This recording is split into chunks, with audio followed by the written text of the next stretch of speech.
2026 General Meeting of the City Council. Would you please stand and join me in the Pledge of Allegiance?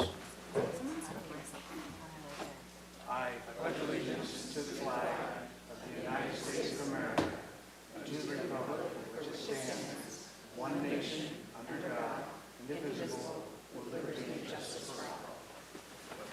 Madam Clerk, would you call the roll, please? Yes, Councilmember Freeman. Here. Councilmember Santa Maria, not yet present. Councilmember Gutierrez, not yet present. Mayor Pro Tem Stanton. Here. Councilmember Harmon. Here. Councilmember Jordan. Here. And Mayor Ross. Here. All right, very good. And we have some ceremonial items to read. Yes, I will read them both. First is Poetry Month 2026, and then Employee Recognition Service Award pins.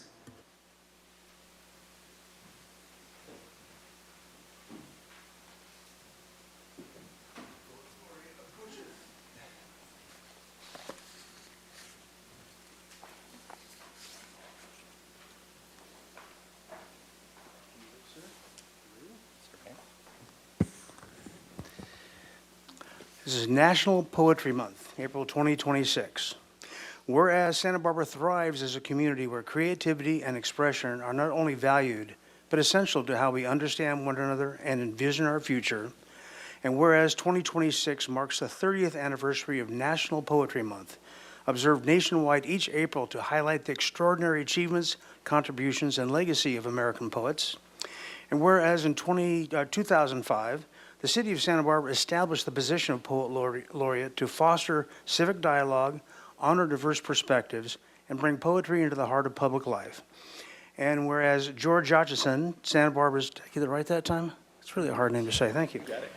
Practicing all night. Santa Barbara's 11th Poet Laureate continues with his civic tradition through his work with the Santa Barbara Public Library, the Office of Arts and Culture, and local schools, helping to connect and uplift our community. And whereas together, these efforts affirm poetry as a vital and unifying force that invites many voices and inspires future generations. Now, therefore, I, Randy Rouse, by virtue of the authority vested in me as mayor of the city of Santa Barbara, California, do hereby proclaim April 2026 as National Poetry Month in Santa Barbara. Congratulations, Mr. Poet Laureate. Thank you.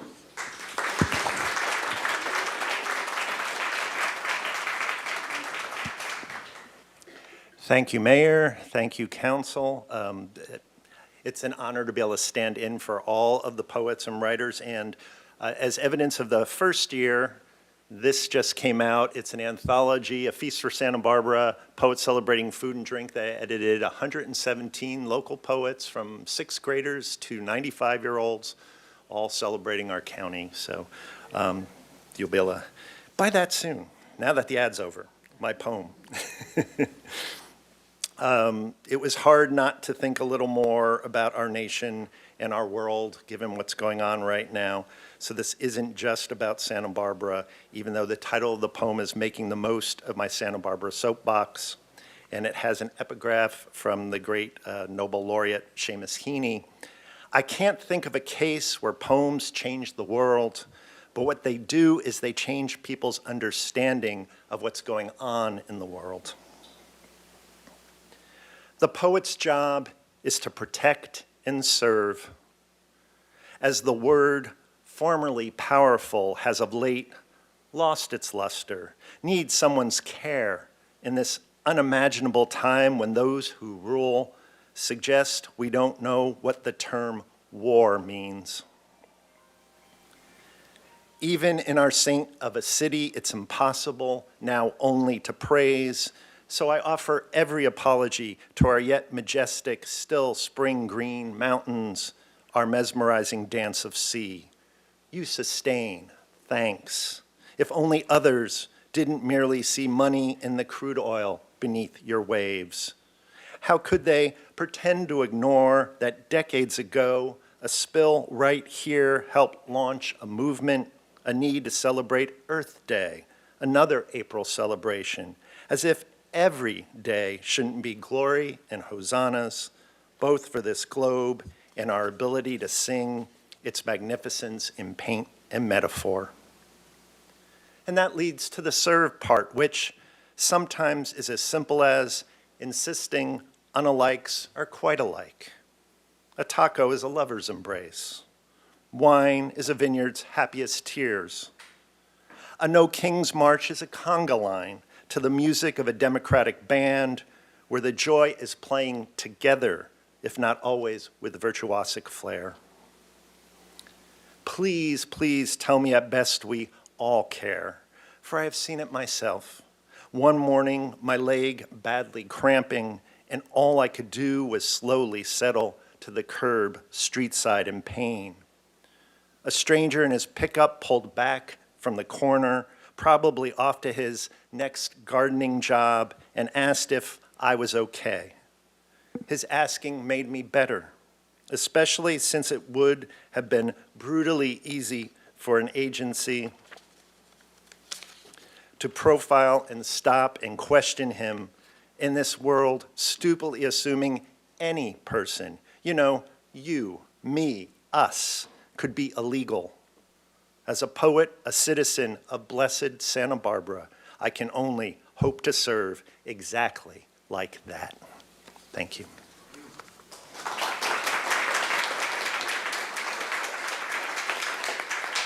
And for item 2, Madam Administrator, you have Thank you, Mayor and Council. I am pleased to recognize a number of employees for April of 2026 for service awards and receiving their service awards for city service. So I'll start. I'm going to read through them by years of service. We'll do applause, and then we do have one person who is here for an in-person recognition. I'm going to start with 5 years of service. First is Fernando Espinoza, Fleet Services Technician 2 in Public Works. We have Diego Gonzalez, Water Treatment Plant Operator 3 in the Department of Water Resources, and Tina Dye, our Chief Building Official in Community Development. Congratulations to these 3 employees.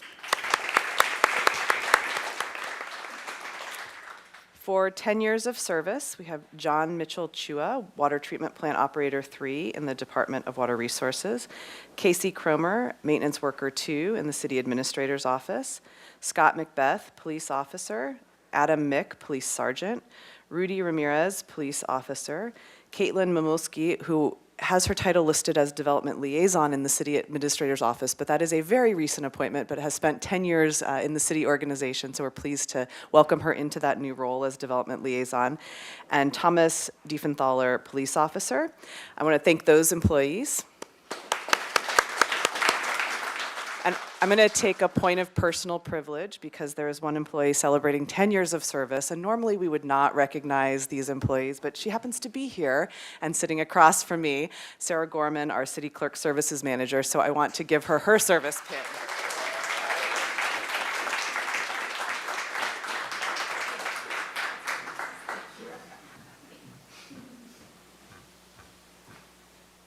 Okay, and now we'll move on to 20 years of service.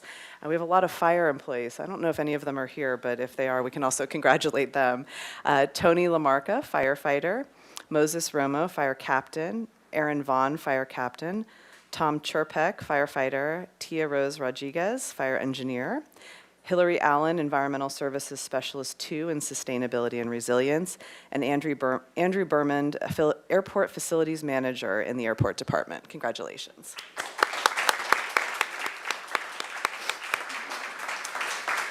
And last, we have 2 employees celebrating 30 years of service. I'll first recognize the first woman who is not here with us today, but certainly deserving of this recognition, Cindy Cabela, Administrative Specialist in Parks and Recreation for 30 years of service. And last, but certainly not least, Carol Lupo, Administrative Assistant in the Fire Department. I'll have the mayor come down and recognize her.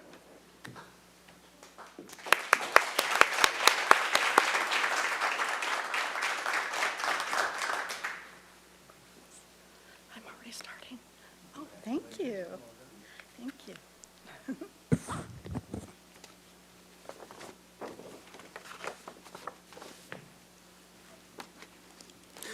already? Wow.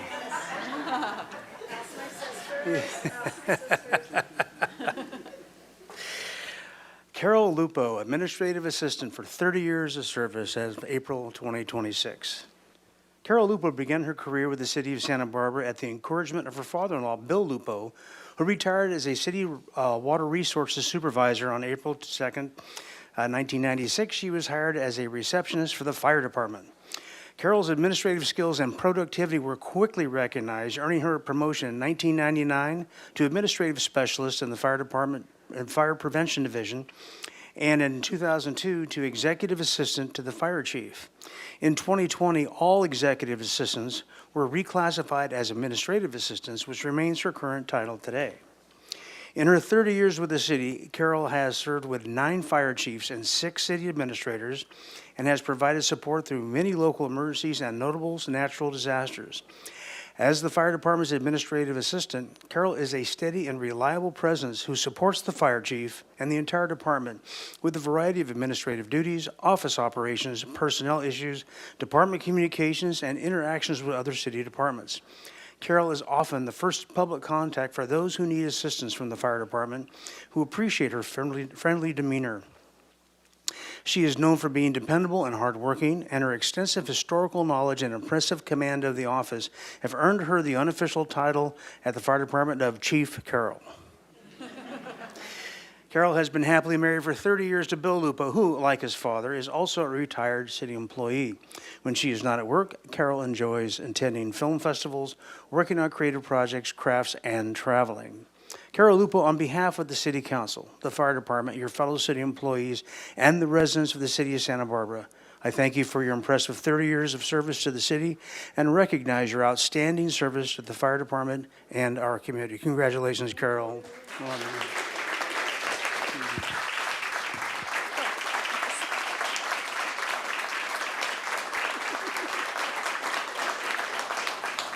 Okay, well, we'll wipe the tears first. First and foremost, thank you, Chief Males, for writing that up for me. Thank you, Mayor Rouse and council members for providing me, can you hear me all right? And other employees the opportunity to speak and to be recognized. It truly means a lot, and I think it's important to take a moment to reflect on the people and the work beyond the years of service, behind the years of service, excuse me. When I first started, things looked very different. We were using Apple computers with 9-inch monitors. Typewriters were still in regular use. There was no email. Messages were written down and hand-delivered. The department was even using popsicle sticks to keep track of firefighter schedules. Looking back, it's incredible to see how much has changed and how much has stayed the same at its core. Somehow 30 years have flown by. Well, most of the time. There definitely were moments early on when I remember looking at my years of service and thinking, wow, I still have 20 years to go. But standing here now, it really does feel like it went by in a blink of an eye.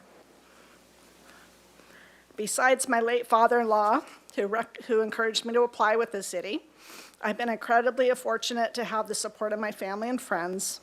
I especially want to thank my husband, Bill, who was mentioned. He also worked for the city for a little bit and at the fire department with me for a short time. His support and patience has meant everything to me over the years. I've had the opportunity to work under 9 fire chiefs and interim fire chiefs during my career. Each one has taught me something different, and I've truly valued their leadership and guidance along the way.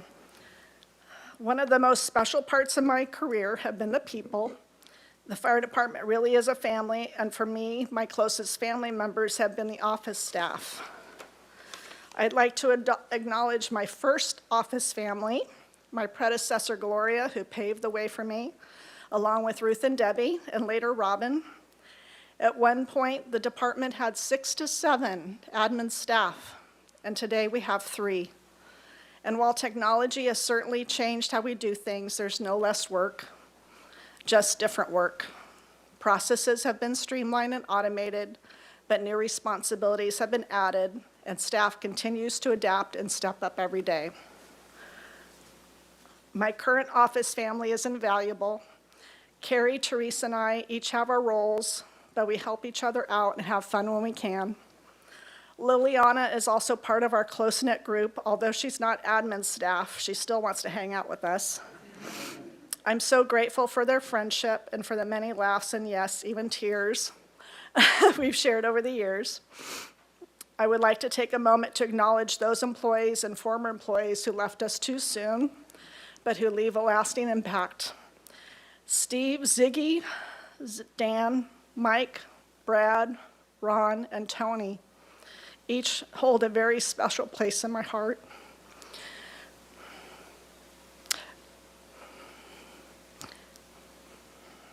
After 30 years, I can truly say that this department and the people in it, the firefighters, the staff, the leadership, have become a part of who I am.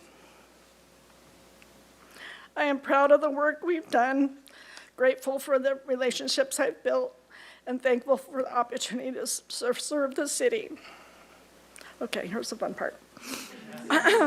To semi-quote my favorite band and God's favorite band, 30 years has gone so fast. I've had the time of my life. Thank you again for the recognition. It's truly been an honor.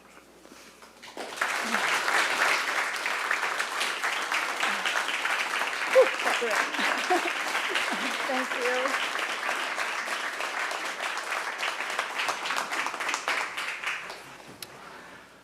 All right, very good. Madam Administrator, any changes to the agenda? Thank you, Mayor. No, I just, I don't know, Mayor, if you were going to mention it, but I wanted to let folks know, we do have the rent stabilization item is scheduled an estimated start time of 5 p.m. That's when we'll be doing the staff presentation. But again, as we had done previously, if we finish the other items first, if people are here to make public comment on that item, we'll start with public comment earlier. So I just wanted to announce that if anyone wants to go ahead and make public comment earlier than that 5 p.m. time, if we have if we get to it before then. But I just wanted to highlight that for members of the public. All right, very good. We'll move down to the consent calendar. Madam Clerk, you have some items to read. Yes, item 1, adoption of an ordinance adjusting tax rates of cannabis businesses, ordinance adoption. The council adopt by reading of title only an ordinance of the council of the city of Santa Barbara adjusting tax rates of cannabis businesses pursuant to Santa Barbara Municipal Code Section 5.42.250 and rescinding ordinance number 5831. Item 4, adoption of ordinance authorizing a utility easement to Southern California Edison at 51 Crestview Lane, ordinance adoption. Recommendation the council adopt by reading of title only an ordinance of the council of the city of Santa Barbara approving and authorizing the public works director to execute a utility easement to Southern California Edison and related maintenance agreement for property located at 51 Crestview Lane. Item 5, amendment to the position and salary control resolution. Recommendation that council adopt by reading of title only a resolution of the council of the city of Santa Barbara amending resolution number 26013, the position and salary control resolution for fiscal year 2026, affecting certain classifications, titles, bargaining unit assignments, and salaries. Item 6, resolution amending the schedule of penalties, fees, and service charges to incorporate mid-year updates. Resolution. Recommendation the council adopt by reading of title only a resolution of the council of the city of Santa Barbara amending the Santa Barbara schedule of penalties, fees, and service charges. Item 7, resolution authorizing a California Department of Housing and Community Development Pro-Housing Incentive Program grant application. Resolution. Recommendation the council adopt by reading of title only a resolution of the council of the city of Santa Barbara authorizing application for and receipt of pro-housing incentive program funds through the California Department of Housing and Community Development. That's all. All right, very good. Are there any items that need to be pulled for separate vote or discussion by council? I'd like to pull item 3 for separate vote. Okay.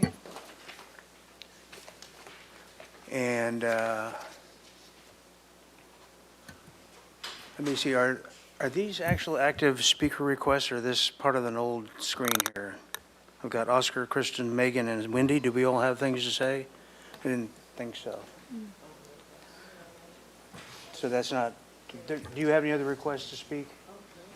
I did, Okay, actually. Ms. Santa Maria, please do. Thank you, Mayor Rouse. Wanted to pull item 5 for just a couple clarifying questions. Okay, very good. Okay, and I have, let's see here. No requests here. Do we have any requests online for pulling an item? No, Mr. Mayor. Okay, very good. With that, I will entertain a motion for the balance of the consent calendar, absence item 3 and item 5. So moved. Moved by Santa Maria. Second by Sneddon. Okay, very good. May we have the vote? Yes, this is a motion by Councilmember Santa Maria, seconded by Mayor Pro Tem Sneddon, for the balance of the consent calendar except items 3 and 5. As recommended, please go ahead and vote.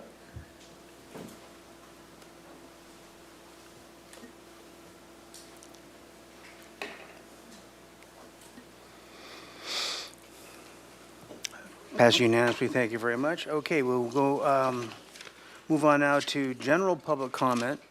And this is for items that are not on today's agenda, but follow within the purview of this body. You have 3 minutes at the dais. We'll start out with Dylan Mancuso.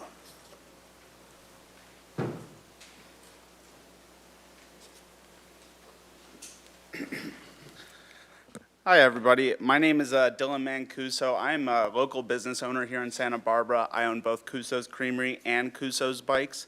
I'm here on behalf of small business owners and residents of Santa Barbara with a petition to increase patrol presence on State Street to help protect businesses, visitors, residents, and children in town, and aim in creating more of a family-friendly environment there.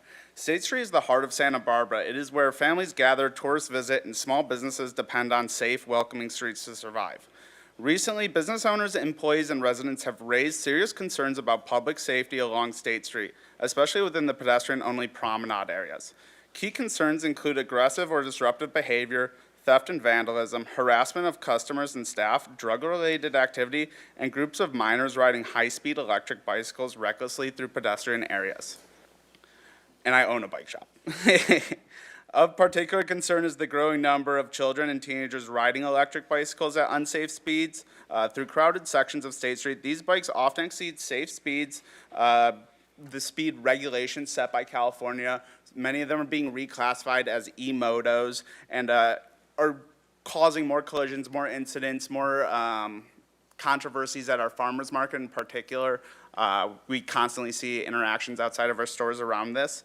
We are calling on the City of Santa Barbara and the Santa Barbara Police Department to increase the uniform patrol presence along the State Street Promenade, implement consistent foot, bicycle, or motorcycle patrols wherever is possible, and enforce safety regulations related to electric bicycles. Increase visibility during peak business and evening hours, and to regulate unlicensed street vendors. Which I know the county is putting in a big new effort towards that. A visible police presence helps deter unsafe behavior, protect children, support small businesses, and ensure that State Street remains a safe and vibrant destination for residents and visitors. Creating a safe environment does not just serve the community, it serves the city as well. The more successful our businesses are on State Street, the more sales tax revenue will be collected.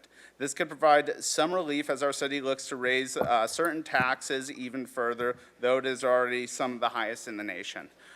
With this petition, I present 370 signatures that we have collected in the past week and a half. I don't know, right here. Thank you for your time today, City Council. Thank you. Next up is John McKinney.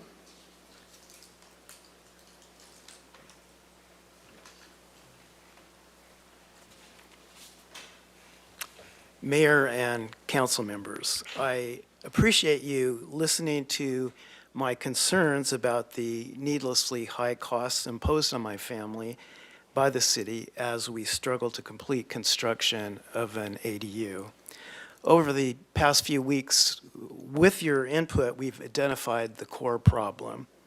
City departments are under no obligation whatsoever to consider affordability when they pile on over-the-top requirements, or bend an inch from codes written years before ADUs were seen as an affordable middle-class housing solution and the state began promoting them.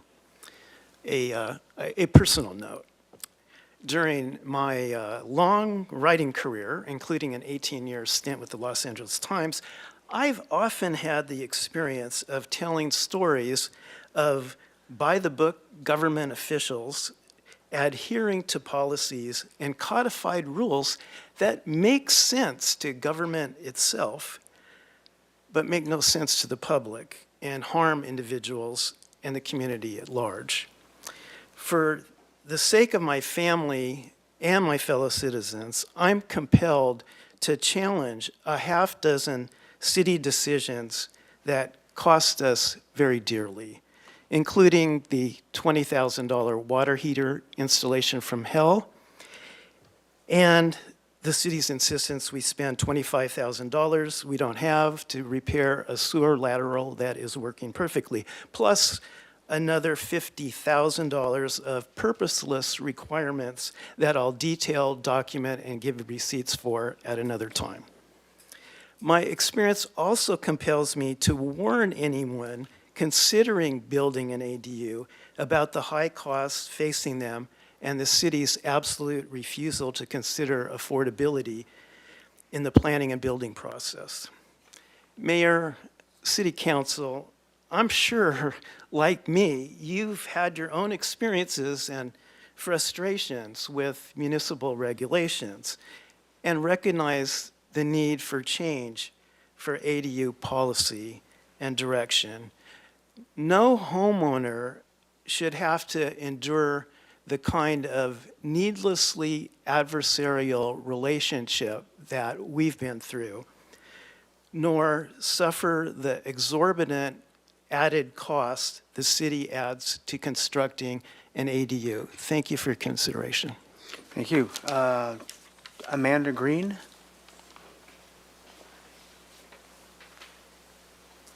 Hi, City Council and Mayor. I'm here to talk about something that may not have hit your radars recently, but I think it's an important thing to get out in front of. So it's kind of like a heads up. A couple weeks ago, Foster City in California declared a state of emergency after a ransomware attack paralyzed nearly all the city services for several consecutive days. This is not an isolated incident. Municipal cyber attacks have increased across California and the country. Meanwhile, I feel like a broken record, federal funding is being cut for these services at a time that we need them most. Last year, they fired leadership and staff of the Cybersecurity and Infrastructure Security Agency, also called CISA, which was specifically designed to help cities like ours defend against these kind of attacks. So what does this mean and what can we do? So what happens when the federal government defunds programs is that cities become vulnerable, and vulnerable cities become easy prey of private contractors that serve profit over people and not the public good. Of course, there are some good private companies, but there are a lot of predatory ones as well. So in particular, there's a private surveillance and data company, which you've likely heard of, called Palantir, that holds billions in federal contracts and is actively expanding into municipal services. Its founder, Peter Thiel, has publicly stated that he does not believe in democracy. This is the same man that's been going around the country and the world giving speeches about the Antichrist, who at one point he said he thought Greta Thunberg was the climate activist. The Pope has distanced himself from this man. He's also been quoted by reputable news outlets as saying that he thinks date rape is a belated regret and that women getting the right to vote was the worst thing to happen to our country.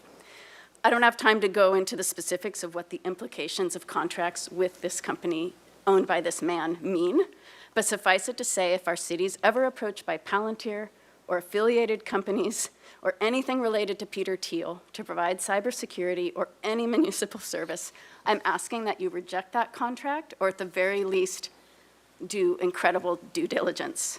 The solution to weaken federal cybersecurity support is not to hand over our city's data and infrastructure to private corporations that are siding with authoritarianism. The solution is demanding restored state funding, if possible, advocate for increased funding, and investing in our own IT infrastructure, partnering with credible public institutions, and engaging in thorough due diligence of any private companies we decide to work with. Our city's data belongs to our residents, not to our shareholders. And I will just add that I'm not sure if lock cameras are connected to this person, but I will do some research on that. Thank you so much. Thank you. Are there any speakers online? No, Mr. Mayor. Okay, very good. With that, we'll conclude general public comment and move back to the poll consent items. Start out with item 3, which was read into the record. Mr. Friedman. I just wanted to vote separately on item 3. Okay, very good. For that, I will entertain a motion on item 3. Okay, moved by Gutierrez, second by somebody, second by Jordan. Thank you. When we have that vote, please, for item 3. Yes, this is a motion by Councilmember Gutierrez, seconded by Councilmember Jordan for the recommended action for item 3. Please go ahead and vote.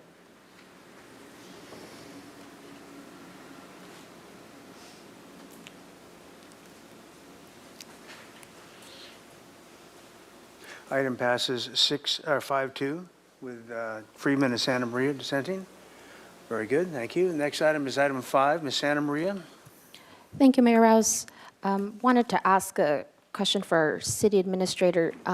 For item 5, are these reclassifications, I'm seeing a list of positions, are these coming in with any additional duties, or are these reclassifications just an adjustment to better reflect existing duties? Could you clarify that?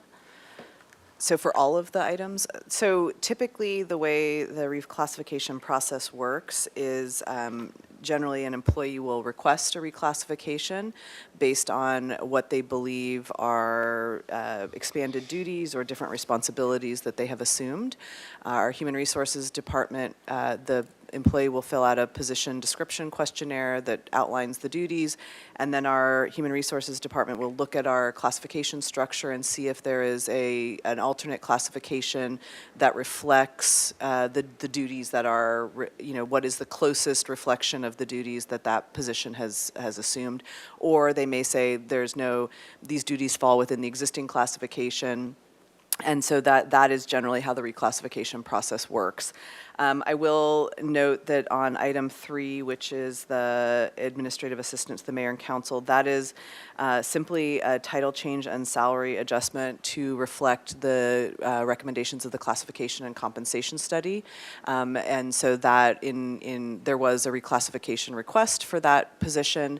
And when we looked at the recommendations of the class and comp study, there was a title change, not necessarily a duty change, and so that it falls within that, and then there was a salary adjustment upwards. Thank you. So just for clarification, for that number 3, there's no change in duties, but it was a change in title and salary, correct? Correct. Okay, thank you. Mm-hmm. All right, very good. And with that, we will, if there are no further comments on item 5, we'll entertain a motion on that item. We need to vote on that item. Make the motion. Okay. Okay, moved by Gutierrez, second by Jordan. Vote, please. Very good. With this is a motion by Councilmember Gutierrez, seconded by Councilmember Jordan for item 5, the recommended action. Please go ahead and vote.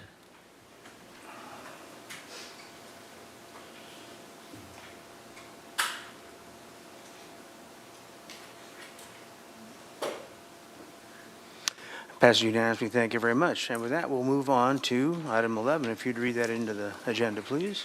Certainly. Item 11, annual presentation from Visit Santa Barbara. Ms. Janega Dykes. Hello. Good afternoon, Mr. Mayor, members of the council. I'm Kathy Janega Dykes. I'm president and CEO of Visit Santa Barbara, and I'm joined by several colleagues, Vanessa Bechtel, who is our chief strategy officer. She and I will be tag teaming the presentation, and then Jennifer Reyes, who's very talented in working this presentation. So between the three of us, we will be speaking about the power of tourism in Santa Barbara in the next 15 minutes.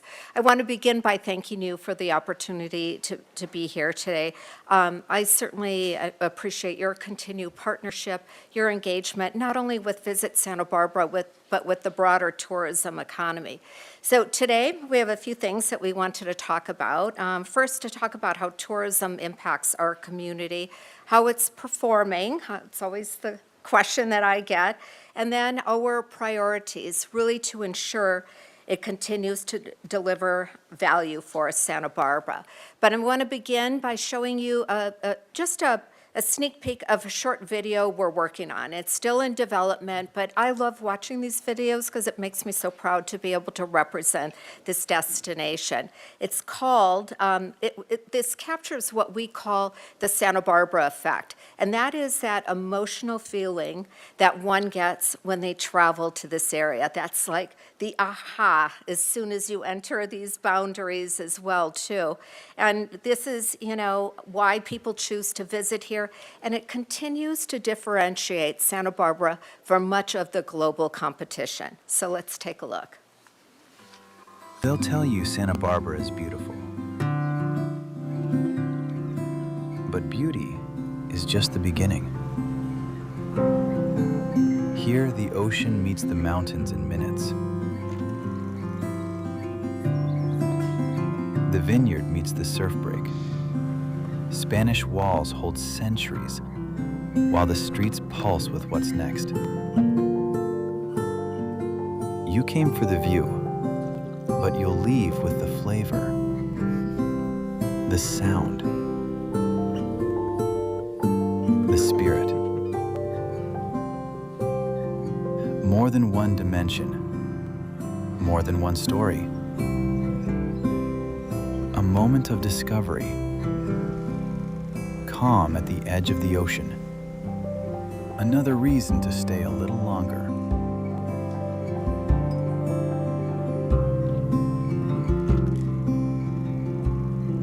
This is not a place you just pass through. It's a place that keeps unfolding. It's always something more.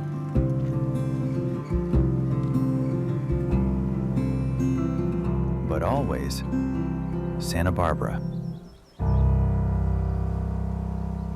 So that video reflects really what we're seeing more broadly across the travel landscape.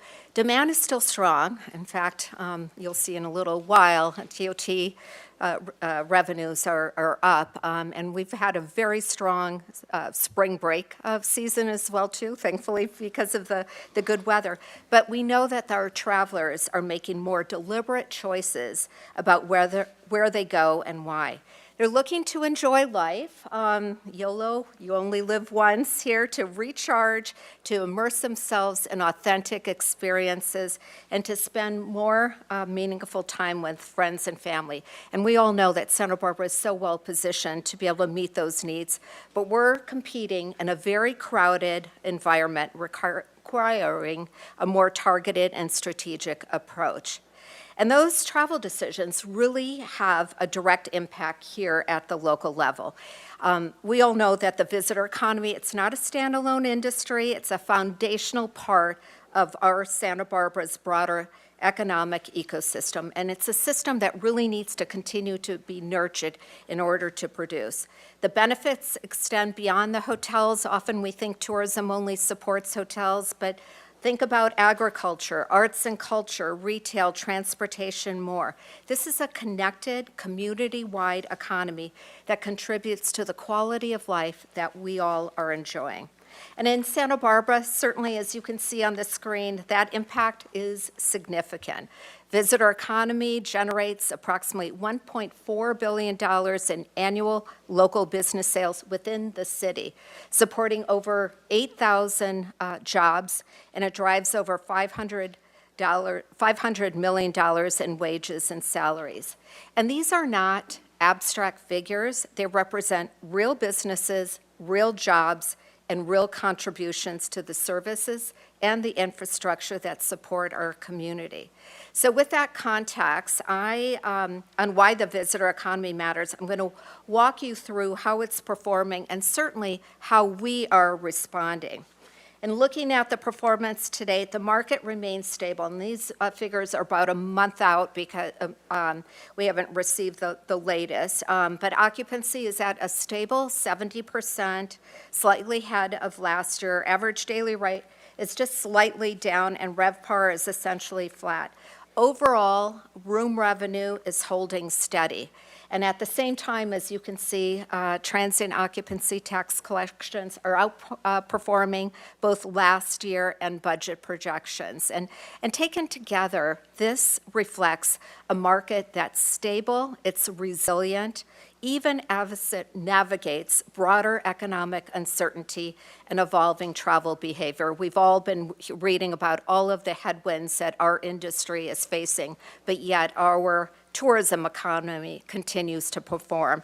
And with that, I'll turn this over to Vanessa. So a key part of how we manage in this environment of economic uncertainty is through data.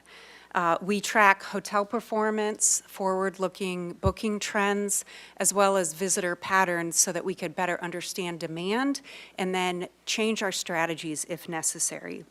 So to support this, just last week we launched some new data dashboards that are interactive and bring together the key lodging and visitation data, allowing users to quickly access insights and then make more informed decisions, and this is for both our industry partners as well as our public sector partners. So the new hotel performance dashboard that you see on the screen now, this uses data that is reported directly by hotels to our data partner STR, or Smith Travel Research. It's aggregate data for all hotels of in all our geographic areas. And you can see here we have the geographic areas broken down, so we're able to help you understand how the city's performing to the Santa Barbara South Coast as a whole. We have transient versus group, so we can understand the leisure market versus the group business. And then we also have the different price tiers for the hotels. On the right, we have the competitive set. So cities we know we are directly competing with for visitation, we can see how they are performing compared to us. So this is an interactive dashboard. I'm very briefly going to show you how we can change some of the filters and get different data outputs.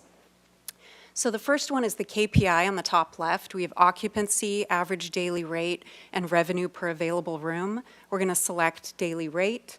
And then you select the month that you want to look at. In this case, we're looking at February. So all the data on the screen updates for rate for February. And then if you want to download this, you simply click our logo and get a download pop-up. So this is all information that you should have access to, and we can walk you through a little more detail. The next dashboard we have is our new Visitor Insights dashboard that I think is fascinating because of how the data is sourced. So it's sourced through mobile device location services, so essentially cell tower pings. And you don't have to worry, it's aggregate data, so none of it is tied directly to any individual cell phone. But we can see things such as the average length of stay, the top visitor states and MSAs that visitors are coming from. And even in the bottom center, we can look at the points of interest that visitors are going to. On the right, we have the demographics, so that's data provided by the U.S. Census Bureau. So this is also an integrated, interactive dashboard. So we'll run you through a quick sample of how you can select a date range. So in this sample on the top left for the start date, we're going to select February 1st. We could do it seasonal if we want to look at just the summer. But for the end date, we'll select February 28th. And then the trip type, we can decide if we want to look at overnight visitors, just day trip visitors, or all. We're going to do overnight for this example. And then over on the weekend or weekday, we're going to select weekend, but we could also do all trip types. So once you select that, all the data on the dashboard is updated, but we can dig a little bit deeper by clicking the California bar under top origin markets, and then all the data is just for the California visitor with the parameters that we'd selected above. So in this example, hopefully you're all happy to see the top point of interest visited was downtown Santa Barbara. So again, we can go through a more detailed overview of these dashboards with you to help you understand the data that we now have available to share with you. So those data insights directly impact and inform our marketing strategies. So our role is to inspire travel and then convert that interest into bookings and economic activity for our community. And we do this by telling a consistent and compelling story about Santa Barbara. So we highlight the experiences that we know today's travelers are seeking. Those are some of the trip motivators that Kathy talked about earlier. And that includes telling a balanced story about the ocean and the mountains, culture and cuisine, and rest and relaxation. And then we translate that interest, again, into economic activity for our community. We're also focused on converting global opportunities, such as the FIFA World Cup, into local impact. Hopefully, all of you are aware that Visit Santa Barbara has been working for the past year to secure multiple team training camps here in Santa Barbara. And these are really important because they bring extended midweek stays, and those midweek stays create compression throughout the city at other properties, and they also create additional spending at restaurants and attractions and retail shops. But beyond the group business that we're getting through the teams, we are also looking at matches that are in Los Angeles and San Francisco and promoting Santa Barbara as an extended coastal stay for visitors who are attending the matches, looking for somewhere to explore in between the match schedules, but also for Los Angeles residents who maybe simply want to get away from the crowds due to the matches that are in their own city. So we're capturing this demand through a dedicated World Cup micro website on our main webpage. And with this, we are asking local businesses, share with us your viewing parties, your watch parties, your special events related to the World Cup. If you have something as simple as a themed menu related to the U.S. team or perhaps the Austrian or Qatar team who are here, let us know and we will post that. There's no charge to participate and help drive business to our local community. So beyond these major events, group business also remains a key part of how we stabilize demand because it helps fill midweek and shoulder periods and provides more consistent demand throughout the year. So a really great example that we booked and that was in Santa Barbara just last month is the California Fire Prevention Institute. They booked nearly 1,600 room nights at multiple properties within the city, which also then creates compression to other properties in the city and creates that spillover economic impact to other types of local businesses. So equally important is the visitor experience. We invest so much on getting visitors and groups to come here to Santa Barbara, but equally important is the experience that they have once they are here. And we do a lot to support a positive visitor experience, but the one program I want to highlight is our I Am Santa Barbara program. Just this year, we have trained more than 100 certified ambassadors who are out in the community ensuring that visitors have a high-quality experience when they're here, and that positive experience is very important for ensuring that we get repeat visitation, that we have a positive reputation, so they're going back talking to their friends and family about their experience, but it also results in increased spending in our community. So for those reasons, we're very excited to be expanding this program out into the community this year. Thanks, Vanessa. So let's talk briefly about where we're going next. Looking ahead, our focus is not simply on increasing visitation. It's about shaping demand in a way that aligns with community priorities. And I want to say that again because it's so critical that we are in alignment with what this community needs and what this community wants. And this includes certainly leveraging sports tourism opportunities like we just talked about FIFA. And then we've got the 28 Olympics coming up as well too.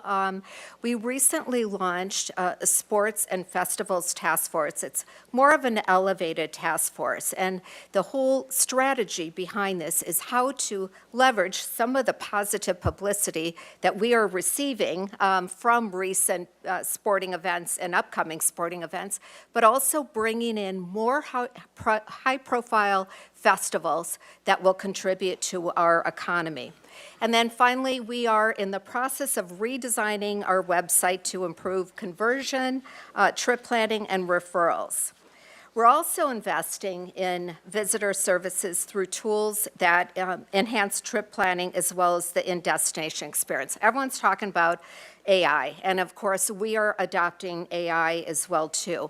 And one tool that we will be adding to our website is called a platform called MindTrip, which connects the visitors directly to local businesses and experiences. So ours is currently under development, so we're using Visit Scandinavia as an example here, but really illustrating how AI can generate personalized itineraries and real-time recommendations.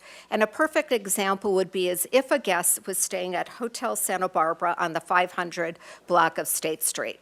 And this guest really wanted to focus on historic architecture or also cultural attractions, but they wanted those within a 10-minute walk of where they're staying, and they wanted to stop for some food along the way. They would simply enter that information onto this platform, and that platform would provide a personalized itinerary for that person. So access, of course, remains a critical driver of demand. We're working and have been working with Santa Barbara Airport for a very long time to not only recruit new service, but more importantly, too, to retain service. And we spend a good deal of our advertising budget on working with our airlines as well. Yesterday, we had the exciting opportunity to greet the visitors coming on the new Chicago flight on United Airlines. And in 2 weeks, we'll see a new service on Alaska Airlines and then also Southwest to San Diego as well, too. So both of those markets are so important. And then there's a lot of conversation about international business being down. We continue to focus on that. We have a travel trade manager who is attending a number of trade shows, meeting with prospective clients, and working with Visit California to leverage their efforts. But all of this is really grounded in destination stewardship. And I'm going to repeat this. We have to make sure tourism aligns with community values and supports Santa Barbara, not just a place to live, but or as a place to live and not just visit. So we are advancing our work through the development of a sustainable tourism program, and we're so lucky that Vanessa, who was working at Visit Tucson, was engaged in creating a sustainable tourism program for the city of Tucson, and so we'll be doing that as well, too. And this really involves sustainable experiences, curated itineraries, opportunities for visitors to really engage in programs like volunteerism. But we also need to support capacity by providing industry partners with training and best practices to support more sustainable operations. And we hope to work really closely with your successful sustainable department here with the city. But equally important is accessibility. Our goal is to make sure all visitors are welcome to the area and to be able to explore Santa Barbara independently and fully. And this includes highlighting accessible experiences and developing dedicated resources to make trip planning easier and more inclusive. Ultimately, what we see as success is this balanced visitor economy, one that delivers stable tax revenue, supports local jobs and businesses, aligns with community values, and provides positive experiences not only for visitors, but for our residents as well.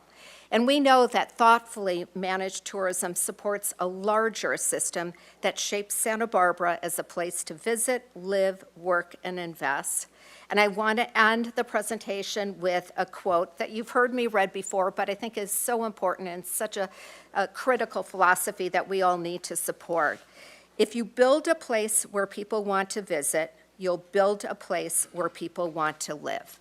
If you build a place where people want to live, you'll build a place where people want to work. If you build a place where people want to work, you'll build a place where business wants to be. And if you build a place where business wants to be, we'll be back to building a place where people want to visit. It all starts with that visit, and that visit doesn't happen with all of us here. So thank you very much. Appreciate your partnership and the role that you play in shaping policies that supports our visitor economy. I'm happy to answer any questions that you may have, and if I don't know the answer, I'll ask Vanessa. Before we begin with questions and comments, I'll bring up the speaker you have Okay. waiting there. Speaking of Hotel Santa Barbara, Mr. Chris Klein.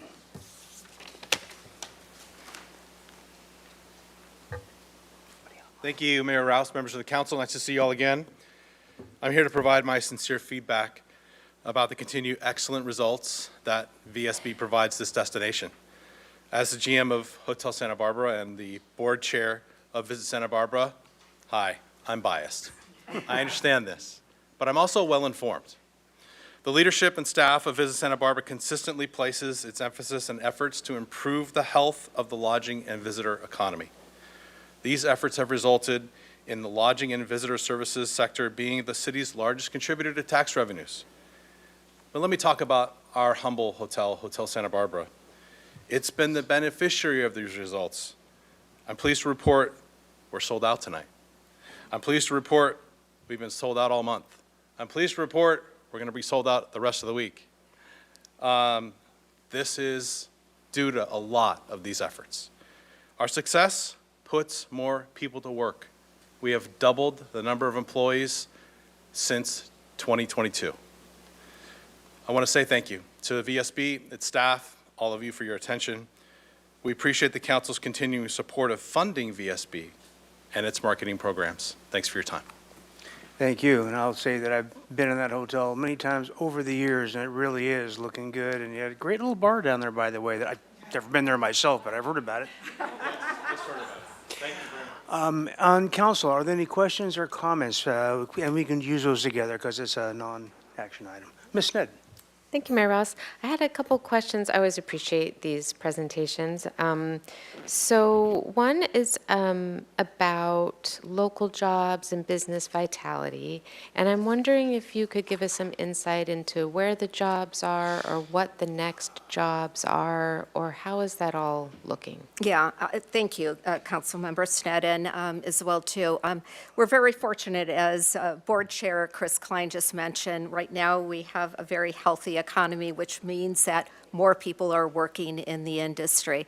And I think, as I had mentioned previously, I think people just assume that these jobs are those that are just in the hotel industry. But in fact, they are very, very diverse, whether it's the restaurant or arts and culture, or even all of the other industries that benefit from tourism, whether it be agriculture, transportation, and more. So we've seen a steady increase.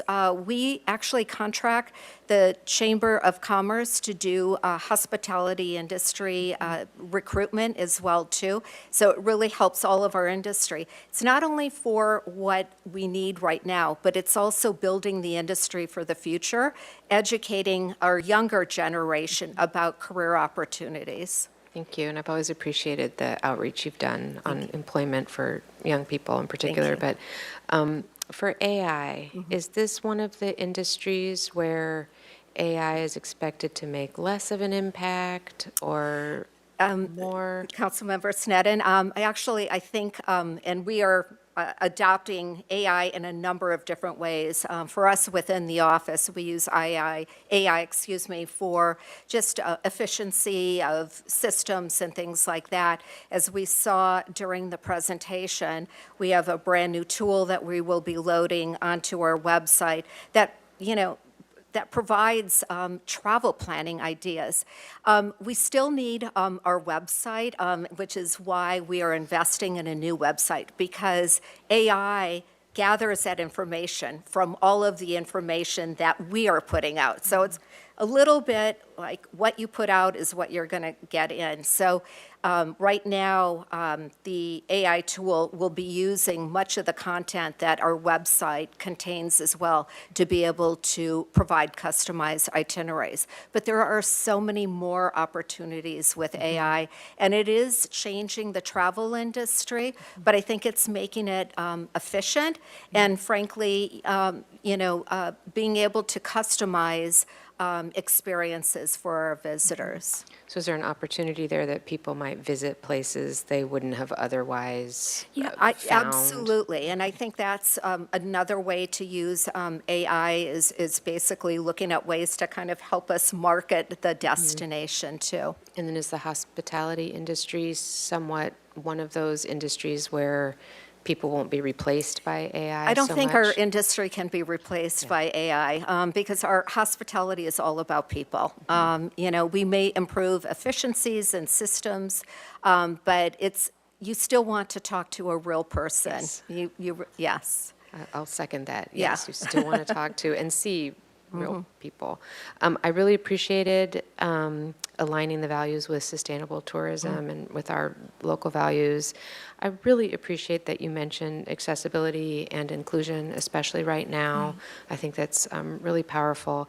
And I guess I have a question about, is there a way for us to get feedback for, is you're interfacing with people visiting, of hearing where are those challenge points? Where is someone who wants independent movement throughout, unable to move throughout the city easily? Or where are those places that we might not be fully aware of from a visitor's perspective?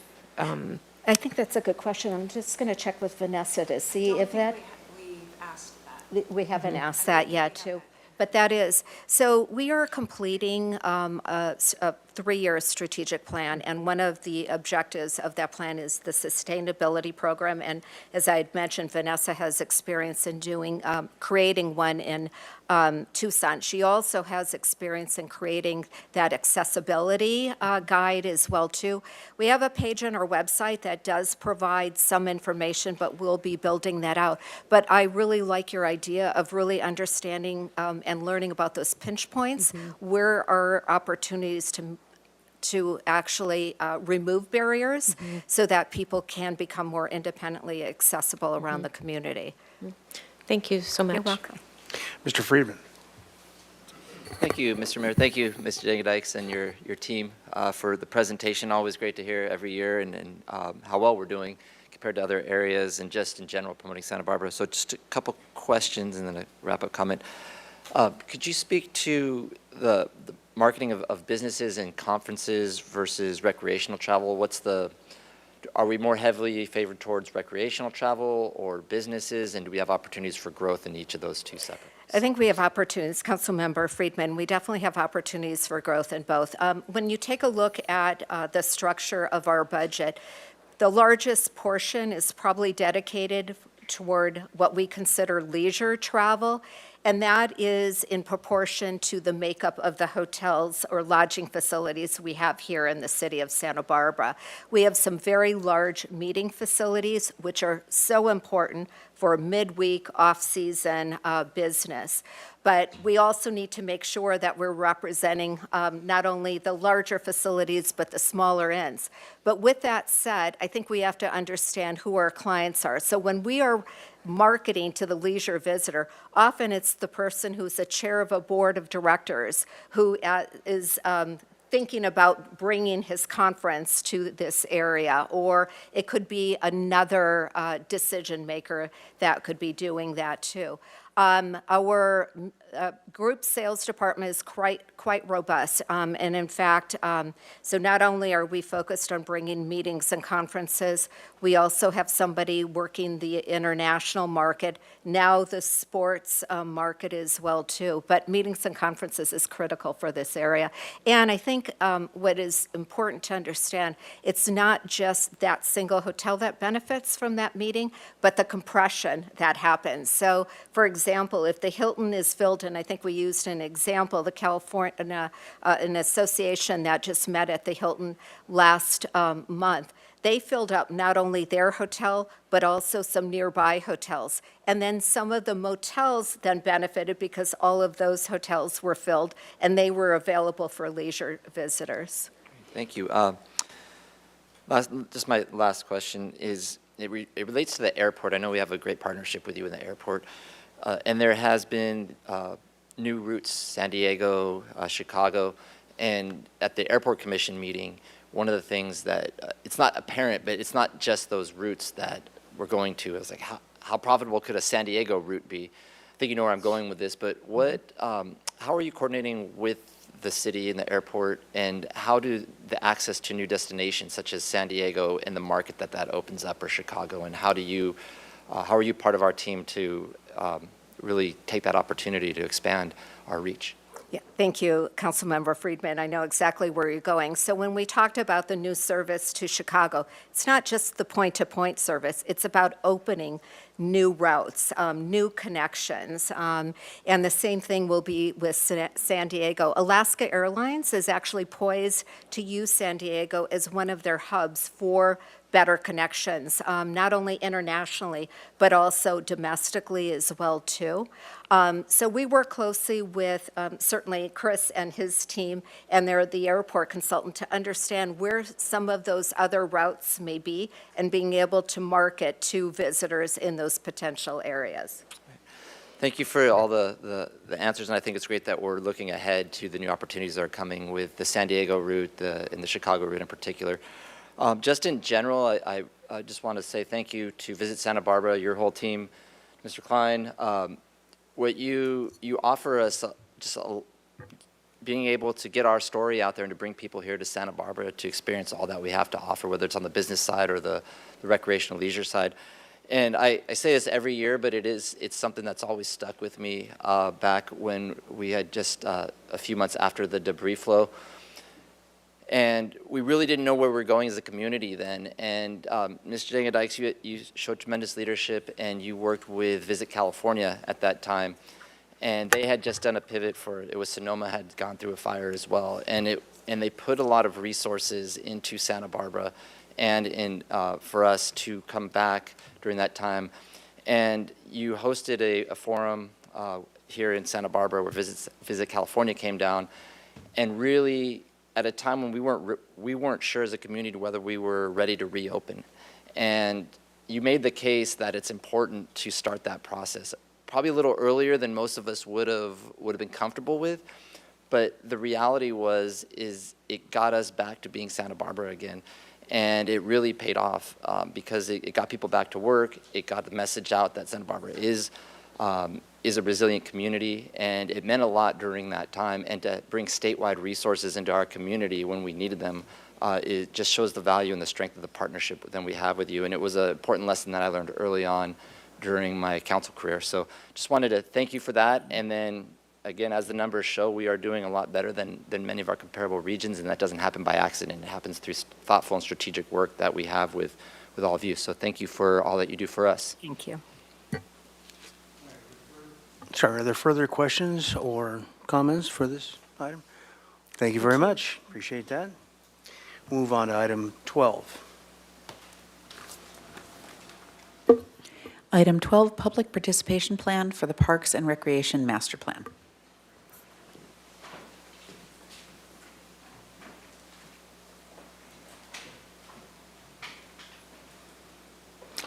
Ms. Zachary?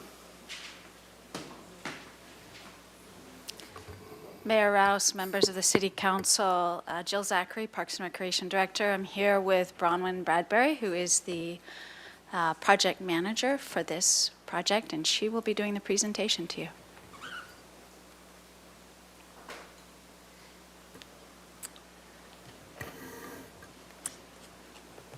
Mayor Rouse and council members, thank you for having us here today. We're here to discuss the public participation plan for the Parks and Recreation Master Plan and get your feedback on the proposed stakeholders and community engagement approach. In September, we presented our proposed work plan and schedule for the master plan, which includes returning to council today to discuss the public participation plan. We're on track with this timeline and now gearing up to kick off community engagement. The community engagement process is critical to the master plan effort as it enables us to better understand existing uses of our parks, facilities, and programs, gather insight into user experiences and perspectives, and importantly, identify community needs, priorities, and aspirations. This information is key for the master plan, which aims to identify community needs and guide future development based specifically on what our residents want to see in the system. The reason we're here today seeking feedback is because of the level of importance we place on the community engagement process for informing the master plan. We prepared this public participation plan to ensure meaningful, inclusive, and transparent community participation. This plan will guide our team as we engage the public through summer and fall. The primary functions of the plan are to outline the goals and objectives of community engagement, defined key stakeholders and stakeholder groups, and describe the community engagement approach and timeline. Our primary goal through this is to collect meaningful and representative feedback from residents and stakeholders across all neighborhoods and demographic groups.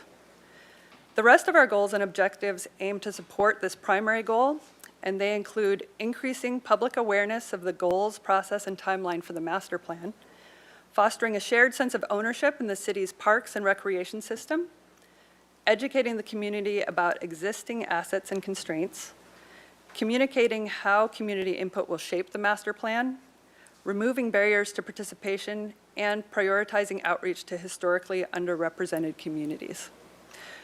The ways in which we plan to remove barriers to participation include use of Spanish language outreach and facilitation, evening and weekend meetings, ADA accessible and transit accessible locations, and family-friendly amenities such as childcare support or food vendors as feasible. Our primary stakeholders are local residents of all ages, including children and youth who participate in sports, camps, and after-school programs, teens seeking recreation opportunities, leadership development, and early career experiences, parents and caregivers seeking high-quality, affordable programs and safe park environments, adults participating in fitness activities, sports leagues, and enrichment classes, seniors seeking social, recreational wellness programs, and residents participating in community events or engaging in passive recreation such as walking or picnicking.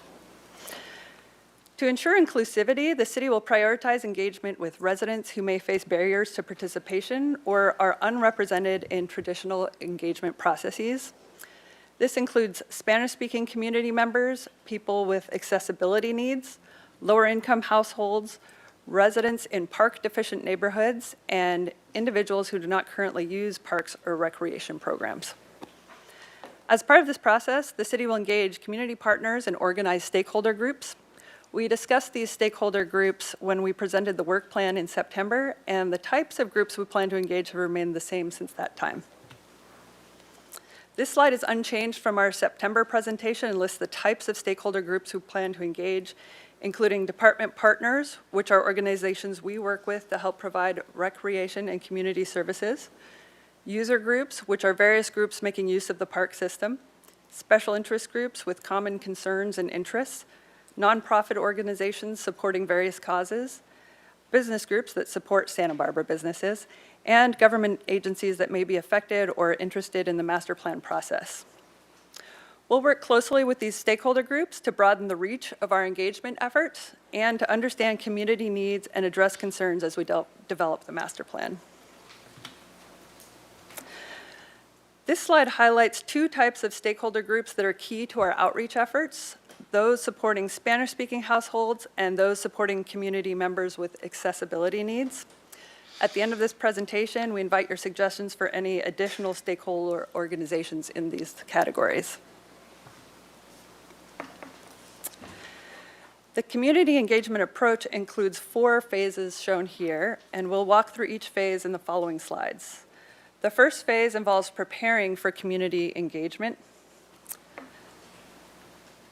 The goal of this phase is to facilitate inclusive and well-coordinated community engagement. This phase involves developing the project website and outreach materials, coordinating with other departments about timing and stakeholders, and presenting this public participation plan today for your review and feedback. The next phase is preliminary engagement. We'll start actively engaging the community during this phase by introducing the master plan, providing information on how to participate, and gathering early input on existing conditions, use patterns, and needs. We aim to engage the community through information booths at community events such as concerts and farmers markets, and at pop-up events in select parks and community facilities. These activities are aimed at maximizing participation by meeting community members where they are, providing bilingual materials for following and engaging in the process, and offering child-friendly engagement activities to encourage participation by families. Pop-up events will occur in the evenings and on weekends when park visitation is highest to reach as many people as possible. During this phase, we'll also start gathering information through our Intercept survey, which will be available on tablets, paper forms, and in QR accessible formats. During phase 3, we'll reach out to key business partners and stakeholder groups to better understand existing conditions and emerging needs. We will engage with these stakeholders through one-on-one stakeholder interviews for organizations that have significant contractual relationships or operational partnerships with the city, through focus group meetings for individuals and organizations with shared interests such as seniors, accessibility advocates, or school representatives, and through meetings by request for key community organizations, neighborhood associations, or other special interest groups. Discussion topics will include adequacy of facilities, scheduling and access challenges, long-term trends and demand, cultural preferences, and partnership opportunities. The first 3 phases will build towards phase 4, visioning, which is kind of the exciting part of this outreach process. Building on insights from earlier outreach, the city will engage residents, partners, and stakeholder groups in identifying opportunities, refining priorities, and sharing aspirations for future improvements. This phase includes 1 stakeholder workshop for business partners and organized user groups, and 7 community workshops for residents and interested parties, with 6 of those hosted at locations all over the city, and the 7th one hosted online. During this phase, we'll also conduct the Master Plan Community Survey. That'll be our primary survey. It'll be offered in English and Spanish and be accessible online and by phone. We aim to reach residents who are unable to attend events, including those who do not use the city's parks and recreation system, to better understand barriers to participation. The team will also make a concerted effort to achieve demographic representation consistent with the city's population characteristics. Input gathered during this phase will help the city understand the community's values and preferences, which will inform the master plan's guiding principles and preliminary concepts. After completing the community engagement process, the city will compile a summary of engagement activities, evaluate input received by community members, and document key themes and findings which will inform the master plan. This slide lists potential events and locations for our preliminary engagement efforts. The first table lists potential community events where we could host information booths. This list includes events from April through the end of August. If it goes on through September, we could continue tabling at those events as well. The second table lists priority parks for pop-up events. With this, we aim to include a range of park locations and types, such as neighborhood parks and community parks, so we get good representation. The community engagement process is anticipated to happen over this summer and fall, and we put together this timeline which displays the draft schedule by phase. So phase 1, which is shown in blue, preparation is nearly complete. The master plan website is live and will provide ongoing updates, including dates and locations for upcoming events and links to any surveys that are live. Phase 2 kicks off with our first information booth at Earth Day at the end of this month. After that, we'll continue hosting information booths and pop-up events throughout summer and fall. Phase 3 is scheduled to begin late May as we start to reach out to specific stakeholders and groups. And then Phase 4 visioning is scheduled for August and early September. Given the importance of Phase 4, we're aiming to reach community members after they return from summer travel. And as a result, this phase might stretch into late September as well. So this concludes our presentation of the public participation plan. We'd love to get your feedback on the stakeholders, approach, and timeline, and anything else on which you'd like to comment. Thank you. Thank you. And once again, this is a non-action item, so we'll go ahead and do speakers first and then move to questions and comments. So we'll start out with Michael Montenegro. Anybody online? Hello, City Council, and thank you, Snowden, for announcing the topic of renaming Cesar Chavez Day and Gaia Cesar Chavez. I'm here as a civic servant. I'm here when it comes. I'm sorry. I'm sorry, I called you for the wrong event. I'm sorry. You're on the next item. Okay, My- no my- worries. My fault. Sorry about that. I I'll- saw your name and I Thank you for the thought you were the practice. Parks and Rec. Appreciate that. Okay, back to council. Any questions or comments on the Park and Rec Master Plan presentation? Mr. Jordan? Thank you, Mr. Mayor. So, yay. So, it's been a long time since we've done one of these, which be careful what you wish for. Really just have one question. You mentioned early on in the presentation that part of the gathering information will also be determining constraints. And for Parks and Rec, of course, you know, the number one constraint of all time is always dollars. And I'm just wondering where in this process or conversation would fit an effort to include a chase on developing philanthropic organizations specifically for Parks and Rec. I have friends who have been around a long time and whose families have been around a long time, and they tell me, like at one time, probably like Tom Stork times or before, that the Park Foundation used to be like the organization event to go to every year, you know, like 500 people and raise hundreds of thousands of dollars. And it's clear to me that as you go into the future, the dollars aren't going to get easier, but the community push for services is going to increase, which is not a comfortable situation. So just wondering thoughts on that and what that would look like or what you would need help doing to move towards a real fundraising connection push with the community to contribute directly to the services and locations that they are using. Mayor Pro Tem Sneddon and Councilmember Jordan, excellent question. Just a little bit of history that you're referring to. Those days of the Park Foundation were about 20-odd years ago. Santa Barbara was a little bit different in terms of the leadership in the community around parks and recreation. We don't currently have that right now in the Park Foundation. However, it is a critical organization to support many of our recreation programs and services, particularly for families of lesser ability to do that. We are hopeful that by pulling together and reaching out to the broader community about the resources that the city has, which are tremendous on a lot of levels, the amount of open space, the parks, the opportunities, and hopefully re-educate and reignite interest in reinvesting in them. And as part of that, the Park Foundation can be that vehicle once again to support any city efforts to make investments, reinvestments in our park system. And we've done a little bit of that with some of our recent projects like Plaza Del Mar, Bandshell, and then also the Cabrillo Pavilion.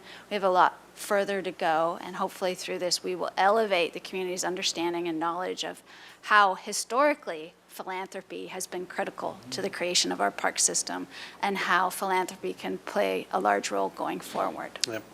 So if I have a dream about what I want to do with my life in a couple of years, this is one of them, is playing in this area. And it's, you know this history just as well as I've been told it too. You know, much of the draw of the parks initially in the formation of Santa Barbara came from these crazy people with plants that were horticulturists or gardeners, and, you know, half the parks are now named after them, but kids like me don't even know the real story.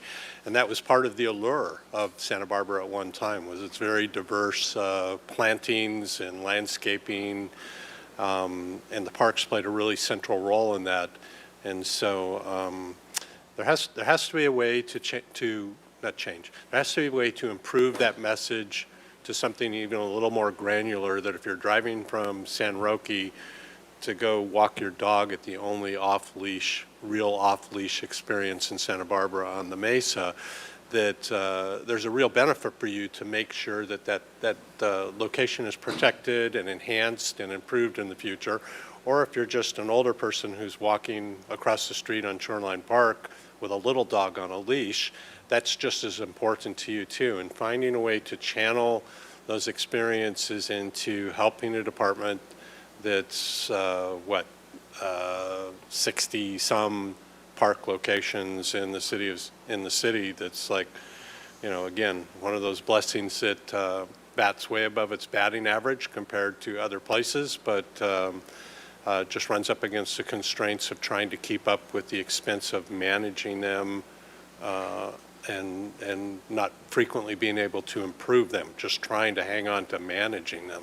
So I'll be around for that, I think. But if there's a way to integrate that process into looking into that too and starting to educate all these people that you're going to talk to about what the future could look like for parks if you would not just assume they're going to be there.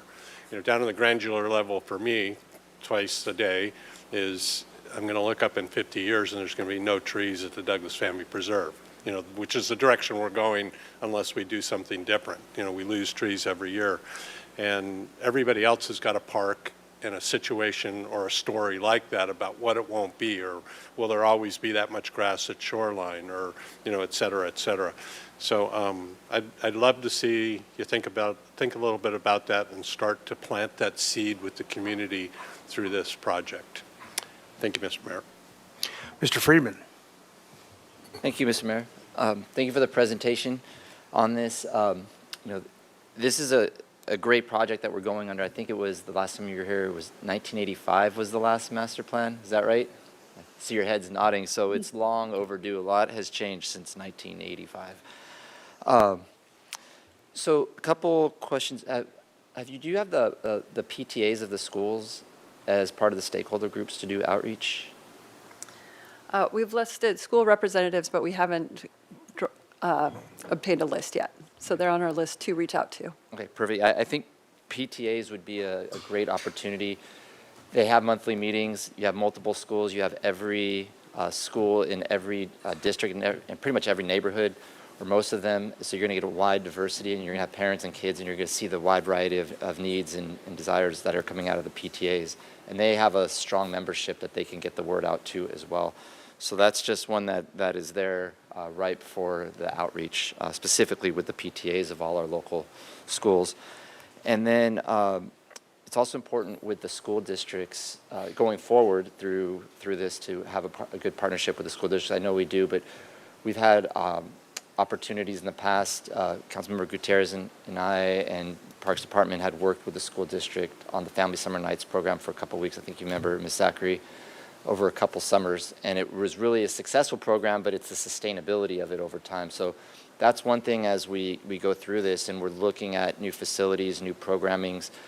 How are we planning ahead for the resources, the increase in resources that it's going to need from the city level, and the sustainability of that over time, because it will take additional staffing. On the east side, we have the Ortega Park master plan with the new pool and all of that, and that's something that hopefully we'll be able to plan ahead for that on the capital side of it. And then the other question I have is the affordability. Both for families and individuals, seniors, families, using our parks facilities for the programming, such as summer camps or just going to use them. Can you give us an overview of how we're taking affordability into account? Because if we're doing just straight cost recovery, do we have subsidies for those who aren't able to afford even cost recovery, because it is getting more expensive? It's some of the things I think we're all hearing. And then how is that being prioritized throughout the city parks? Sure. Mayor Rouse, Councilmember Friedman, the department has a cost recovery policy that's very similar to the city cost recovery policy, and we group activities for cost recovery based on the user and the type of activity. So, for example, a private event that occurs in a public facility, we look for 100% cost recovery or pretty much close to it. When you go down to considering summer camps and youth programs, we go as low as 20% cost recovery. And the balance, as you might imagine, is where does the other 80% come from? And that comes from the general fund. So our focus when it comes to subsidizing city programs and services is on youth and is on families with less economic means. Many council members are familiar with the Campership Alliance, which is operated through the Police Activities League. Parks and Recreation started that. In fact, the Park Foundation actually kicked that off many years ago. So we also channel money either through the city, so we have money set aside in our general fund budget for scholarships. Every contractual agreement we have with a camp provider includes the requirement that they provide a scholarship. The Campership Alliance is the one that connects the child with that particular camp experience. So we do have different mechanisms to give children the opportunity to participate in a program that otherwise would cost a lot and be unaffordable through that scholarship initiative. As we look at our budgets, we're always looking at and considering how we maintain free, open, family-friendly, youth-focused programs while recognizing that adults in private events, as an example, are ones where we should be seeking adult programs, fuller cost recovery. All of our senior programs are basically free that we have, and perhaps through the master plan process, we'll be able to revision and bring back a much more robust one. We're hoping through the master planning process, we'll get community priorities, which will then also help us make recommendations to council on how to budget general fund dollars in the future. Great, thank you. That's going to be the fundamental challenge, I think, going forward is the affordability of programs. Even if it's an individual level, so someone, we get these a lot too, is pickleball comes up. Because there is an individual aspect where that person is getting it, but when you have groups of people coming together on an individual basis, and that's how you build community friendships, and those things you can't really put a value on that. And so that's important, I think, as we go forward to look at how we maintain the affordability of programming for the entire community. And then getting into that, it's kind of a follow-up to Councilmember Jordan's comments about philanthropy. There's also the business community side of it, and this is going to be critical because as we're building more housing following state laws, denser in certain neighborhoods downtown, there's going to be more residents in apartments that don't have the open space at their homes. So there's going to be more pressure put on the parks, especially perhaps in the downtown neighborhoods or areas we're trying to do infill. So to the extent that we're doing outreach with the business community as well, because parks are an economic driver, they would be an important one to kind of tandem with philanthropy, because it's government, philanthropy, and business that need to come together to figure out how to invest in the capital and then ultimately the service needs. So I just want to make sure that the business community is a priority along with philanthropy. Thank you. Ms. Sneddon. Thank you, Mayor Rouse, and thank you for bringing this back to us with a timeline. I had a question about, and then a couple comments, but is this master plan also about making recommendations about things like natural grass versus artificial turf, or fencing in spaces versus not fencing, or materials in parks and that kind of thing? And then are these the types of questions, or what is the range of the types of questions that'll be asked at these community meetings? Mayor Rouse, Councilmember Sneddon, let me answer a portion of your question and then turn the rest over to Ms. Bradbury. Through the master plan process, we anticipate people will prioritize what they'd like to see in our parks that aren't there, that like what we currently have and want us to retain them. And as staff and as the Parks and Recreation professionals, we put together a proposal of how to achieve what someone might want, for example, and why a certain type of infrastructure development is required in order to provide that amenity. A classic example is a playground next to a road. You must have a fence. But a playground like at Stevens Park does not. Why? It's down in that alley. Children aren't going to run into the street there. So part of it is figuring out how to provide that amenity depending on the location of the park, and so it can vary. We anticipate we will definitely hear a lot from people about what they like, what they don't like, what they wish they had more of, where and how. And before I turn it over to Ms. Bradbury, I'd also just like to mention that Santa Barbara as a city and part of the South Coast is one recreation provider. And through our master plan process, part of what we will continue to do is reach out to all of our partners that also have recreation amenities. Space, the school district as a prime example, has lots of open space, and our partnership over the years has looked at how we balance city-provided open space versus school district open space. We have county parks as well. We have private nonprofit organizations that provide recreation programs and services, but really looking at what role we play in the larger organization, since the city itself doesn't have to solve the community's recreation needs all on its own. So that partnership is a key element of what we want to continue to build through the master plan process. So back to the survey objectives, I'll let Ms. Brad. Survey objectives, the survey Questions will be asked. Like the types of Oh, questions. the types of that'll questions, be right, asked, okay.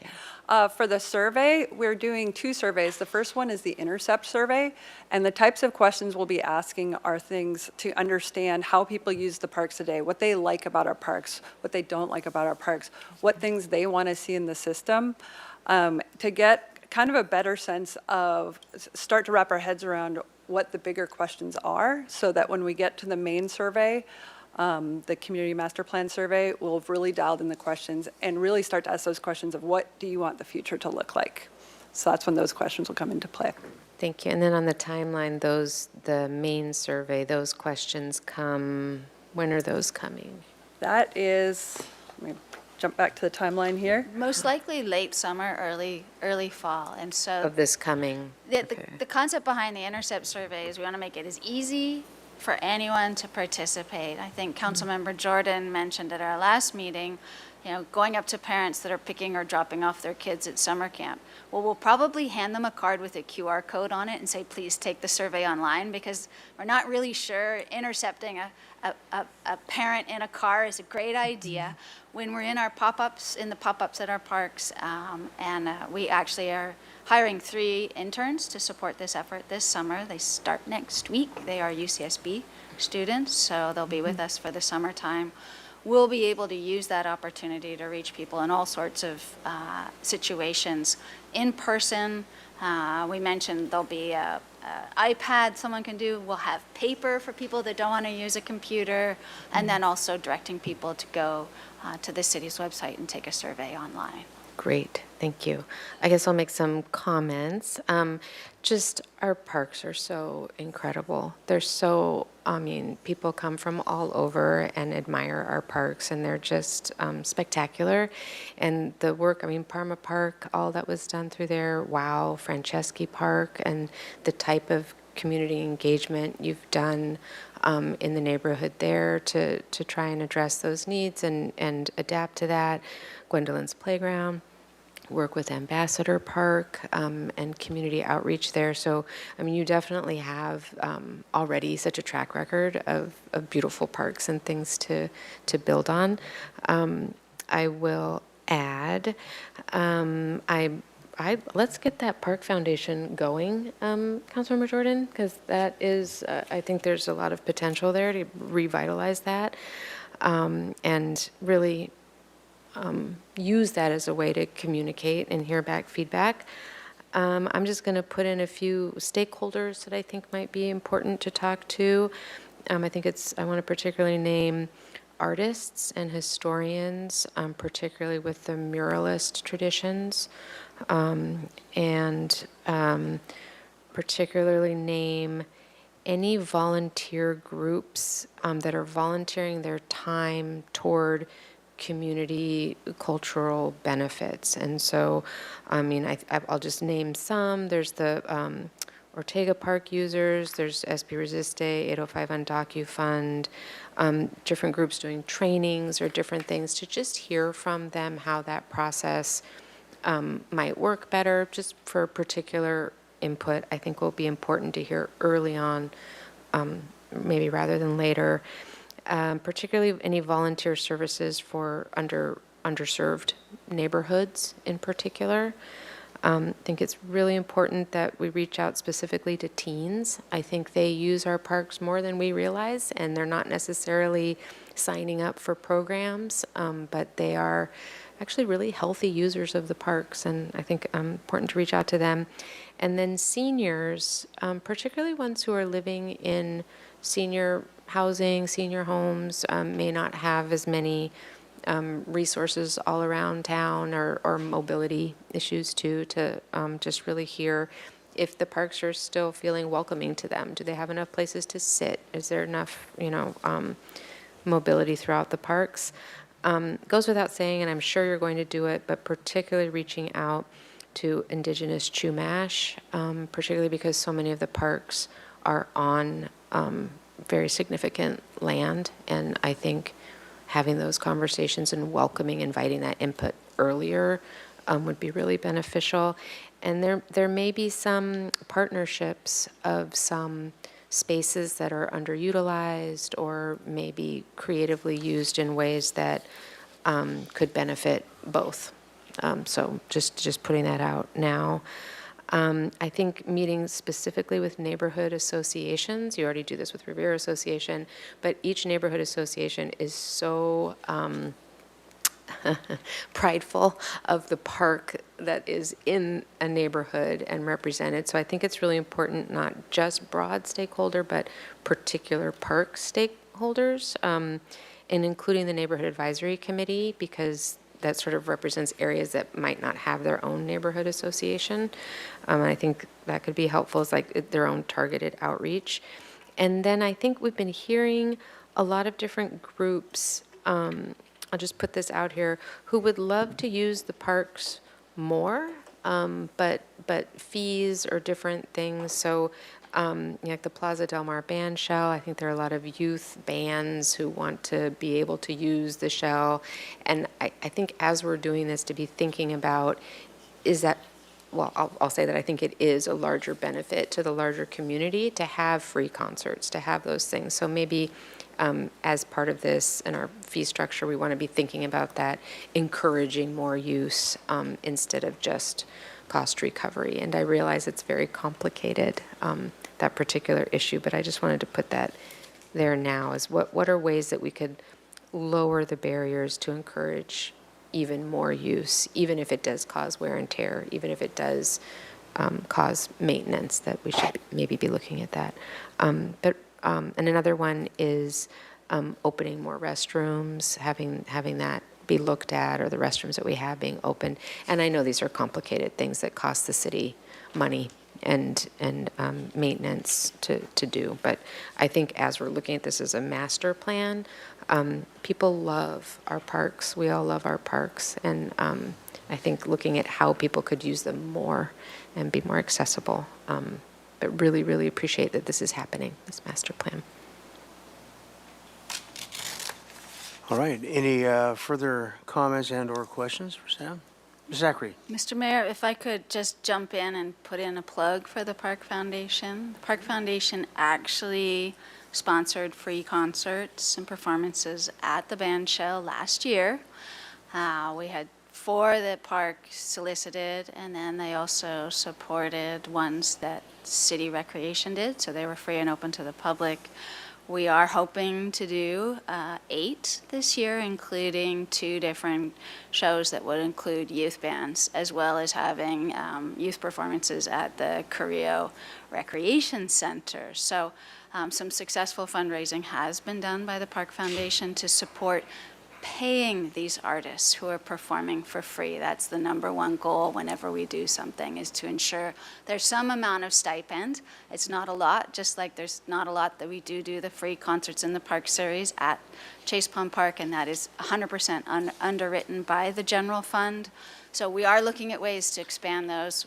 was one of the rationales for re-energizing and revitalizing the band shell and the tremendous reinvestment that the city made in that facility. So I think it will only continue to grow, and certainly our objective is to provide free performances for the community. Fantastic. Thank you. Actually, Ms. Santa Maria has a question, comment? Yes, just very briefly. Thank you, Mayor Rouse. Thank you to our staff. I mean, I don't want to get too into it since I think my colleagues have already said a lot of it. I just wanted to briefly add in terms of our stakeholder groups, one key group. I know we've mentioned businesses, but in particular, I would really love to highlight us really engaging our vendors and the local businesses we partner with, that we issue contracts to, so that we can get their feedback on how best to make this just a smooth process going forward when we partner with individuals who provide these services in our community. What do they need so that they can be successful and so that they know what our protocols are and how they can, succeed. And then just wanted to echo what Mayor Pro Tem Sneddon mentioned about, ensuring that when we are trying to reach out to Spanish speakers, that we're inclusive of these community organizations. So definitely want to uplift again or take a park steering committee, Aspirasiste. I didn't hear cause being mentioned in there, but cause is, as we all know, very well known for engaging the Spanish speaking community, and they have Spanish speaking staff. So just want to make sure that all of those are noted, because I think they would just be a really great value. And in terms of the east side in particular, one area I didn't really hear mentioned was along the Milpas corridor. And I mean, I understand it's more of a business corridor, but because, the Milpas corridor, usually, like what I hear from constituents there is sometimes they'll go to Milpas, they'll get some food, and then they're like, let's take it to the park, right? And so there's a lot of people that are in that corridor already, whether they're businesses or people who are just frequenting it, right, from the neighborhood, who really would love to give input and who may even be avoiding the parks for certain reasons, but we may not be able to find them at the parks, right? But we may be able to find them in the other places they frequent, like our local businesses, and on the east side, Milpas corridor would be a big one. But as always, thank you for helping keep our parks so beautiful. I know that our community is really, they're really committed to making sure that they can provide the feedback so that we can just make it more accessible. I do want to echo the sentiment about, the open bathrooms and understanding the resources this requires, but hoping that there can be some balance to where we can provide these resources, but also balance it within our budget. But thank you. All right, very good. Thank you very much. Appreciate that. Thank you. And with that, we can move on to our next item, item 13. If you would read that into the record, please. Item 13 is replace March 31st Cesar Chavez Day with an alternative holiday and request to rename Calle Cesar Chavez. Ms. McAdoo, you had a Sure. statement you'd like to... Thank you, Mayor and Council. I want to just clarify the intent of this agenda item today, which is simply to get council direction to start the process. The goal is not to discuss content, what we think anything should be renamed, what we should do with the holiday, but just to begin the engagement process with both our labor groups and our community around the naming of Calle Cesar Chavez, and whether or not the city recognizes Cesar Chavez March 31st as a city holiday. So with that, just want to answer any questions about the process. We have staff members here who can talk about the process, but also if there's any other particular community groups or members, we've outlined a pretty substantial list of engagement in the staff report, but happy to hear any other feedback from the council and folks we should engage with. And is there a staff report per se, or is that... That is the staff report. Okay, very good. With that, I'm going to invite Mr. Montenegro back up. I apologize for the false start. And speak to this item, and we'll bring it back to council. Hello, City Council, Mayor Randy Rouse. This is an incredible time in history. Our community, not only here, but regionally, nationally, we are going through an exodus when it comes to our leaders. So to introduce myself, some of y'all know me personally. Some of y'all have read my work, seen my content, seen my articles on LA Times, Santa Barbara Magazine, Local Hero, etc. But I'm just here to show you that for the past 10 years, as a fellow civic servant, I'm not on payroll, I just do it for the love of our community, I have been championing public art, as well as our local history. I just happen to specialize from a Chicano perspective. Some people know it as Hispanic, Latinx, almost become semantics. Essentially, I'm here to let the people know locally, regionally, globally, that there are brown people here. There are people of Spanish surname, that we do bring value to this community, that people migrate here not only for prosperity, but for leisure to enjoy life. So with that said, as a writer, as a journalist, historian, I'm just a person that cares, everyone wants my opinion because I just happen to be a Chicano writer, Chicano historian. So with that said,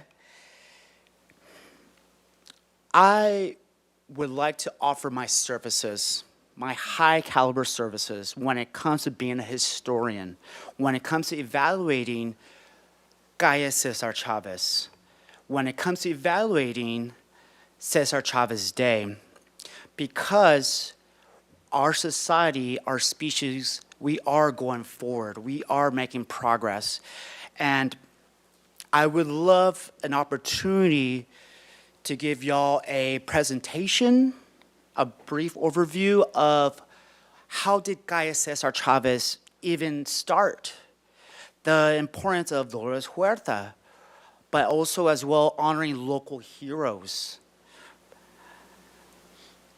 One thing to consider is, should we rename it back to South Puede Street? I'm good friends with Neil Graffy. So we've been talking about the historical significance of how our streets are named. I suggest more of the Si Se Puede when it comes to honoring the movement. So with that said, my name is Michael Montenegro. I hope I could be of service for you. Si Se Puede. Thank you very much. Are there any speakers online for this? Yes, Mr. Mayor, we have one raised hand. Jacqueline Inda. Jacqueline Inda, please go ahead. Mayor, Council, my name is Jacqueline, and I have a long history with the renaming of Calle Cesar Chavez into from Salsipueda Street. I'm here with the perspective of honoring our tradition, but I also know that policy is policy. There is no city ordinance or process to return a street to its former name. It has to go forward, which means that we'd have to go ahead and go through the process that we participated in many, many moons ago to rename it. And in that way, what I encourage is what Oscar Gutierrez, our council member, has started, which is engaging folks in the community that have participated in the past in this process, that understand the complexities of renaming a street and going through the actual process that everyone has to rigorously participate through. And I encourage our council to consider this process moving forward as a highlight, because this is something that is of high value and high interest to most of our community members. Being a part of that process and being a part of Casa de la Raza back then when it went through the resolution process, I can clearly indicate to you that it's not an easy process, and many businesses and many folks in that corridor will have their input. What I'm saying is that it's now time for us to go through the process again. And in this process, I want to encourage openness and transparency, as well as knowing that policy-wise, we will have to move forward rather than looking back. And that's simply because that's the way that the ordinances are written. I hope that this process leads to furtherance of valuing our traditions and community input. Thank you. Thank you. Okay, so as Mrs. McAdoo said, we're not really here today to really discuss the content or whatever, what we're doing, but more the process. And is correct, there is a process for us to do this. I would like a couple of people I would like us to bear in mind two things. Number one, it's an industrial corridor. There are a number of businesses, established businesses that have Cesar Chavez on their materials, on their plates, on their addresses, whatever they've been using for years. And that is not just a slam dunk for them to change all that out. Number two is, what was my second idea? I forget what it was now. Anyway, no, that there are, well, I guess it is just about the process and going forward with that and not spending a lot of time trying to discuss. We'll have plenty of time for that later on, but just giving the direction for staff to go forward. And so with that, I'll call on Ms. Sneddon.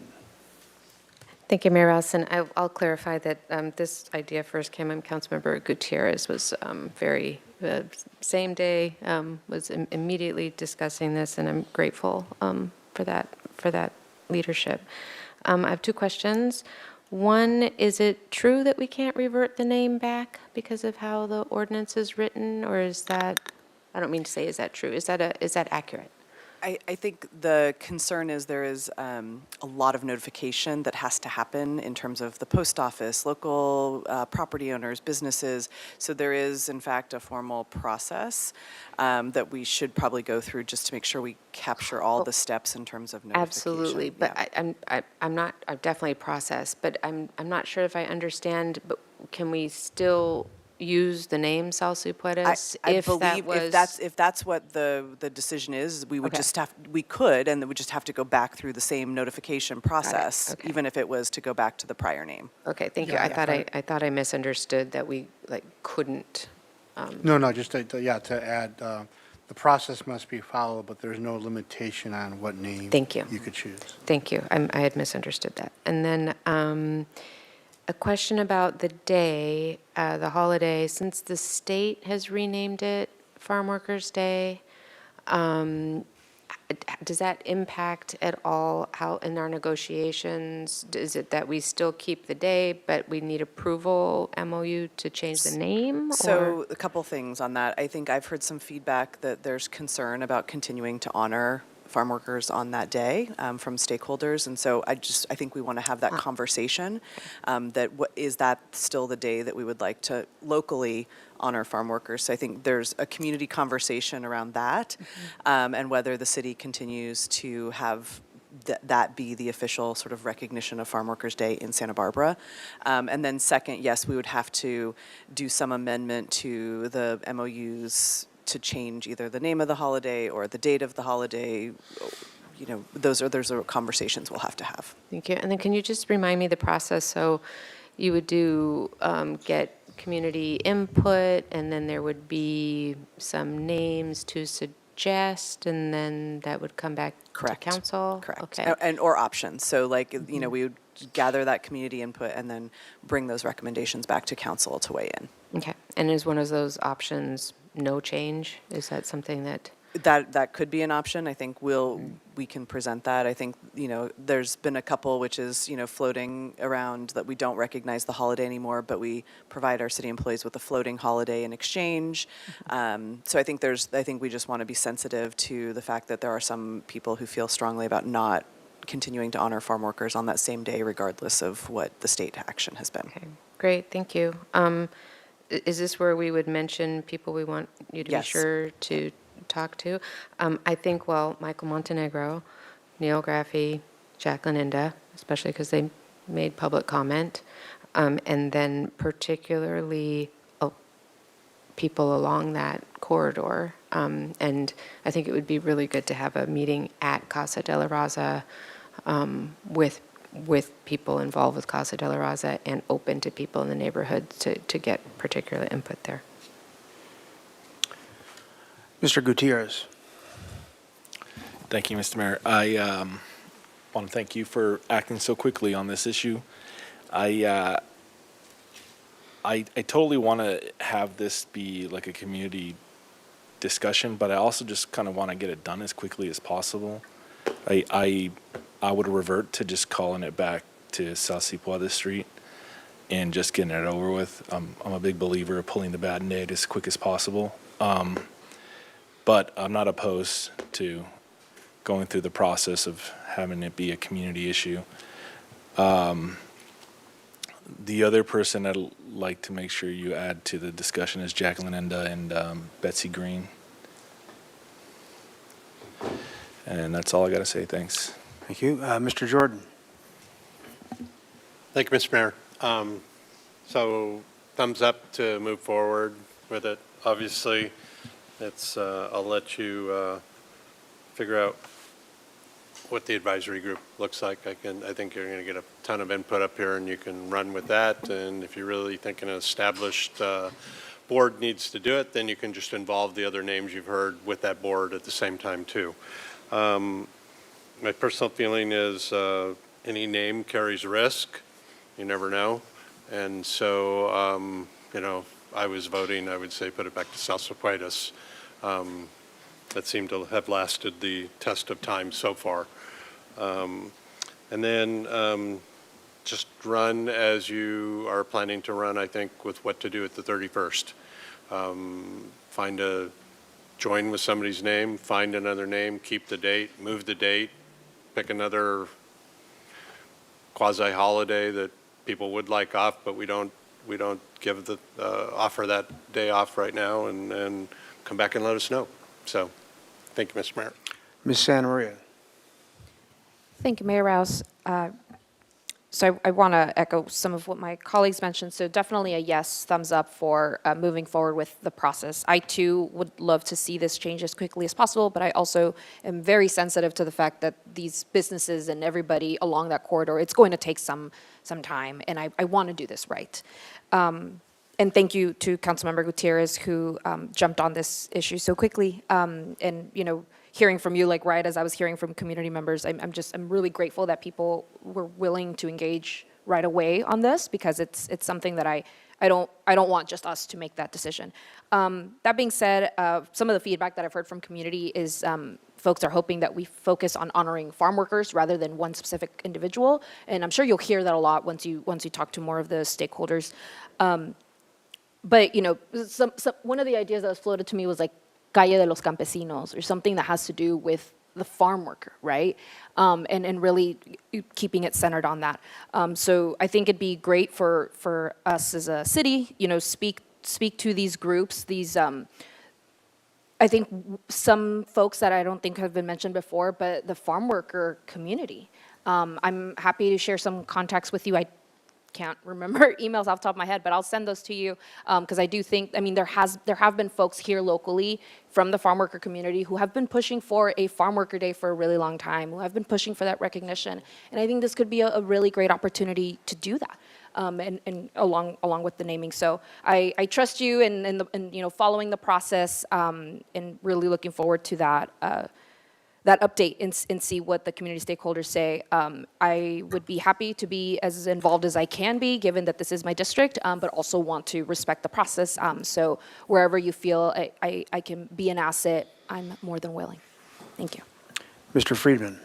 Thank you. Thank you for my colleagues' comments. In agreement, we need to move forward with the public process as outlined to meet the city processes.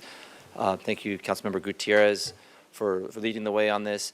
And I'm not going to opine on any preferences I have. I'd rather just have the community come together and give us some options. And then in terms of just who to outreach, not only the businesses down there, but also in make sure that our public safety has that, because ultimately if something should happen down there in the future, we want to make sure that they are prepared for whatever comes down. I know that is part of the process, updating the maps and everything. Absolutely. Notification of the post office, public safety agencies, both locally and in the regional. Yeah. That will be part of the process. And then also, as part of that process, that all the maps, it's changed a lot over the years, talking for people on their phones. When you're trying to find a location, make sure you have the proper one.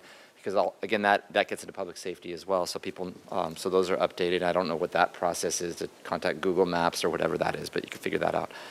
And then in terms of the holiday, I think your process that you've outlined is going to the bargaining groups to discuss that, to find something that meets the city's needs, fully support that.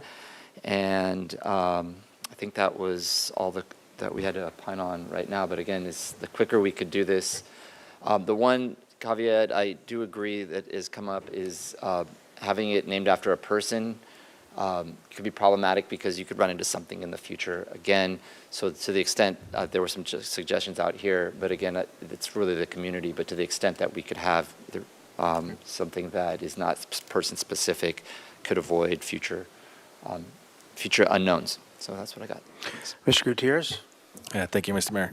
Sorry, I just want to make sure that I'm clear in that the reason I also feel like we should go back to Celsipuada Street is because the main reason why that part of the street was changed was because of La Casa de la Raza, the location of La Casa.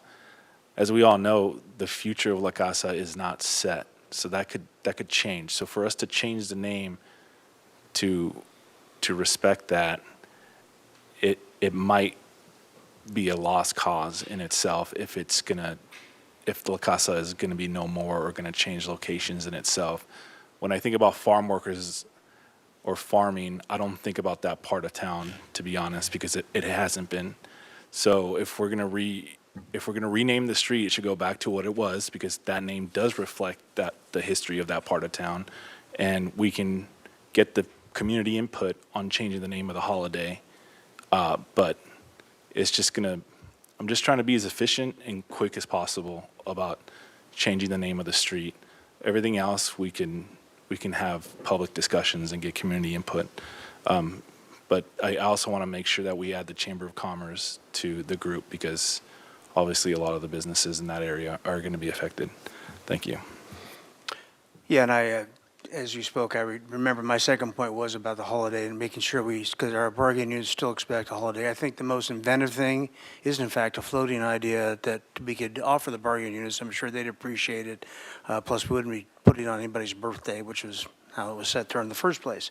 Naming anything and dedicating anything kind of has its problems, and we certainly have seen it in the last few decades. So now with that, Ms. McAdoo, what kind of, would you like a motion on this? I think just a motion to the staff recommendation. Okay, I'd entertain a motion from someone. I'll make the motion. Mr. O'Keefe for the staff recommendation. Thank Second. you, Mr. Gutierrez. What? Second by Sneddon. And with that, we can have a vote unless you need to read it off, Madam Clerk. And I'm sorry, who was the initial mover? Mr. Gutierrez. Mr. Gutierrez, very good. A motion for the staff recommendation, motion by Councilmember Gutierrez, seconded by Councilmember Sneddon. Very good. Go ahead and vote, please.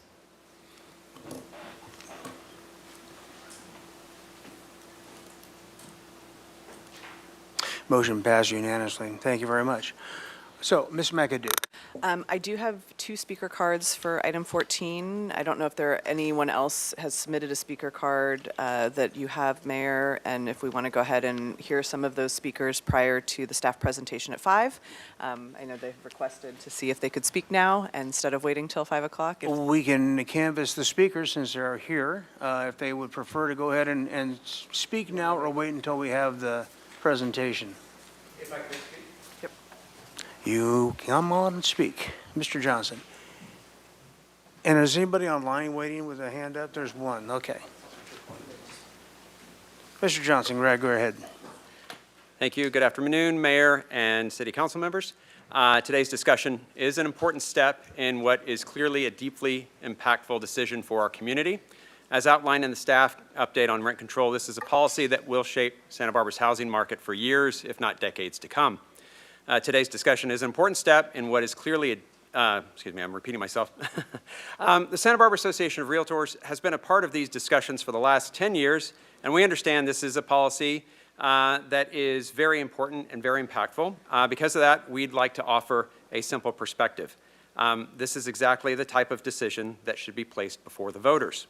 First, this is not a question of urgency versus delay. We already have the rent freeze in place along with state and local tenant protections. Taking the time to allow the full community to weigh in is not inaction, it's thoughtful deliberation. Second, this is a long-term system with real ongoing costs, and rent stabilization requires administration, enforcement, hearings, and staffing. Voters deserve transparency about what that will cost and how it will be funded before it's put in place. And finally, this is not a routine policy change. This will fundamentally restructure rental housing in Santa Barbara. Placing this on the ballot doesn't weaken leadership, it strengthens it. A decision this significant shouldn't rest on a divided council vote. It should reflect the democratic legitimacy that comes from the will of the full community. And then one last point. We can disagree on policy without losing respect for one another. The tone of the conversation matters. And some of the rhetoric that we've seen, particularly online, across all segments, has crossed from disagreement into personal attacks. That's not constructive and it's not safe. This is a community issue. We all live here. We all care about the outcome. So let's make sure we approach it with the level of respect that this moment deserves. If this policy is strong enough to shape our housing market for decades, it's strong enough to be decided by the people it will impact. So I respectfully ask that you place rent stabilization on the ballot and let the voters decide. Thank you. Thank you. Lloyd Beardsmore, would you like to speak now or would you like to wait? You're going to wait? Okay, very good. And then we'll have that speaker online. We'll ask them that same question if we could.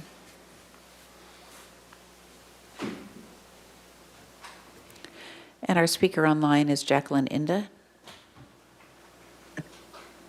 I wouldn't mind speaking now. Go right ahead, please. Mayor, Council, I want to share with you a little story. And this is a story of a foster child who grew up in Santa Barbara, who didn't have access to that generational wealth.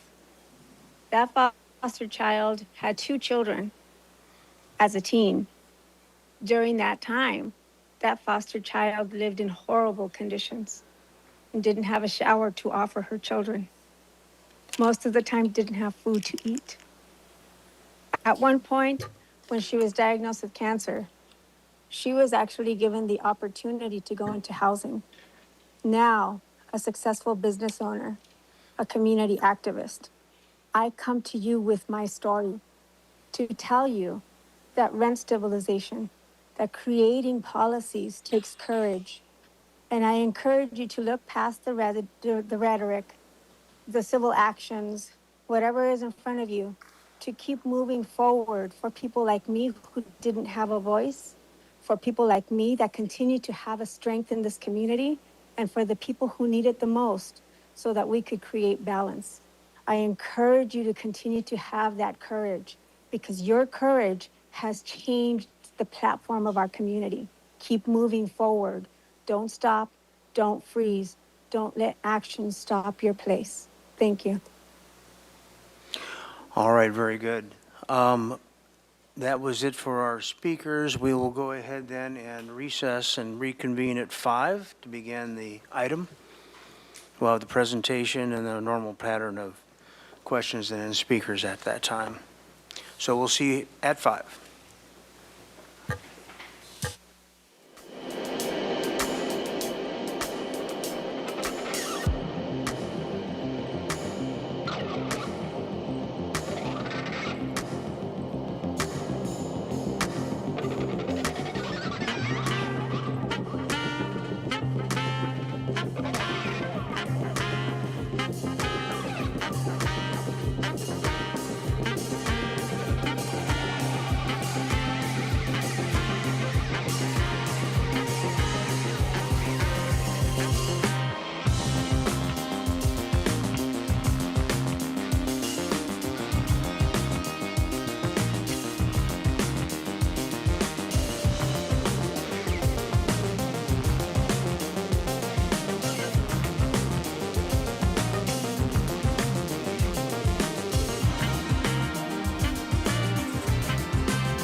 reconvene now. We're going to be on item number 14. And Madam Clerk, would you read that into the roll, please? Certainly. Item 14, update on development of a rent stabilization program and final policy direction from council for ordinance draft, estimated time 5 p.m. Okay, as you can well imagine, there are a whole bunch of speakers. And what we want to do is we want to hear from everybody to the extent possible. But we're not going to be able to give the full complement of time for all these speakers. We have all of you folks here, and we've got a bunch online waiting as well. So what we want to do is we're going to get to the presentation, we're going to have the speakers, and then will be council deliberations. So where it'll be a minute and a half per. However, if you want to combine with 2 other people, I'll give you up to 5 minutes, okay? So it's a minute and a half per, unless you want to get together and combine with somebody, but those people that you combine with also still have to be in the room. So we're still getting, we get those cards and letters are still coming in. So in order to be able to hear from everybody, we're just going to have to do it that way. So be conscious. There's a timer up there. You'll be able to see exactly where you're at as you do your presentation. So with that, we will, everybody ready? Let's proceed. Great. Thank you, Mayor and Council. Kelly McAdoo, City Administrator. We're happy to report back this evening on where we have been around developing different policy options for the Council's consideration around the rent stabilization ordinance. Barbara Anderson in my office will be leading the staff presentation. We also have our external consultants from RSG Consulting here to provide some technical support and answer questions about some of the research that was identified in the staff report. And again, this follows on the council's direction last December regarding the work plan. And I just want to emphasize that if we would like to stay on the timeline that the council has asked us to stay on, which would be bringing an ordinance back to the council by this summer, June or July, we really need actual direction from the council on the core elements of that ordinance tonight. And so we have structured the agenda report. There are, I believe 13 different policy areas where we have presented a couple different options based on our staff research and community engagement outreach. And what we will do is go through the presentation, as you heard, public comment, and then council questions. And then we are prepared to actually, I think what the most effective way might be to go through each one of those 13 items and do a separate motion on each one. And I know that feels very process heavy, but I think it's very important to get clear direction on each one of those policy components as we start to work through developing the ordinance. The other piece I think would be helpful and is identified in the staff report is as we went out and did the community engagement process, with which Ms. Anderson will talk about, there was some discussion of potentially just letting this be on a ballot measure in November for the voters to vote on. Even if we did that, we still need direction around what would you like the voters to vote on.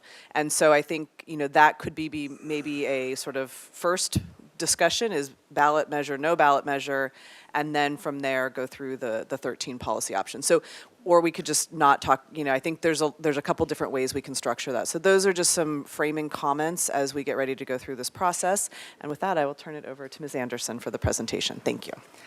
Good afternoon. Mayor and Council, I'm Barbara Anderson, Senior Assistant to the City Administrator. I'm joined this afternoon by RSG. We have Principal and Vice President Tara Broughton and Senior Associate Sarah Court.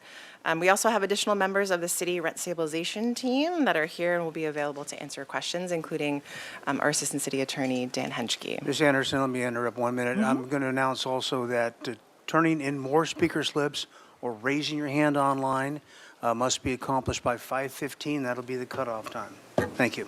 Sorry, Greg, go right ahead. No problem. As detailed in the staff report, over the last 6 weeks, city staff facilitated 5 focus groups and had several one-on-one discussions with local leaders and community members that are actively engaged in this issue and have specific expertise on housing policies.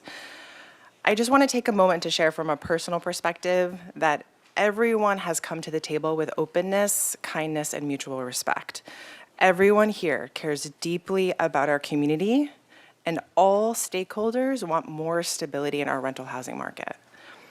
So many have shared their personal experiences as a tenant and as a property owner, all very impactful to this process and our ongoing research.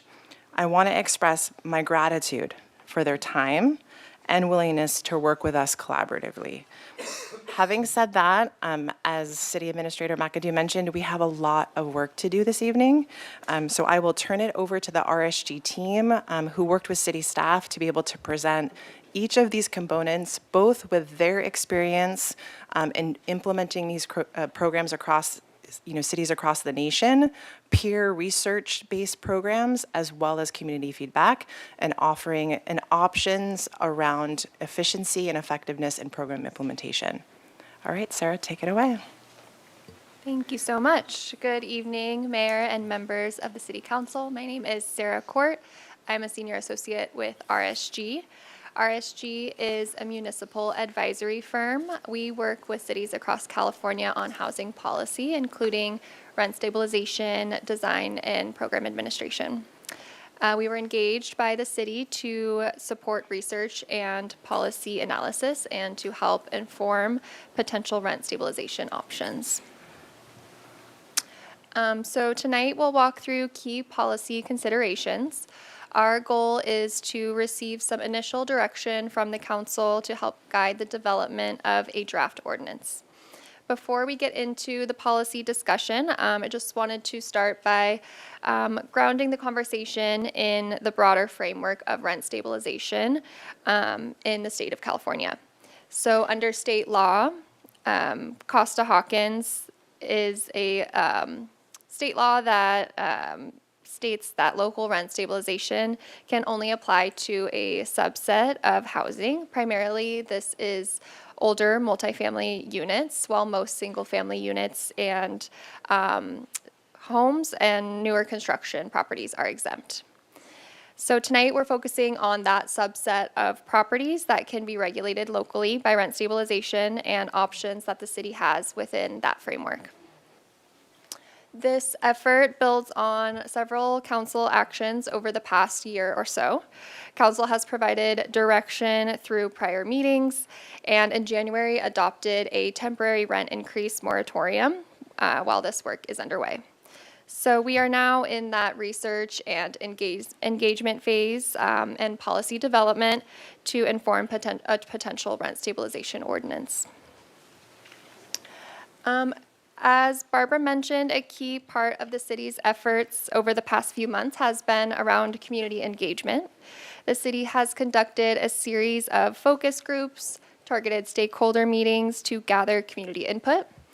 The participants included tenants, housing providers, nonprofit developers, advocacy organizations, and members of the Rental Housing Mediation Board. This helped capture a wide range of perspectives and understand key trade-offs as it relates to a policy for the city. So based on input that was gathered through those outreach efforts, as well as analysis and peer research that we have been doing, we are now at a point where we can begin discussing the program, framework, and policy options. So if council chooses to move forward, a draft ordinance would then be developed based on the direction provided today. So one of the key components of any rent stabilization program is understanding first who the policy would impact. So this slide here helps to frame where renters are generally located across the city's housing stock. We looked at the distribution of housing types across the city and compared it to the share of renters to approximate where renters are most likely located across the housing stock. So as you can see, while most of the overall housing stock is single-family homes in the city, renters are primarily concentrated in larger multifamily housing, especially larger properties. So what's important to note here is that any rent stabilization framework would apply only to a subset of these units, since many are exempt under state law. And as we'll touch on later, there are tools you can implement to better understand the subset of the housing stock that would be affected, such as a rental registry, which can narrow down those units that would be subject to the program. And with that context, we will dive into the key policy components. So listed here are the core components that typically make up a rent stabilization program or ordinance. They generally fall into a few categories, including how rents are regulated, which units are covered, how a program is administered. So each of these different components kind of represents a policy decision point, and they all work together as a part of an overall framework of a rent stabilization ordinance.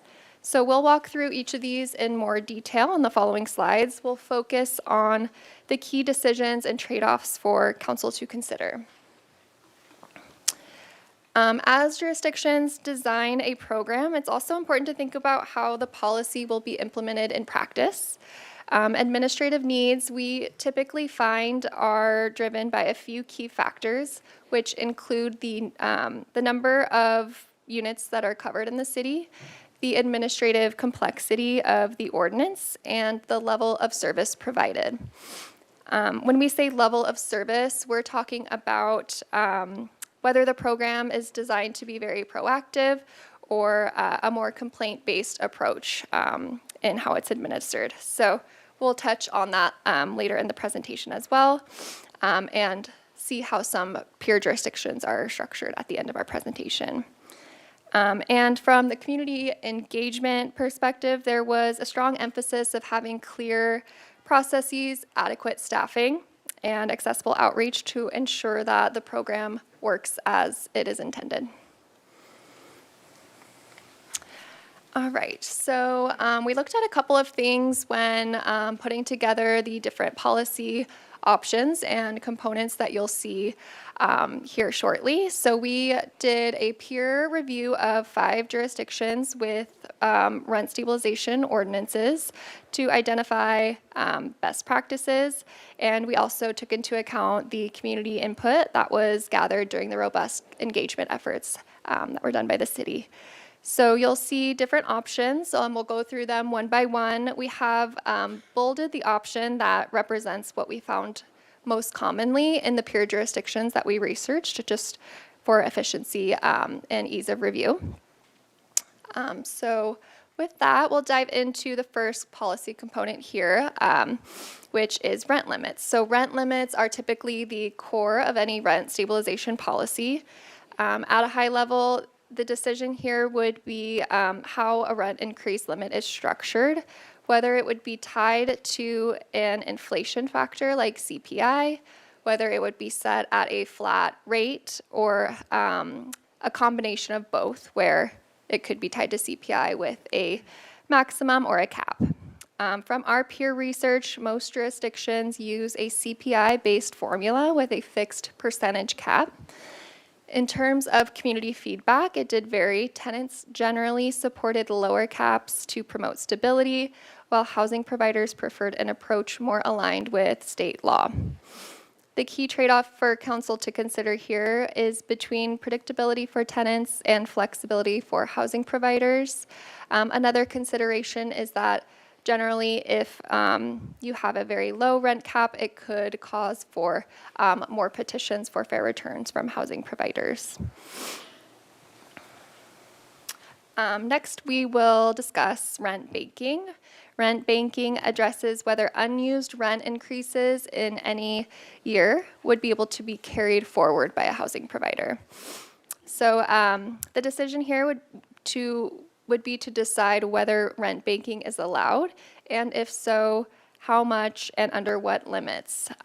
So from our research, most jurisdictions that we looked into allow some form of rent banking, typically with some types of restrictions, like a cap on how much you can carry forward, things of that nature.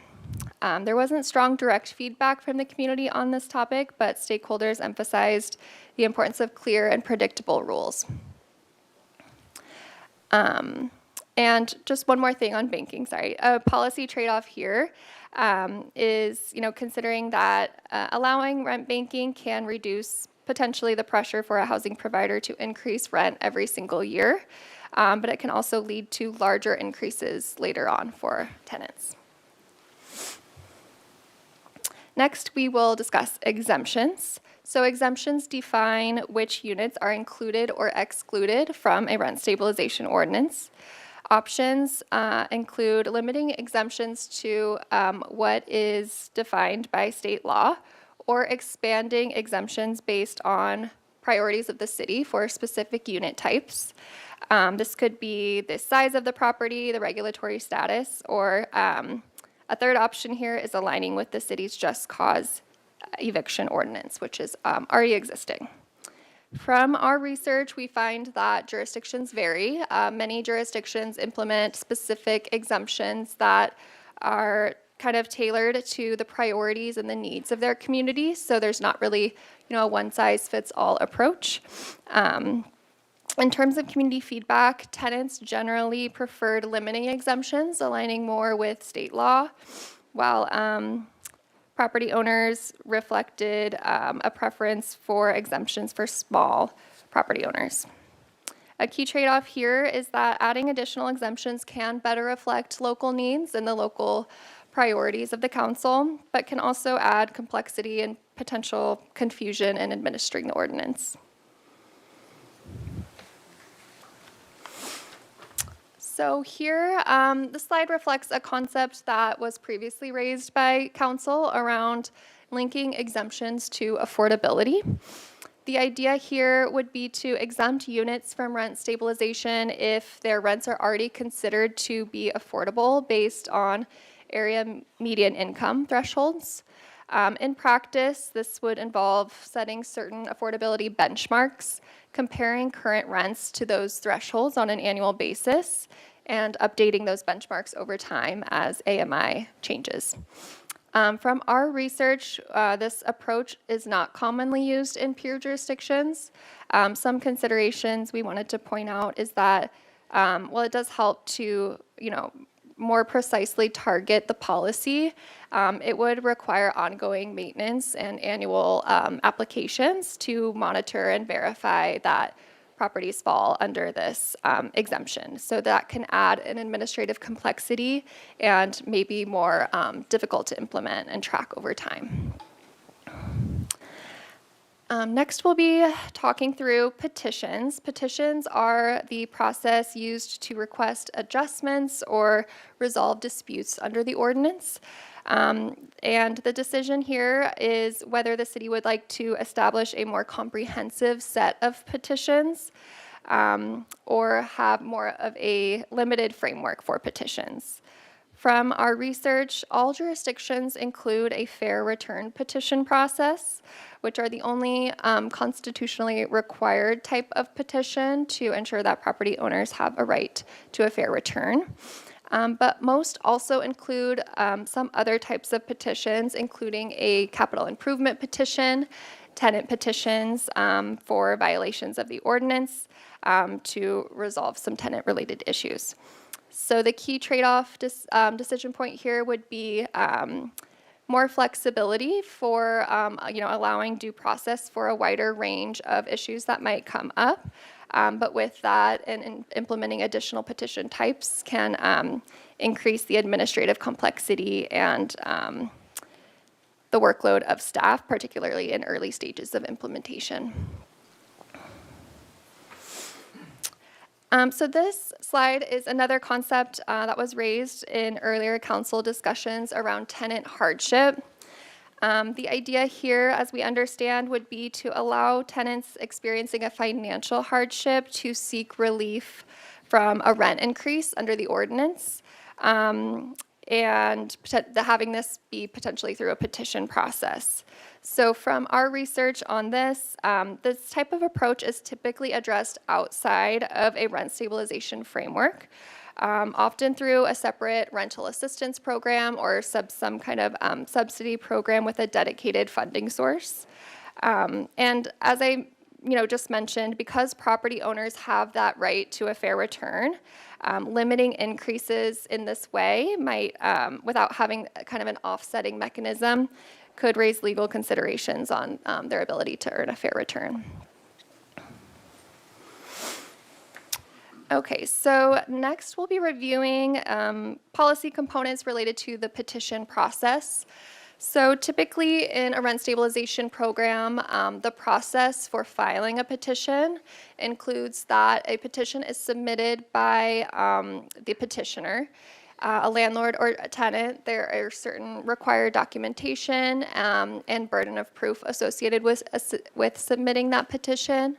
It would then go under administrative review, so staff would review the petition to ensure it's complete and all of the backup and supporting documentation is provided. It would then move to a decision, so the designated decision maker, whoever that might be for the program, makes a decision on the petition, and then there is sometimes an opportunity to appeal or review the petition decision. So there are some policy decisions related to each of some of these steps that we'll go through next. First is the decision-making authority. So this is who would be making the decisions on petitions. Generally, we see that the options here are for decisions to be made by a hearing officer, by a board, or by a designated city official.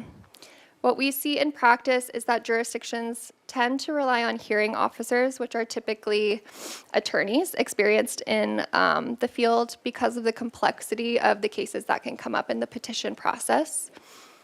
Boards can also be used, but just something that we do see with boards is that they can be more difficult to appoint and maintain a board that is educated on the topics of decision making for petitions. And next would be how appeals are handled within the petition process. At a high level, the decision would be whether to include an administrative appeal process within the city, and if so, who would be responsible for hearing those appeals. From our research, most of the jurisdictions do include some kind of administrative appeal process.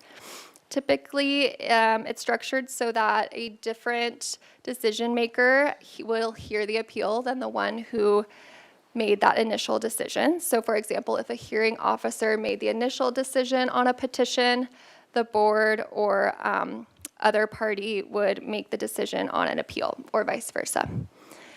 Another option is that the initial decision is final within the first decision that's made, with any appeal going to outside the city to a court of local jurisdiction. So in terms of community feedback, there's general interest in ensuring that decisions are fair and impartial. The key trade-off here would be that having an internal appeal process kind of adds that additional administrative time to process and additional resources as well. So local ordinances can also choose to include additional tenant protections. This can include things like notice requirements and additional transparency measures. The decision here would be whether to align with the baseline state requirements or to expand and add some additional protections to improve clarity and access. From our research, most jurisdictions do include additional requirements like ensuring that disclosures are included with lease agreements, additional requirements around filing notices, submitting copies of notices to the city, and things like that. Community feedback did emphasize the importance of clear communication, transparency, and protections for vulnerable populations. It's important to note on this one that the city does already have a just cause eviction ordinance in place. So any additional considerations, you just want to make sure that they complement the framework of the existing ordinance. Next, we will touch on mediation. So mediation is a tool to resolve disputes between tenants and landlords. Council can decide whether mediation provisions are included in the ordinance, and if mediation is required, offered as an option, or if it's handled outside of the ordinance entirely. From our research, most jurisdictions do offer mediation in some capacity. It's usually not included in the ordinance, or they're not, specific provisions in the ordinance, but it's kind of offered as an outside resource to tenants and landlords. Community feedback did support having mediation available as an option. And from an implementation perspective, we just wanted to note here that requiring mediation can sometimes introduce some sensitivity, particularly if tenants feel that it could potentially create a risk of retaliation.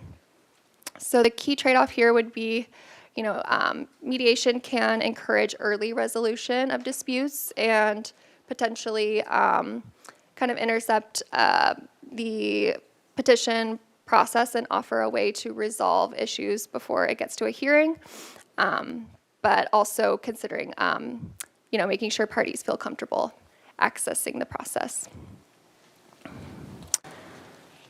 All right, so this slide here focuses on governance, which refers to the entity that's going to be responsible for overseeing and administering the program as a whole. So at a high level, the decision is whether the program will be administered fully by staff, overseen by a board or commission, or some kind of hybrid approach that includes both of these aspects. From our research, all jurisdictions do have dedicated staff for day-to-day operations of the program, and many do use this hybrid model to have a board or commission provide oversight and advise on implementation of policies and procedures. In terms of community feedback, there was interest in transparency and community representation in a rent stabilization program, alongside considerations of cost and efficiency and administrative complexity. So the key trade-off here is between a more streamlined staff-led approach and a model that includes additional oversight and community input, which can add structure, but also may require more coordination and resources. Next, we'll discuss the rental registry. The rental registry is an administrative tool that the city would use to track rental units and manage the program. The key question here is whether to implement a registry, and if so, how comprehensive the registry would be in terms of how much information would be collected, whether that be kind of at a basic information collection or getting detailed into the unit information, rent, reporting, and things like that. From our research, most jurisdictions do require some form of a rental registry that mandates unit and rent data be reported on an annual basis. In terms of community feedback, there was interest in having a registry to support transparency and consistent program administration, alongside concern about the burden and cost to housing providers of implementing a registry. So this kind of also ties back to our earlier discussion around proactive versus reactive enforcement of a program. Having a more robust registry will allow for more proactive monitoring of compliance and enforcement, and more limited systems rely more heavily on that complaint-based process where tenants are coming forward and lodging a complaint. So the key trade-off here would be having a stronger, data and oversight capability, and the level of administrative effort and costs required to maintain and implement the system. Next, we will touch on how the program would be funded. So from our research, most jurisdictions do have some form of a cost recovery model. Typically, this is an annual per unit fee, often informed by a fee study to determine what the cost would be to fully capture the administrative effort to implement the program. In some cases, all program costs are included in that rental registry or annual fee. Some jurisdictions have additional separate petition fees for those more complex cases that can be costly. In many jurisdictions, a portion of the annual fee that is established, it can be passed through in part to tenants, since the program applies and benefits both tenants and housing providers. In terms of community feedback, there was a strong emphasis on ensuring that the program is sustainable and adequately resourced to function effectively. So the key trade-off here would be between ensuring a stable funding to support staffing and administration of the program and minimizing financial impacts on tenants and housing providers. So to kind of help put that into context, this slide here shows how rent stabilization programs are staffed and funded in other jurisdictions. So you can see that there is a range of program sizes and costs, which generally increase with the number of units that are covered and the complexity or the service provided under the ordinance. The key takeaway here is that policy and administrative choices, such as how comprehensive or proactive the program is, can directly influence staffing needs and overall costs of the program. And as a final point, we just wanted to highlight how rent stabilization would interact with the city's existing just cause eviction ordinance. We wanted to highlight this because these policies will work together very closely. Rent stabilization will govern the rent increases, while the just cause eviction ordinance governs when a tenancy can be terminated. So from an implementation perspective, we just want to point out that aligning them as closely as possible kind of helps to create a more cohesive system with clearer rules and a more consistent administration. So as council considers the rent stabilization framework, it's important to ensure that it works in conjunction with the existing just cause eviction ordinance. And with that, we're happy to take any questions that you might have. All right, thank you very much. And we'll go to council for questions. Mr. Jordan. Thank you, Mr. Mayor. I may just go through my notes, and they may be out of order because I skip back and forth.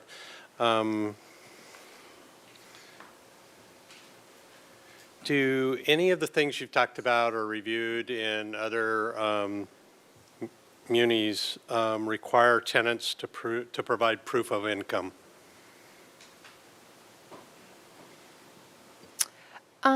We do see this as it relates to relocation assistance. So some cities have relocation assistance amounts that are increased for tenants who might be at a certain income or below a certain income level, which would require tenants to provide a verification of income.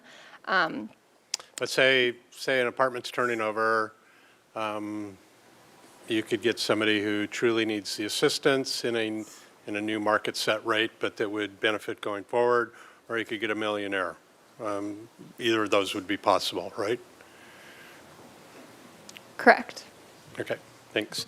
And then are those munis on the back, were those your the jurisdictions, the 5 you looked at? There's 6 there, but 5 that you got responses from or something? Councilmember Jordan, it was a range of jurisdictions, ones that have been mentioned in prior conversations and deliberations as comparison cities, as well as those that have passed a ballot measure in support of their program and varying staffing levels. So we wanted to offer both peer jurisdiction research as it relates to a range of types of programs. So through all the pages, Yeah. the up to 5 that were numbered there, are those all the same 5 on every item? Okay. Yes. And you can find those jurisdictions on slide 8 under the key inputs, and analysis has the 5 you. jurisdictions. It's a little bit different than the last slide that showed And then- the cost. I'm always confused and would just like to get somebody else's outside of this sandbox's context on this. CPI in California anyhow has nothing to do with the expenses related to managing a commercial or commercial residential policy. Those are like mom and pop things of me, my rent, my groceries, my doctor bills, my transportation. CPI is not a contextual attachment to commercial insurance, commercial water rates, that type of thing. So why do people use CPI more than just figure out a percentage and use a percentage? What's the attraction there? We typically see it linked to CPI. A lot of programs, including this one, linked to CPI. Most all of them in your are thing. linked to the consumer price index, just because it is a standardized index, and then it does account for, you're kind of looking at it from the aspect of the provider and those rising costs, but the CPI index is more towards the individual and rising cost of all consumer goods, which does include some housing related items in there as well. But you're framing your percentage off of CPI on a frame that doesn't take into account what could or couldn't be escalating costs of a particular category that is oftentimes unique to a property owner and not to the general public. That's correct. That's how it's commonly applied. However, the fair return petition process Okay. does allow a process within these types of programs for a property owner to be able to recoup, get a rent increase potentially for those rising costs. And you haven't seen another example that with all this data that attempts to do the math on something that is more indicative of a commercial residential rental property expenses compared to what you would increase it. We have not. We've showed 5 here, but we've studied dozens Yeah. and multiple, and we have not seen that applied yet. Okay. And then when you talk about rent banking, somebody's, I'm sure, is going to ask about that too. I don't really understand it. Is the city then managing the data for that rent banking? Okay, Yes. So if you're rent banking, yes, if that's a wave your hand yes, you're almost certainly on the pathway to a full registry, right? You would need a registry to Okay. be able to effectively apply that, yes.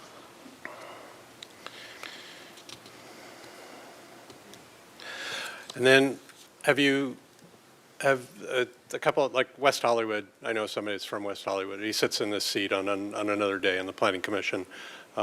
They actually started that's a mature program. They started their rent control when they incorporated as a city, right? So have you done actually, I think you have. I might have looked at a LinkedIn page. I'm stalking already.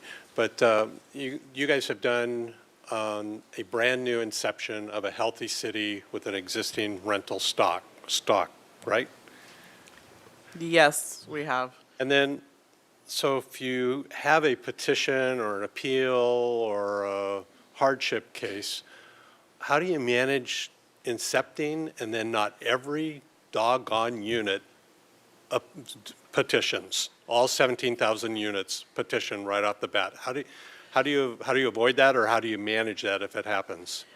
So there's a couple ways we've seen it structured. So I will say that for a new ordinance or a newly amended ordinance, there is usually an uptick in petitions from both property owners and tenants. Typically, kind of your Santa or your West Hollywood, I think you mentioned, those stabilize out over time, and you'll see kind of reduced petition process. So when they come in, you have to respond. So as Sarah had highlighted, some jurisdictions, when they are establishing the fee for the program, some will do a rental registry fee that takes the petitions out separately and will charge a separate fee to kind of, still allow for that process to occur, but to potentially have whoever's applying for the application know that there's kind of an upfront fee, so there's not just things coming in for staff to react. And then when either the landlord or the tenant engages in that petition process, so that's like the start of next month, and somebody either wants to raise the rent or somebody doesn't want to accept that raise of rent, what happens what happens to that status and the actual dollars involved in the time it takes to resolve the petition and an appeal or whatever else takes place? So let's just say in a city like ours, it might take a month or two, because we're Santa Barbara, and we like to do things slow and take a long time. So does it just hold in abeyance, and then whoever, quote unquote, loses has to be ready to cough up or cough back or cough up the difference? Is that how that works? In the petition fee or the rent change, sorry? The petition part. Oh, yes. so typically. So somebody is contesting what's taking place and wants to go through the process, then I'm assuming it starts basically when something's happening. What happens to the something that would have happened otherwise? Does the dollars get placed in a escrow account if somebody needs more money? Does somebody have to give money back and held in an escrow account there? Or does it all just get evened up a month or two down the road? So for the actual petition process, if it's not included in the registry fee, so if it's included in the registry fee, then it's kind of already paid for. You come into the process, everybody goes through the process. At the end of the day, the deciding entity makes a decision on what happens to the rents going up or down. If you have a separate petition fee, that petition fee is typically paid up front to process the fee. We typically see that done in a fee study at a flat rate. We have seen some jurisdictions set those up kind of like plan check fees. So there's like an amount and then it's tracked, and if you go over, then you pay more. If you go under, you get it refunded back. Those are a little bit more complex to administer, but we have seen it structured that way. And Councilmember Jordan, I think you're asking a question of if the rent increase is approved and it takes 3 months to get that approval, does the tenant have to then pay the back pay of rent on that rent increase? Yeah, do they have to, like a month later, do they have to cough up more money, or does it become effective when it's approved? Oh, Effective when it's approved. yes, it's effective when it's approved. Sorry, I was trying to. So check. here, it would be annual. We have an annual lease requirement, and so somebody would say, hey, no, we're increasing your rent, and you're saying, no, you shouldn't be increasing my rent, or you don't need to increase it that much, or I want to increase it more, and I want to go through the process. It trues up later, but it doesn't accrue an amount that somebody owes during that time. That's correct. Okay.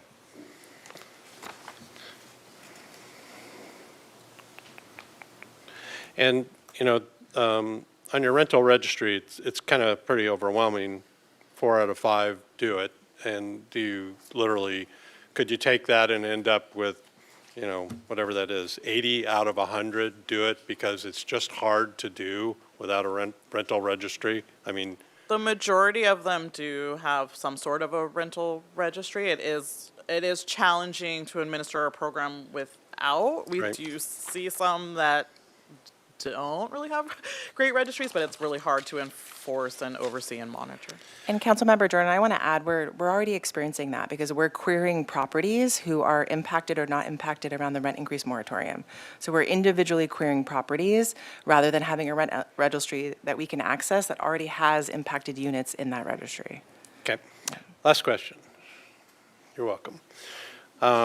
So my math says we have, based on your math says we have probably about 17,000 potential rental units. And but that doesn't take into consideration which ones of them are free from the Costa-Hawkins exemption. Do we know that number? Do we know what to erase out of those 17,000 and get down to a projected net amount of units?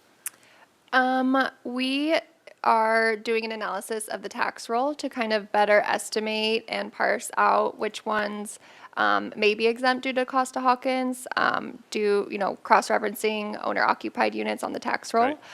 So you can, further analyze and kind of whittle down to get a better estimate. Without a rental registry, it is difficult to understand which exact properties are impacted by the ordinance. So no experience with that on what a guess would be because you just don't know? Or I mean, and how would you know? And Councilmember I hear Jordan, your point, but yeah. it's 17,000 to me is a significant number, but if it erodes down to 10, is the problem not really that big? And are there other opportunities to do something with looking at a rental subsidy program for income ranges that would be less than paying $3.4 million a year and having 12 employees if we're comparing ourselves to West Hollywood, which is a mature program? I mean, so Do we get that number down to a number we know we're talking about before we commit to the rest of this, so we can juggle options and maybe I'll just call it rent control. A rent control option is adversely expensive compared to a subsidy program which is less expensive but accomplishes the same thing, right? Yeah, Councilmember Jordan, we also need to do the analysis based on decisions made today. So if there's additional units that are exempted from rent stabilization, that would also factor into that number. So we at least initially wanted to give you an overview of an estimated number, but it will be less than the 17,000 you see. We just don't know how much. We don't know yet, then- and we will get that number Yeah, and as then close as we can. in your experience, when right? people are sitting on this edge of a cliff like we are, do they go out and do a registry first to get some of these answers, or does it just part of the entire buy-in, I need to buy the whole hamburger kind of thing? You're sort of buying the whole hamburger. Rental registry systems are not easy, and typically if we had one client try to do it ahead of time, and because there was no ordinance mandating it, they made a lot of people very grumpy. So, Okay. Yeah, you All right, kind of thank you. got to buy Thank the you. whole burger. Thanks. Thank you, Mr. Mayor. I'm going to slip in a real quick question here first. You mentioned a lot about the constitutional need for a fair return. Will you define fair return for me, please? So basically, state constitution is a regulatory taking, right? So you can't have a regulatory taking, so there has to be a process that basically entitles that a property owner be able to receive a fair return. Now, the fun part, which keeps all the attorneys really busy, is that there's no actual legal definition of fair return. So there's many different ways to establish that, but the one most recognized way, which I won't bore you too much with math terms, but is a maintenance of net operating income, or NOI approach, which basically looks at the income and expenses of rental property and making sure that they're being able to maintain like a level of profit over time, and they're constitutionally, a property owner is constitutionally entitled to that, right? Otherwise, it's seen as a regulatory taking. So in the state of California, you cannot have a rent stabilization ordinance or process that doesn't allow for fair returns. And that's on a case-by-case basis, or is that a generalization of the population that you have of rental properties? That's for any rental property within the program is entitled to that. So fair each return. person would have to make his own case? Yes, each single property, because And- you're looking at income and expenses, or that particular property's financial health in a sense. And two more quick questions. On this list of peer jurisdictions that you have, are we talking apples for apples systems? Because I'm looking at is, for example, the rent control ordinance in Hayward comparable to the rent control ordinance in Santa Monica? To have the same bells and whistles. My understanding is they're pretty different. Correct. We provided a range of Okay. jurisdictions. And out of those jurisdictions, who actually, is there variation on who covers the expense of running the program? Is it an assessment to landlords, to tenants? Is it done out of general funds? Or is that something that also varies by jurisdiction? So the majority of jurisdictions, including these, it is paid through a rental registry fee. So you assess the property owner, and then somehow it gets passed on, or? It's like like when you have your fee schedule, the Sure. city's fee schedule, it's a fee that gets attached to the city's fee schedule. And then that gets assessed to the property as basically annual through a rental registry process. So every year, property owners have to come in, register, pay a fee, and then most of the jurisdictions that Sarah highlighted, they pass 50% of that cost through to the resident. Because there's a super variation between the amount of expense borne by each jurisdiction. Correct. So, wow, that's fun. Okay. Yeah, and then any, typically, all fee studies try to be cost neutral. But if there are any shortages, there is a chance the general fund may have to offset, but if there's also overages, some jurisdictions will kind of put it into, a savings account in a sense to be able to cover for years where All right, it's. thank you. Kristen, Ms. Sneddon. Thank you, Mayor Rouse. Such a thorough presentation, and thank you for the research. I'm really interested in, and I think maybe all of us up here, interested in protecting the longtime property owner who's kept their rents low, have been maybe even under market rate, have not done maximum increases. And I'm not seeing so much in here considerations for that. And I just want to ask some questions about, in some of the meetings I've had with property owners, an idea came up of having something like a housing provider status, some kind of recognition that a property has been kept really low by their own choice. And I'm seeing people in the room here today who I've had conversations with who are genuinely worried that because they've kept them low and now they'll be locked in low.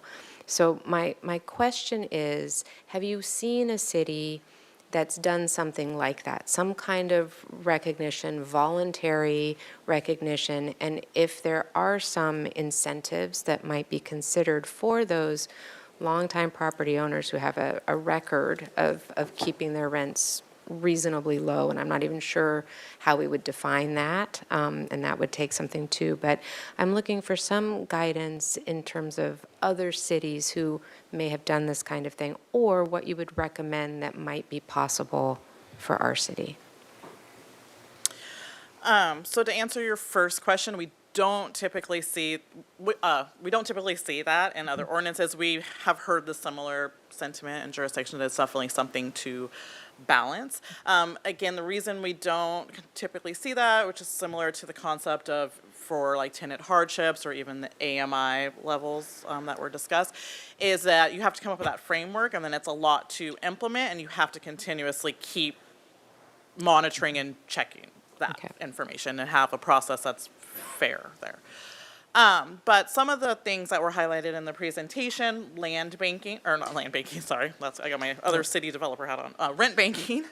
That is something that, again, was mentioned that, it allows a property owners who maybe everything's fine, they haven't been raising rents annually to continue those practices and not have to increase because they feel like there's a limit there, but then be able to come back and collect whatever maybe they didn't impose.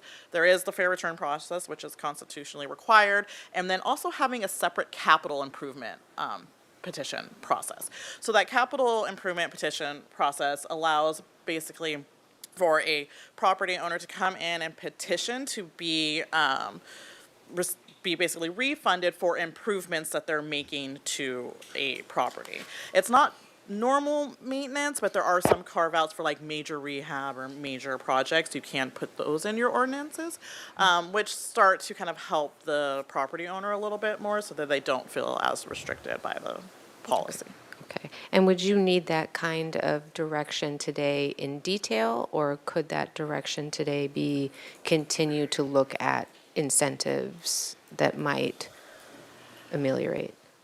So as far the term incentive, I can tell you there's not necessarily incentives for these types of programs, but the trade-offs that we're talking about is kind of what to weigh. It's different than like a rental housing inspection program, which many cities have, where you could say if you've been a good actor, we'll only come once every 5 years or something like that. That's a little bit different in this case due to the nature of the program and the protections that are in place. Thank you. Mayor Pro Tem Stenen, I do want to add a couple of places where this could come back up in discussion. One is on exempted units. If you want us to further research what those parameters could be, working with excluding property owners that have below market rents on average year over year from rent stabilization. It could also come up, as Tara mentioned, in the petition process. So it could be used as a criteria as we vet those petitions for capital improvement petitions as well as fair return. So I think, we did use, we had a lot of discussion in our focus groups working to see what parameters could be most helpful to support property owners, as you have mentioned, that have been doing the right thing. And that's where it has come up. Okay. Thank you so much. Ms. Santa Maria. Thank you, Mayor Rouse. I have some questions actually on the exemptions, the perfect segue to this. So I noted in the staff report, it says 1 in 5 jurisdictions exempt properties with fewer than 5 units. So we're seeing the majority don't exempt under 5 units. So it's my understanding that the State Housing Crisis Act makes it so that if we exempt a property here locally from a rent stabilization ordinance, that exempts that property from automatic affordability protections under the Housing Crisis Act. And so essentially, when a naturally occurring affordable unit gets demolished, the property owner is required to build another unit of a similar value or similar pricing. Is this typically why we see jurisdictions not exempt the fewer units, or why is it that we don't see the exemptions that often? So your question is why do we not see many jurisdictions exempting under 5 units? Yeah, and is I'd it heard, related to the housing crisis? yeah, so Act? I had heard that's part of the reason why, right? That is a way of preserving the naturally affordable housing stock, folks that have kept it naturally low, and a lot of times it is those smaller units.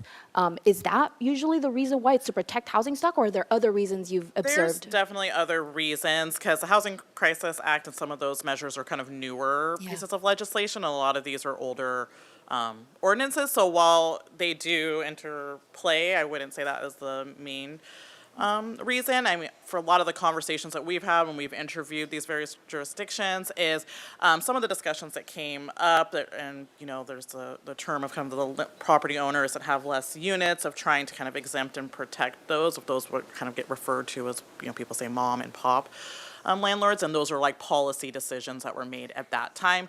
Another reason is that when you are dealing with real estate law, anything that's over 5 units it takes it out of residential real estate. So that's why you kind of see it at that point. Okay, thank you. That's good to know. And so with property owners who have typically kept their rents lower, I know you all mentioned a little bit about the appeals process and that adjustment and those petitions that folks can submit. Can you explain a little bit further what that would look like for a property owner who has historically kept the rents low, rent stabilization ordinances in place, and, as things come up, they feel the need to make sure that they can raise their rents? Like, could you give us an example of how we would use that appeals process to help protect those property owners?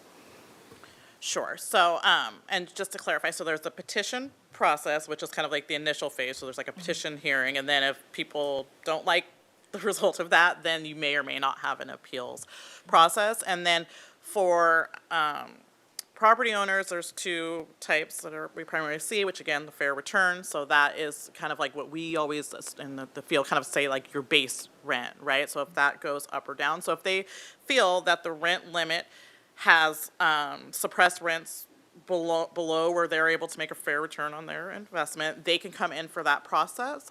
Or they would file a petition. Typically, we're collecting income and expense information over like a calendar period, and then that all gets summarized into a report with lots of math for a hearing officer or board or someone to consider. The capital improvement process, again, is if there's some sort of capital improvement or a major rehab project that is needed on a property, they come in and basically show proof of those expenses, and then based on however this gets drafted, that will get amortized over a certain period, and then that will kind of be added on to the base rent for residents, and then it'll fall off over time once it's been repaid. Okay. Thank you so much. Could you speak a little bit to observed effects in other cities of rent banking? So how do we see that affecting just everyday families who are renting these units? Yeah, that's a great question. So that one is, rent banking is all over the place when you see it in regs. But a lot of the considerations are, one, to allow it or not to allow it.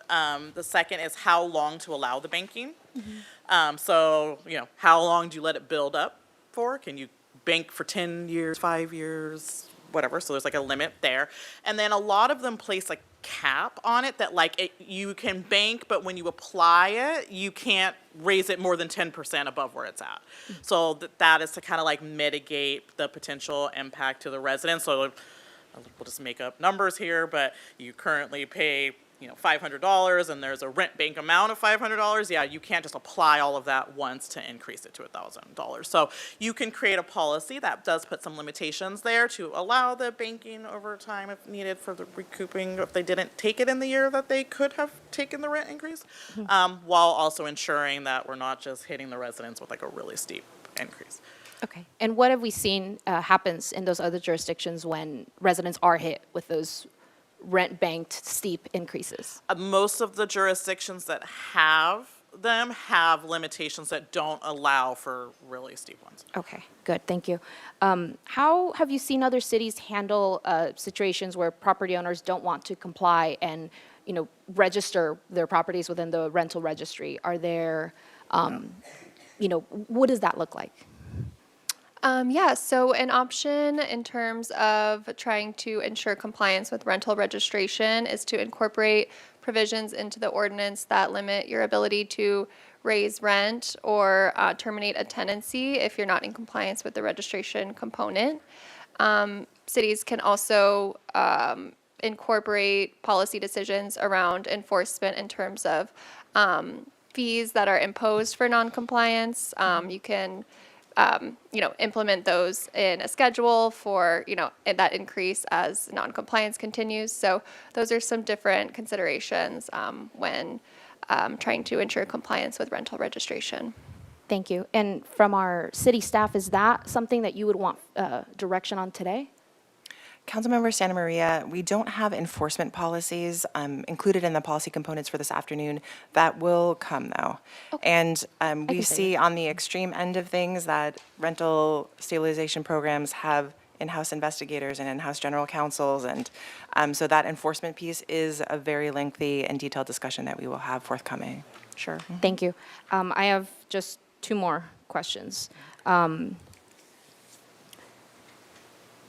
Let's see. So the rental, so I know we've mentioned the rental registry fees and the petition fees as well, correct? So with a model like this, we see no impact to our general fund. Is that correct? Yeah, that's the slippery. I won't say no, because if there's not enough fees collected to pay for the cost to administer, then the general impact could be impacted. And I would just kind of also echo because you guys are at the starting point, so there are startup costs. Sure. In some jurisdictions, they've considered in a fee study trying to recoup that once the rental registry fee is established. Those are all decisions for later. And then we have found in the jurisdictions we've discussed or in here that there is ramp up time. A lot of these jurisdictions, once they're stabilized, they're getting 90+% compliance, which is great with their rental registry, but it does take a little bit of ramp up time to get that level of compliance. So it is something that needs to kind of be planned for. Thank you. So what I'm hearing is we need a high level of compliance to make sure that this program is self-sustaining. Does that sound right? I think we also just need to be careful because the way in which the fees are, the impact of the cost of the fees to the landlord and whether or not those fees can be shared as, partially with, as part of the rent calculation.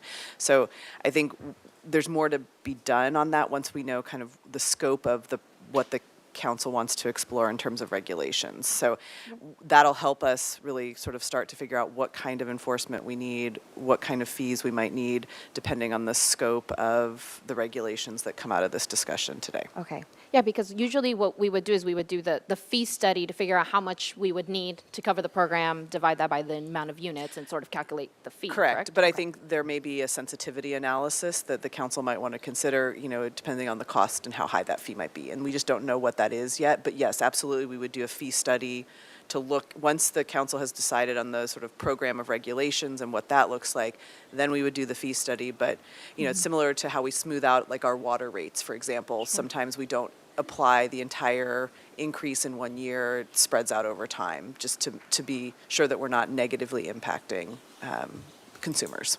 Okay, that makes sense. So in that case, you would need feedback on enforcement mechanisms we'd like to explore so that you can put that in the budget? Or Eventually, but the enforcement mechanisms will come from the policy direction on the ordinance itself. Got it. So we need that first, then we need to go back and do the study on what does enforcement mechanisms look like to enforce what you have all proposed, and then that would follow with the fee study.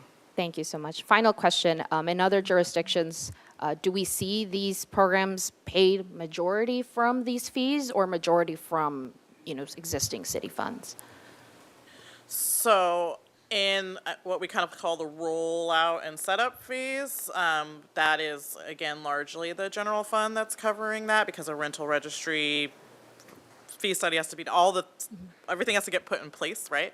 And then after a few years of it being set up, we do see, again, compliance rate with the registry, including the registry fee, is above 90%. So they're largely being covered at that point. Thank you so much. Councilmember Santa Maria, I just wanted to add quickly, so in regards to the decisions that you're making today and how it relates to expense of a program in terms of implementation, the number of exempted units, right? So the total number of units that are impacted and the fee correlation to that.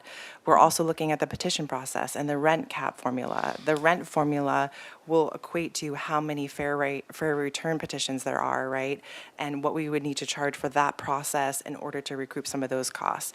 If you choose that an administrative hearing officer is the first point of review of the petitions, that has a cost associated with it. So every decision made today will correlate to that, and then we will come back with additional analysis as well. Okay. Thank you so much. Those are all my questions. Mr. Friedman. Thank you. Just a couple of questions. On rent banking, how does the state rent cap affect that? Because if you can only raise it 5% plus CPI, but say you've banked 2 or 3 years and it would be a 15% increase, aren't you automatically, you can only do so much of a rent bank until you run into the state cap?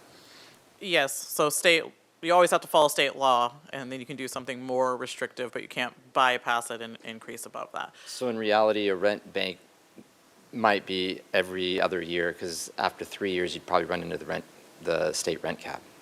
Potentially, yeah. Okay. For enforcement, so I don't have the numbers of the slides, but I think it's the second to last slide that has all the costs and the staffing levels. Is enforcement of the program part of the staffing, or is that something separate that we would have to when we're talking about additional staffing, additional costs? So that is included in, these are full program costs, including enforcement. The proposal of using area median income is potentially one that's been floated out there. One of the downsides that's been expressed in the staff report and today is that it's complex to do that, but is it more complex than tying it to a CPI? Is it less complex, or is it about the same? Trying to understand if that is something that it's on par with the complexity of what I'm hearing for the other options. Go ahead. It would be more complex than the CPI. I mean, the CPI is a published number that you can go grab in 2 minutes. If you're looking at area median income and that's per household, you're then having to basically if you have other affordable housing things, you have to income qualify, or it's like an eligibility analysis to see where that person is falling, and incomes change yearly and limits change yearly. But that would be if you're talking about each person that's living in the units, right? Or are you just talking about overall, where when the housing authority gets the list of what the incomes are and you tied it to say 100%. So if you were under 100%, so 30% rent of the area median income, and that was it, how is that different than just saying it's CPI? Well, and It would affect everybody. Yeah. Every single unit would say, if you're 100% or less, or whatever the number is, then you'd be exempted. But you have to verify exemptions to know which units are exempt from the program or not, versus a CPI increase is just a amount that you would calculate a maximum allowable rent that you're So you'd have to basically see what their rent, you have to go and see what their rent is and then calculate it for each unit. And that's what the registry does. Whereas on area median income, you could do exactly what you're saying, but for enforcement and compliance, you would eventually have to have the households. And Councilmember Friedman, as you know, the AMI is updated every year, so this would be a data point we would require in the rental registry is what you're charging per unit. And if that correlates to 30% of AMI and 120% of AMI and below, right? Because once you're over 120% of AMI, you're in a market rate apartment. No matter what the size is. So there's 2 levels of that adjustment that need to be adhered to. And if you're exempting them from rent stabilization, which is the rent cap formula, and at any point they increase rent that takes them out of that range, we would then need to adjust and put them into an impacted unit, right? So that analysis has to happen every single year when that AMI is adjusted in April. That would be pretty much for every unit. Thank you, because that's one that was being talked about, and appreciate the clarification. Last question, and this came up when someone mentioned tying this, like we do with water rates, where or other rates where we have to over time, we have a larger increase, so we do it over time. But as I recall, those might be subject to Prop 218. Would any of these fees be subject to Prop 218? They're subject to like your typical development impact or your fee schedule that you guys issue with your impact. Okay, I just wanted to check because I wanted to be sure that there wasn't the ability for every property owner to protest these, and then we find ourselves in a mess. But thank you. And that was only came up because somebody had mentioned how we do water rates, and those are 218. They're separate. Thanks. It's a different process, yeah. Okay, very good. With that, we'll get into the speakers, and like I said before, unless you've got a combined set of donors giving you time, it's going to be a minute and a half per. We're going to start out with Lloyd Beersmore, followed by Barry Capello, and I'm going to call the on-deck person, so you'll be ready to go. We've got a lot to go for tonight, so Ms. Beersmore. Okay, Mayor and council members, up to now, Megan, Kristen, Oscar, and all of you have supported a 2% rent cap. Kristen, now with Wendy and Tenants Union, you're promoting 60% of CPI. So I ask all of you directly, where do you stand today? Are you stepping back from a 2% cap? Are you still aligned with the 60% of CPI? Are you considering a higher rent cap or exempting some units after previously claiming that all tenants need rent stabilization? Or will you support a ballot measure so that you have political cover when you run for higher office?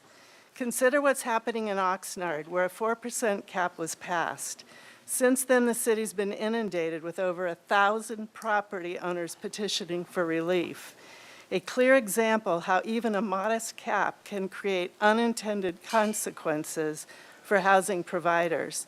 I've heard that Oxnard is even thinking they may have gone too far and need to claw that back.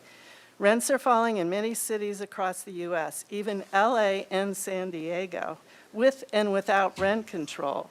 The free market always adjusts, but it's when government gets involved that things start to go sideways. I would ask that you respect me while I respect. Yeah, everybody, let's not clap, boo, or make noise. We have a lot of speakers that go through. Let's please respect each other, no matter if you agree with people or not. Thank you.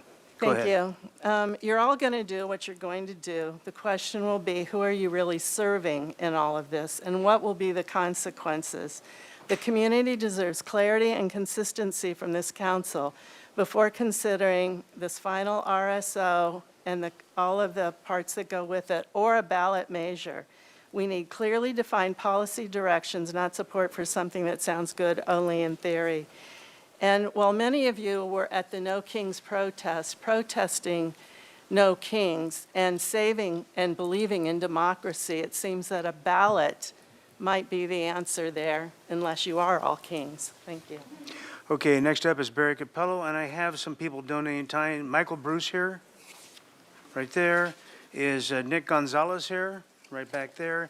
And someone who identified themselves, looks like Al, SBRPA. Okay, well, in any case, you've got enough to do, 5 minutes, Mr. Capello, so set the timer at 5, would you please?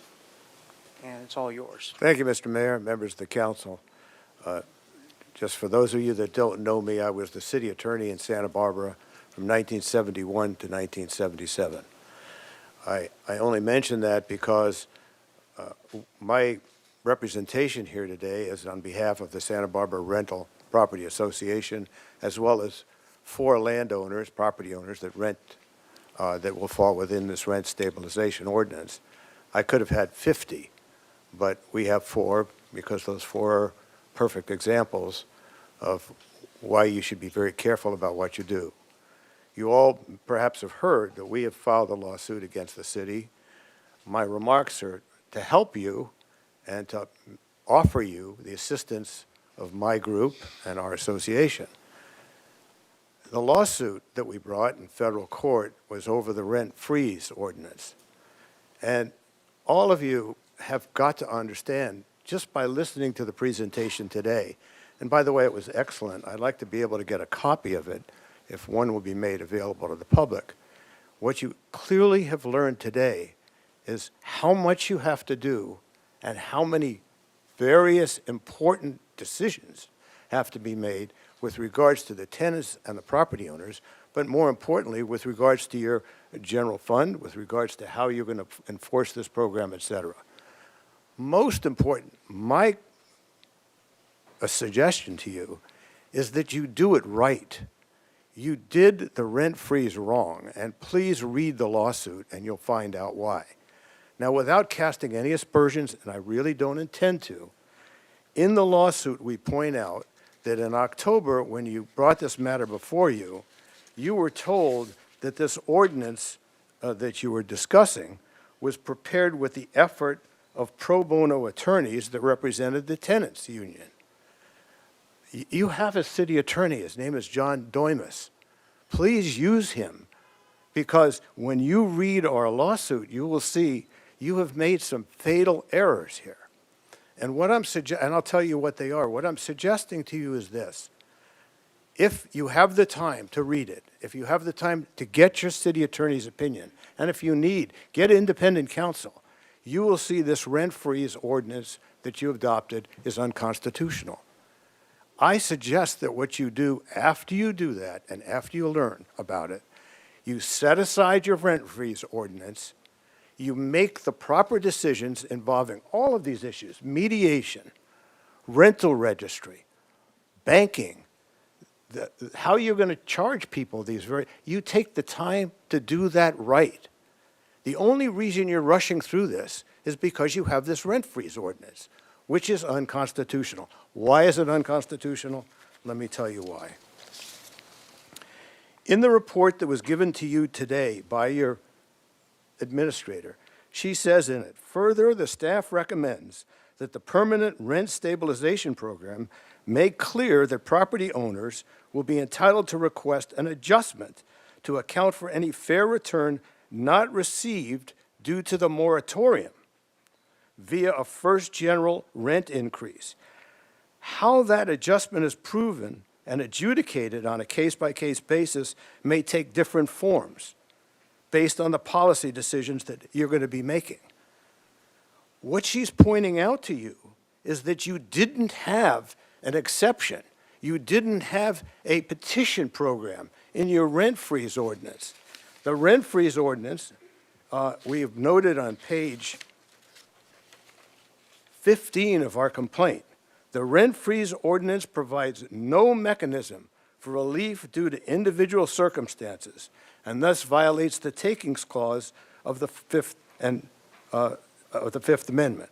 And we point out the key case on that says clearly in California, you have to have this type of exemption. And you can't go back after what it's going to be, a year, maybe even longer than that, and say, oh, well, we'll do it then. We'll wait till then to take care of all of these apartment owners. This lawsuit that we filed we're happy to dismiss it. We're happy not to take your money. We're happy not to take the citizens' money. And it'll be significant, believe me. Take the time. Put your rent freeze ordinance aside. Make the proper decisions that you need. And we offer to the city attorney, to whoever is going to be drafting this thing, our help. Thank you. Thank you. Okay, Rick Morse, and you have Megan. And There Alicia. she is back there. Good. I don't want to mess up her last name. So you have 3 minutes. Put 3 minutes on, please.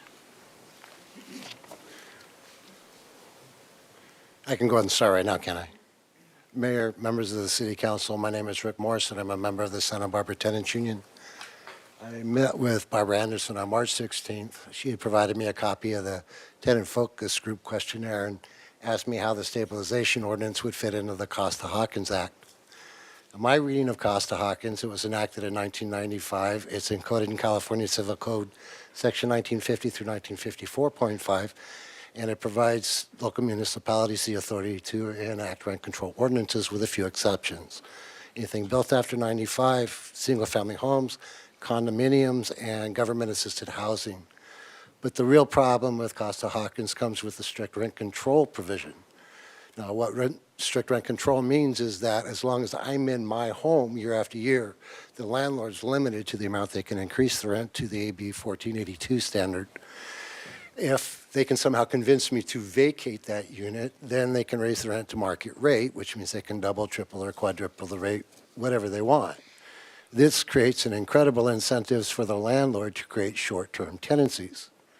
What we need to do is create incentives for the landlords to create long-term tenancies, and you do that through the registry, which is not part of your stabilization ordinance.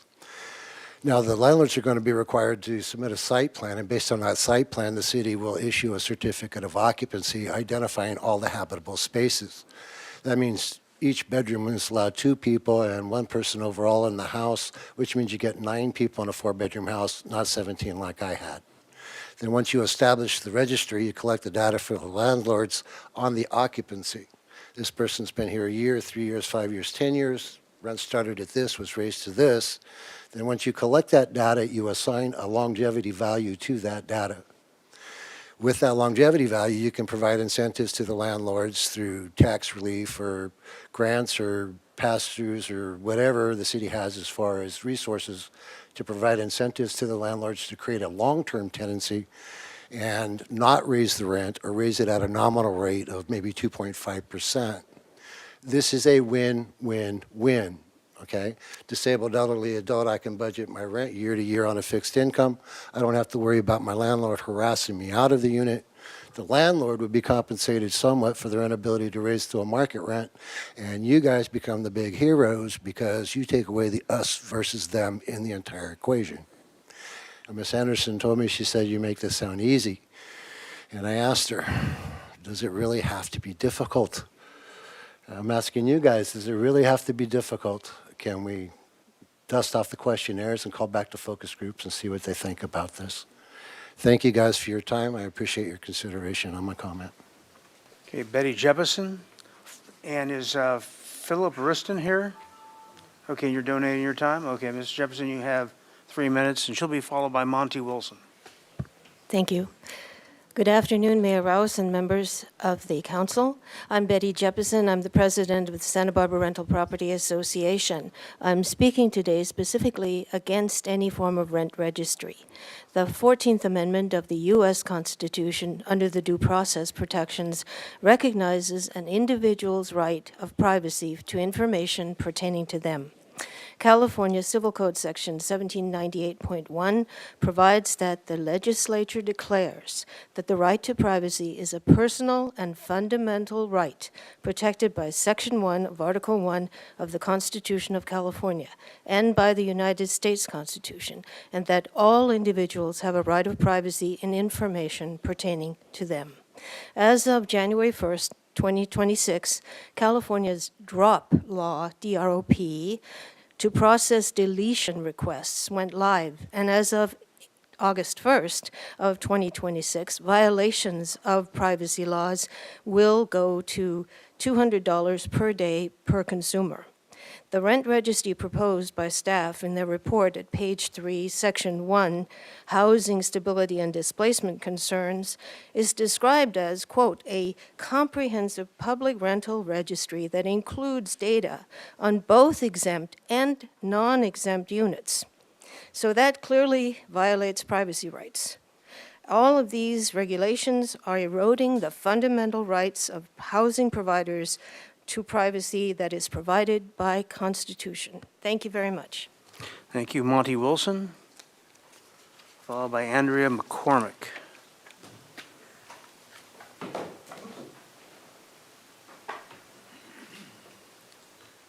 Thank you very much. The one thing I will agree with almost everybody here, the rents are too high. They are too high. I think we'd all agree with that. I think where we disagree is what's the root cause, and I emphasize the root cause for them to be too high.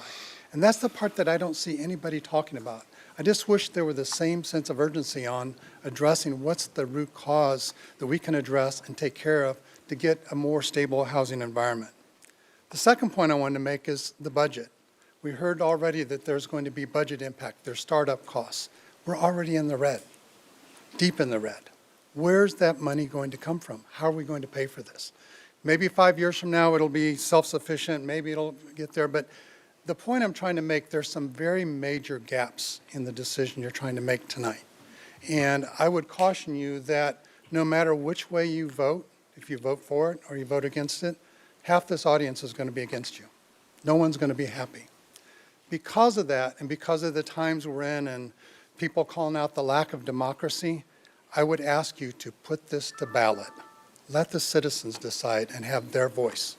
Thank you. Thank you, Andrea McCormick, and that's, you got people donating their time to you. Is Joanna here?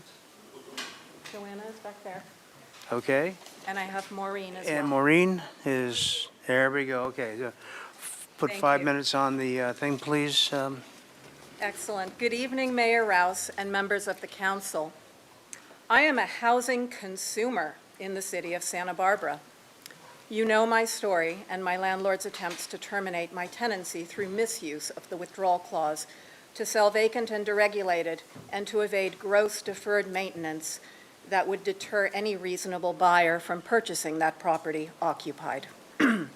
After prevailing against their unlawful detainer, they escalated by weaponizing the habitability issues they created in attempted constructive eviction. During roof repairs, they removed the trees that provided shade, cooling, and privacy, then demolished my living room on less than 2 days' notice.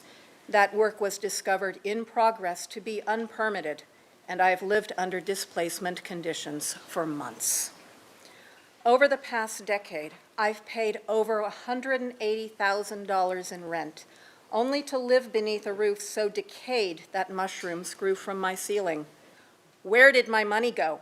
What was I paying for? During remediations, I have been kept in a constant state of stress and hypervigilance due to the unpredictability and absence of clear collaborative communication. It was not merely disruptive, it is dehumanizing and fosters a climate where hostility and harassment thrive, reinforcing my lowly status as mere tenant. These circumstances are neither anomalous nor isolated. They are systemic and pervasive. As a host of the Santa Barbara Tenant Union's weekly tenant help desk, I routinely hear traumatic stories of habitability violations and displacements. Alongside fellow members, we try to help tenants to safely and strategically survive these situations in the absence of city resources and enforcement available to meaningfully support them. We use the term housing provider for landlords, a sanitized linguistic shift designed to promote the illusion of a benevolent and regulated service. But where little actual enforcement exists, no parallel terminology has been established for tenants. This is not accidental. If recognized as housing consumers, we would be entitled to full legal protections under consumer law.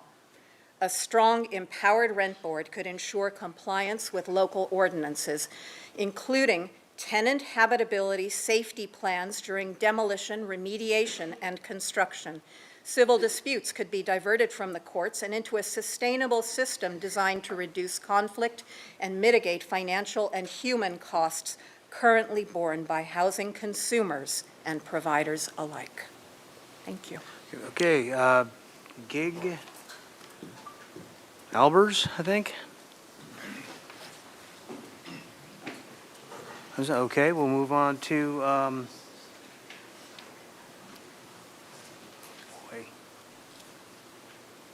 Anna Marie Caniglu.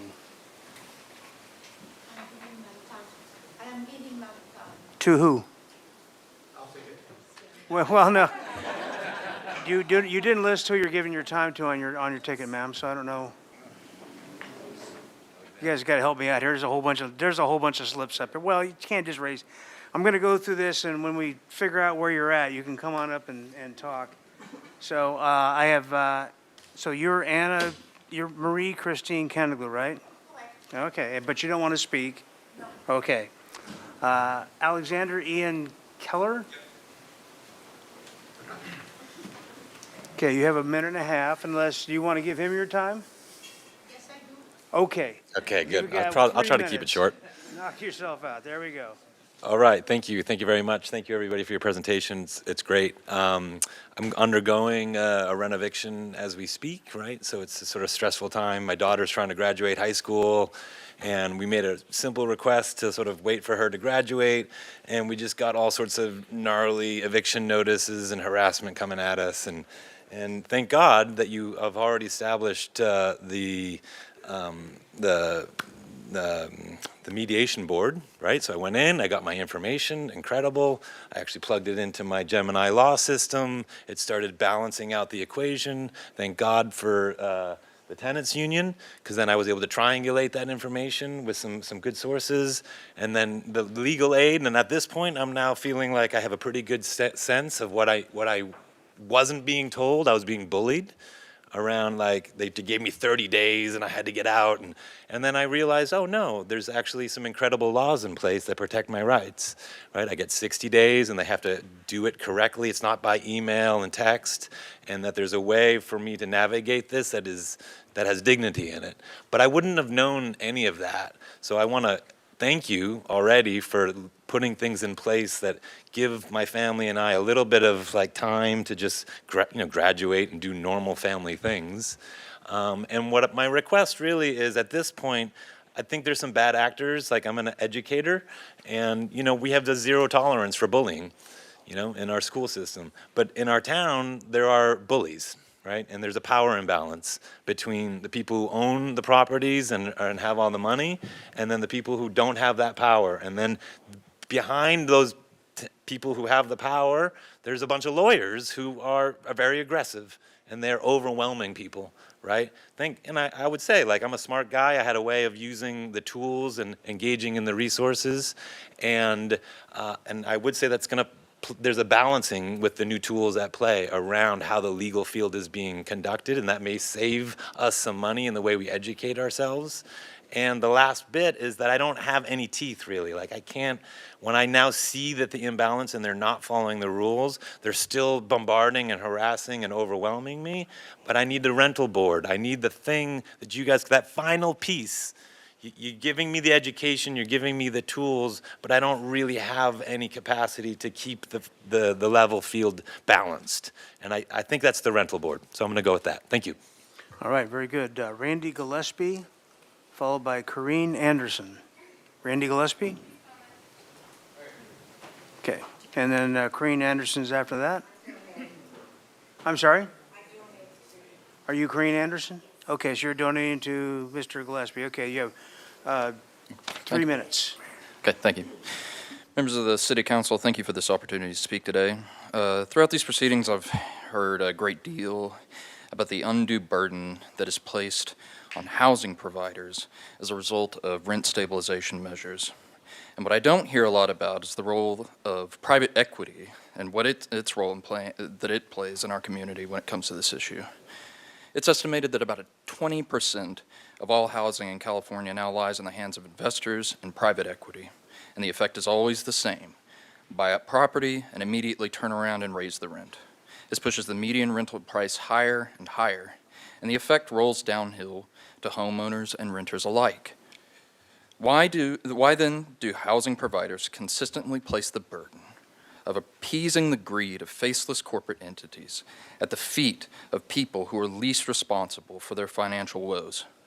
A rising tide raises all sails, and yet we pit ourselves against our neighbors, while a handful of people are getting richer beyond the dreams of avarice because they don't see housing as a fundamental necessity, but an element in their portfolio. People are being priced out of this town, their lives uprooted, the very same people who live, work, and die here, and make this city what it is. Therefore, I ask not only that this measure be passed, but that in the long term, the City Council take action to limit the amount of property private equity and investor firms are allowed to own. Thank you. Okay, Angelisa Signs? Not sure I got that right. Angelisa? There she is. I'm not really, it's a little fuzzy at the end there. Okay, followed by Alicia Edwards. Sorry, Minute and a I half, spelled my please. name weird. Good evening, City Council members and Mayor. My name is Angelisa. I'm an organizer with Cause. First and foremost, I would like to express my gratitude to Council members Oscar Gutierrez, Wendy Santa Maria, Megan Harmon, and Krista Sneddon for your continued leadership throughout your terms, respectively, on topics concerning tenants' rights and specifically rent stabilization. I'd like to commend city staff for its efforts in community outreach and ensuring an invitation was made to tenants and stakeholders alike. However, I will say accessibility is still an area we can better work on. Having the materials in Spanish was something we requested during the focus groups meetings. We scheduled our committee meeting on Thursday when the agendas came out and found that there was no Spanish materials for community to review. This was extremely frustrating and disheartening, especially for such an important discussion item today. We urge City Council to stay focused on the facts. Our community is rent burdened and we have largely an unregulated housing market here in Santa Barbara. Act decisively and without further delay. Please do not be distracted by policy initiatives and tactics which seek to further delay rent stabilization. Thank you. Okay, Brendan Calloway, followed by Nicole Iaquinto. Brendan Calloway. And followed by Nicole Iaquinto. Good afternoon. My name is Brendan Calloway. I'm a resident of Santa Barbara and a landlord. And I want to speak very briefly just about what the situation is here that we're arguing about or even discussing about. So we have a situation where 60% of residents in Santa Barbara are renters. So that's a majority of disadvantaged people. And we don't have exact statistics in the city of Santa Barbara of how many people are landlords, but we know that in the state of California, it's generally about 10%. So we're arguing right now about whether we're going to represent the majority of disadvantaged people or a super minority of already advantaged people. Why is this even a point of discussion? What the tenants have asked for is a fair, reasonable compromise with landlords. And the landlords are pushing back on that because they're so obsessed with the power that they already have that they can't concede fair and reasonable restrictions on the powers that they have. That's all I have to say is why are we even discussing this point? Thank you. Nicole Iaquinto.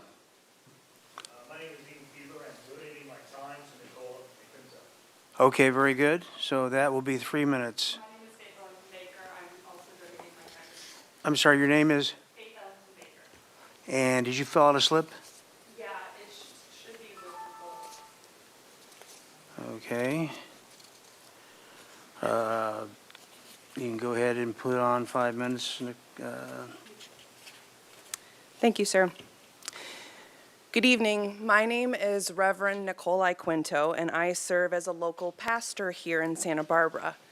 And as a faith leader, I walk alongside people in moments of joy, but also in moments of great anxiety.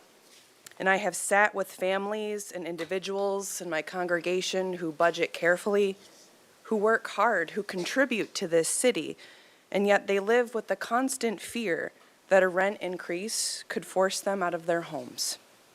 And that kind of instability is not abstract, it's deeply personal.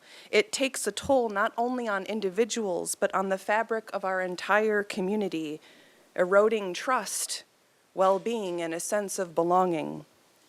And in the Gospel of Matthew, Jesus says, "I was a stranger and you welcomed me."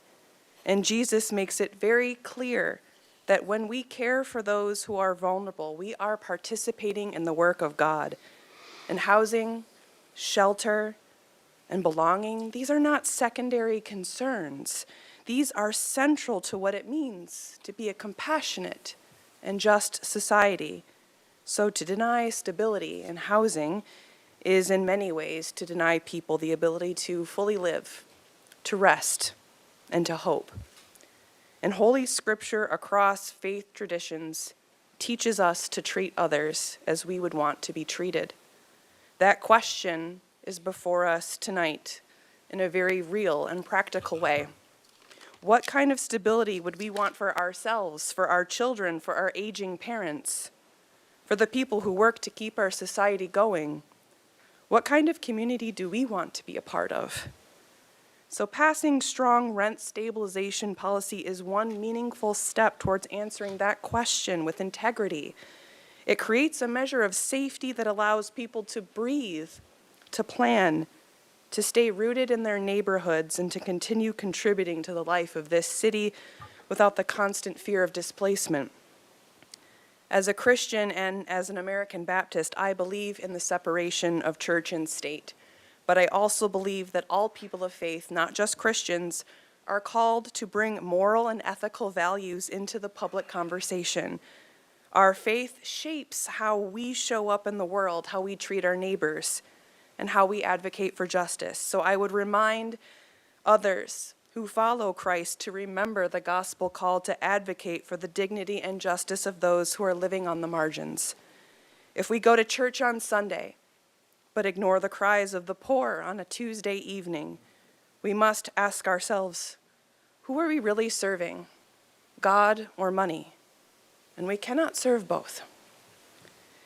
And to everyone here tonight, whether you consider yourself a person of faith or none at all, dear tenants, dear landlords, and city council members, this issue ultimately comes down to basic human decency. It is about creating a community where people can live without the constant fear of becoming homeless or displaced, where families are not uprooted, where residents are not pushed out. Let us delay no longer. Let us be a beacon of hope to cities and counties around us to want to do the same. Every day that we delay weakens and divides us. We must oppose this ballot measure that profits off of the poor and pass substantial protections for rent stabilization that uplifts the marginalized people of this city, the working class, the disabled, the elderly.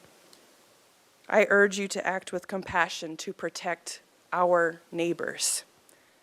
Act with a sense of balance, with courage, with a deep commitment to the well-being of all who call Santa Barbara home, especially the poor, the immigrant, the widow, the orphan, and the stranger.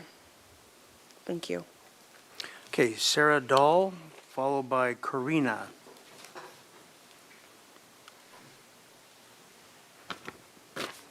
Minute and a half, please. Hello, Mayor and City Council. I just wanted to talk about the situation regarding the enforcement of both, the current temporary rent ordinance, but also looking forward to any measures that go long-term about having proper ways to address those concerns.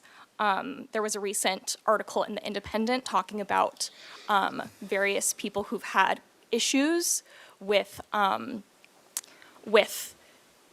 landlords going around the rent ordinance and the burden being on the tenants to escalate these things and them fearing retaliation and stuff like that. And also, I just wanted to bring to your attention, even though now that those instances have been coming up more and, as we are cumulatively figuring out how this rent ordinance is enforced,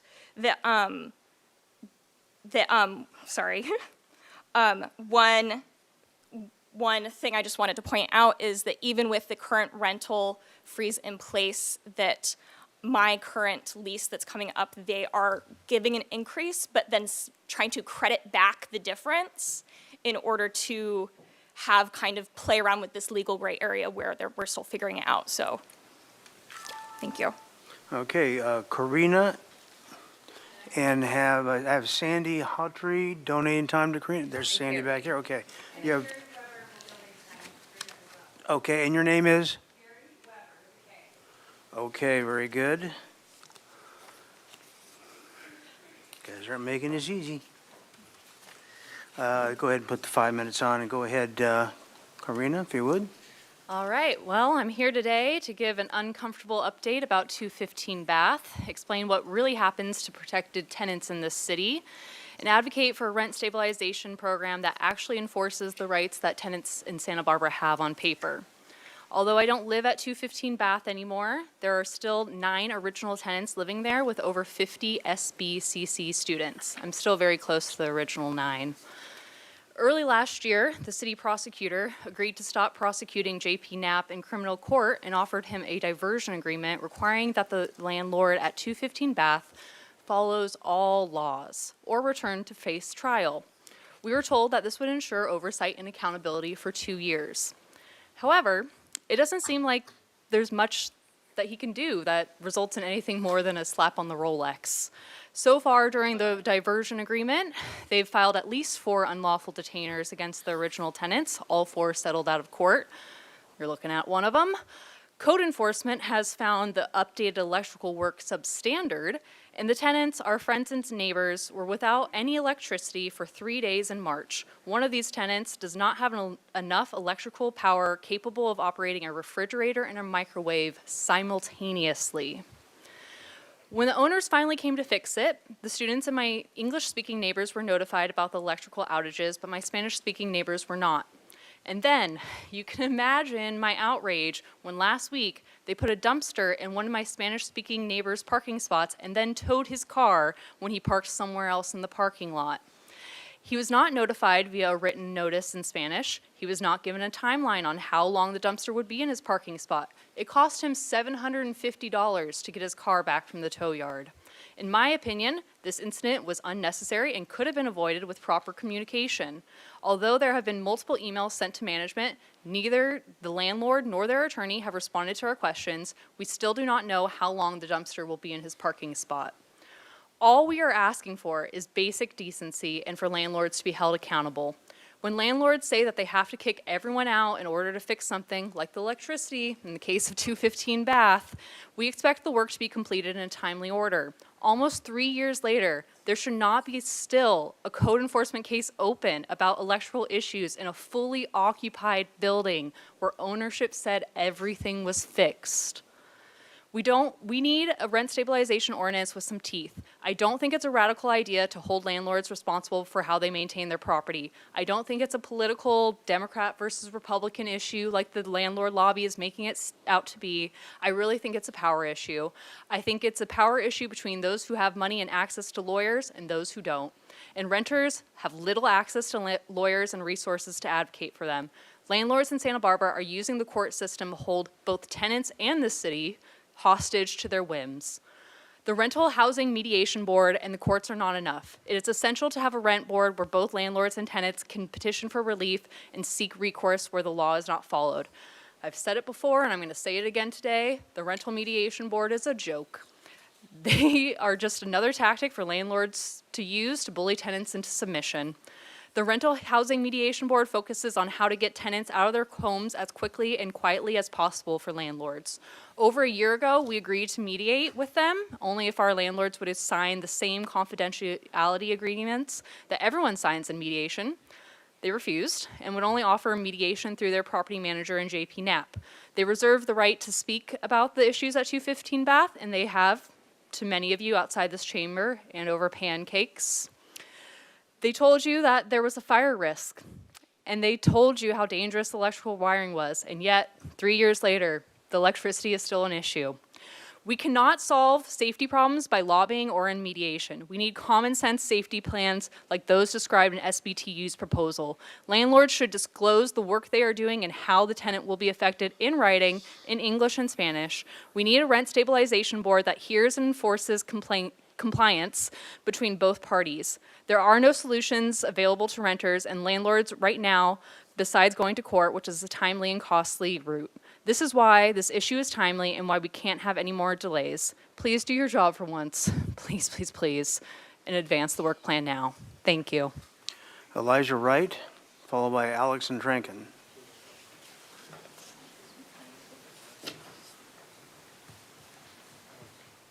Hello, thank you. My name is Elijah, and I would first like to speak on behalf of Colleen McCamey, a local landlord and community member who could not be here tonight.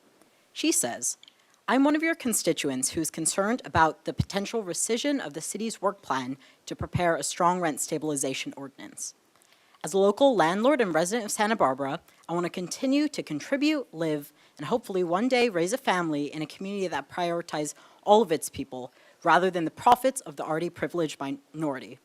I'm a strong believer in the power of local government to allow for transparent policymaking and civic engagement to shape the community that the community wants. However, pushing this to a ballot measure can erase this by opening the door to campaigns funded by interest groups whose very interest is making more money for themselves.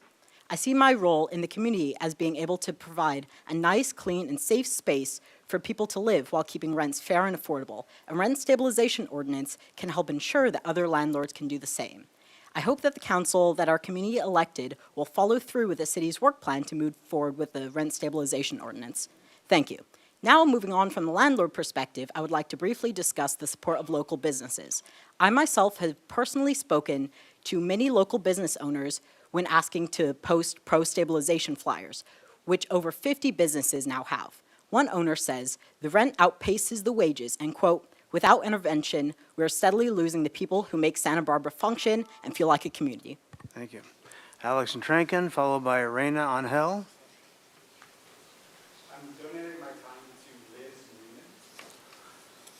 Newman. Okay, very good. So Reina Angel.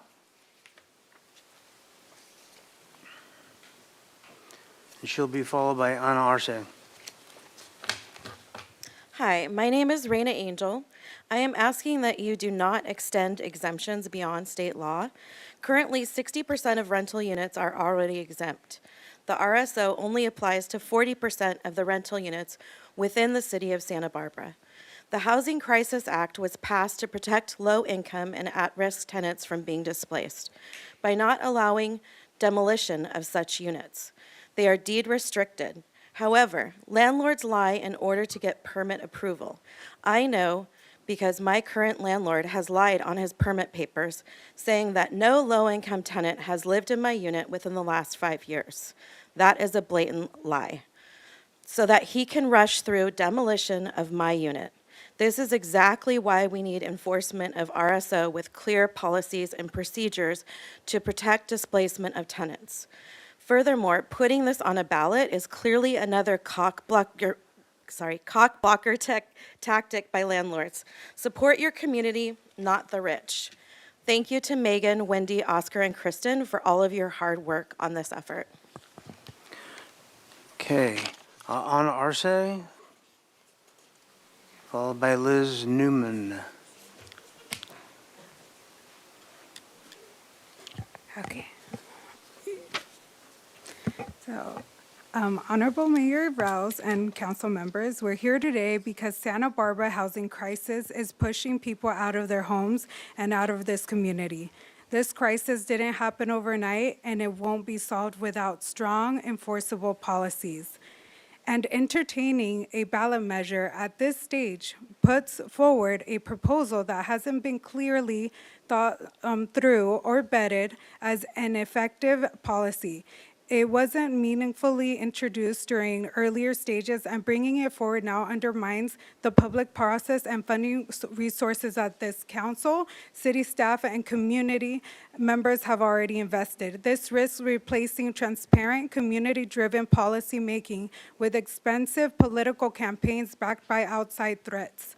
We must stay focused on clear policy priorities, on a rent cap tied to 60% of CPI, no rent banking, a petition process that's simple, transparent, and time-sensitive, limit exceptions only required by state law, a comprehensive rent registry, a rent board with hearing officer, and optional mediation resources. And we also urge the council to include multilingual education and notices, no-fault eviction protections during the school year for students and school staff, and just cause protections for all. Thank you. Thank you. Liz Newman.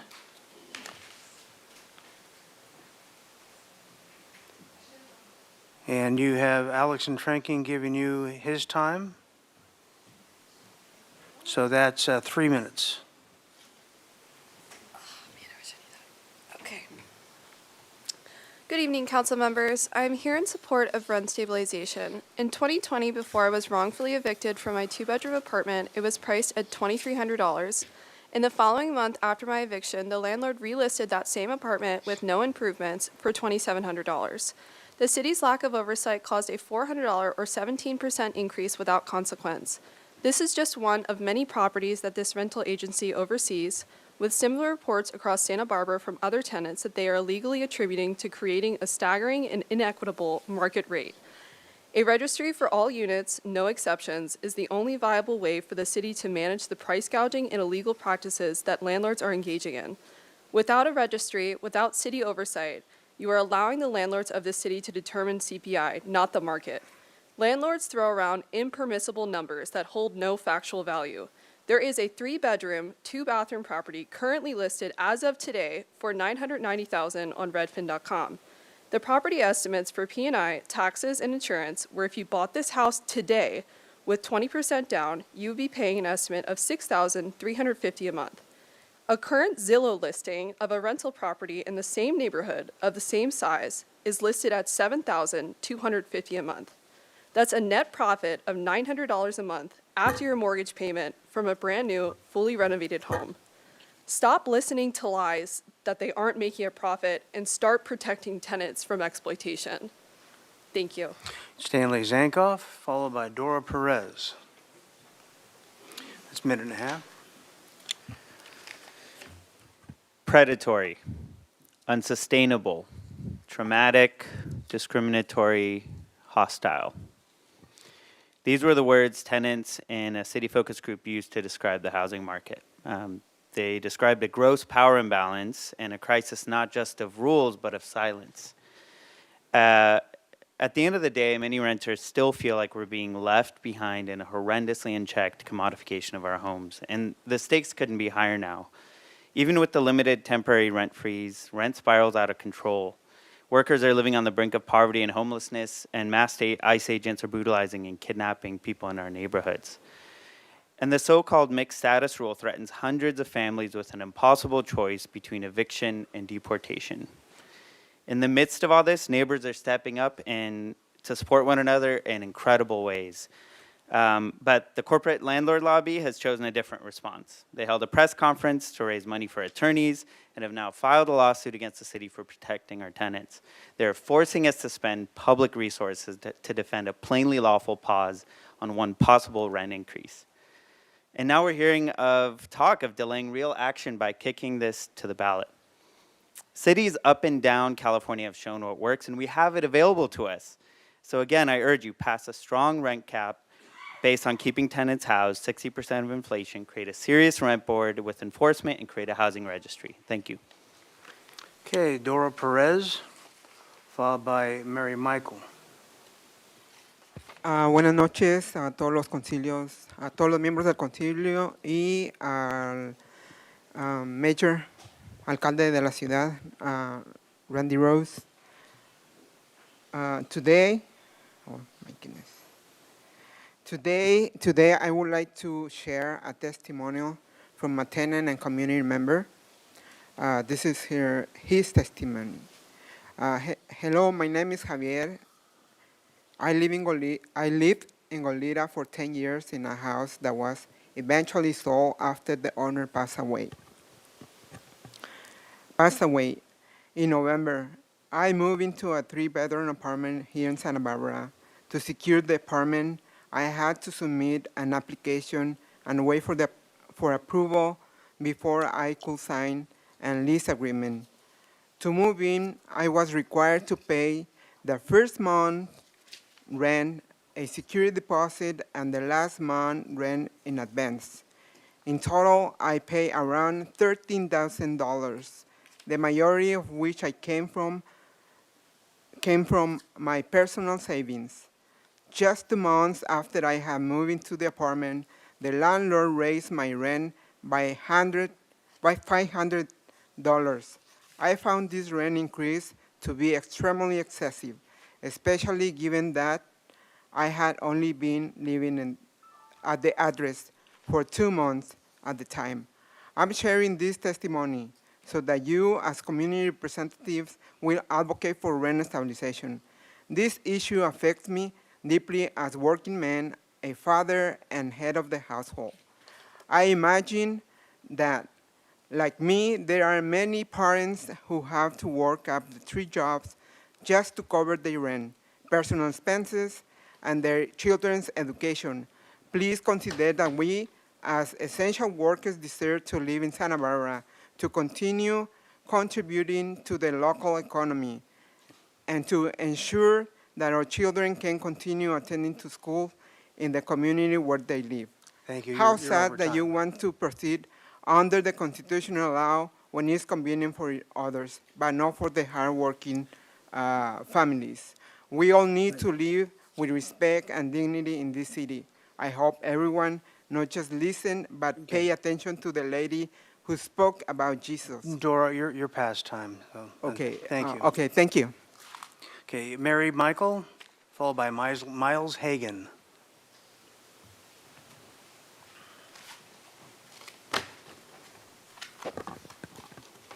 Other time. Okay. Hi, my name is Mary, and I'm speaking to you today as a grad student and also a resident and a tenant in Santa Barbara. Since I moved here 8 years ago, I've had to take on 2 additional jobs and 2 additional side gigs. And half of my savings is gone, and that's just from keeping up with rent and the cost of living here. That's disgusting. My story is really not that unique. There are a lot of grad students like me who actually have it a lot worse. A lot of grad students have it a lot worse. There are grad students who are sleeping in their cars, who are skipping meals, who are really finding any kind of way, harmful or not, to save money so that they can keep up with rent. And this isn't sustainable. This isn't how you govern a city. I cannot take on another job. If the rent goes up, I simply just don't have enough time in the day. At this point, I am towing the line between working to live and living to work. And that's not acceptable as a resident here. Please do better. Please make rent stabilization happen now. Make a rent cap happen now. This is urgent, and it can't wait. Thank you. Miles Hagan, followed by Anthony. Hi, Council. I'm here to put a face to displacements. I'm a working class person here. I work in the service industry. I would love to start a business here, but this summer I'm going to have to move away because there's no future for me here as a working class person. I've held out for 8 years, but it's simply unsustainable. And that's a loss for everyone. Santa Barbara loses a future local business. I uproot my entire life, and the businesses, plural, that I have day jobs at are now down a good employee. I want to underscore that what we as tenants are advocating for is just that the rents go up more slowly. They're already sky high. According to the city's rental survey from 2025, the income needed to afford a studio apartment, 0 bedrooms, is $94,000. That is outrageous. So I'll be attending these meetings until I move away. And I'll be keeping an eye on the progress from afar, and I hope you act decisively on behalf of all tenants and working people, even though I will no longer be one. Thank you.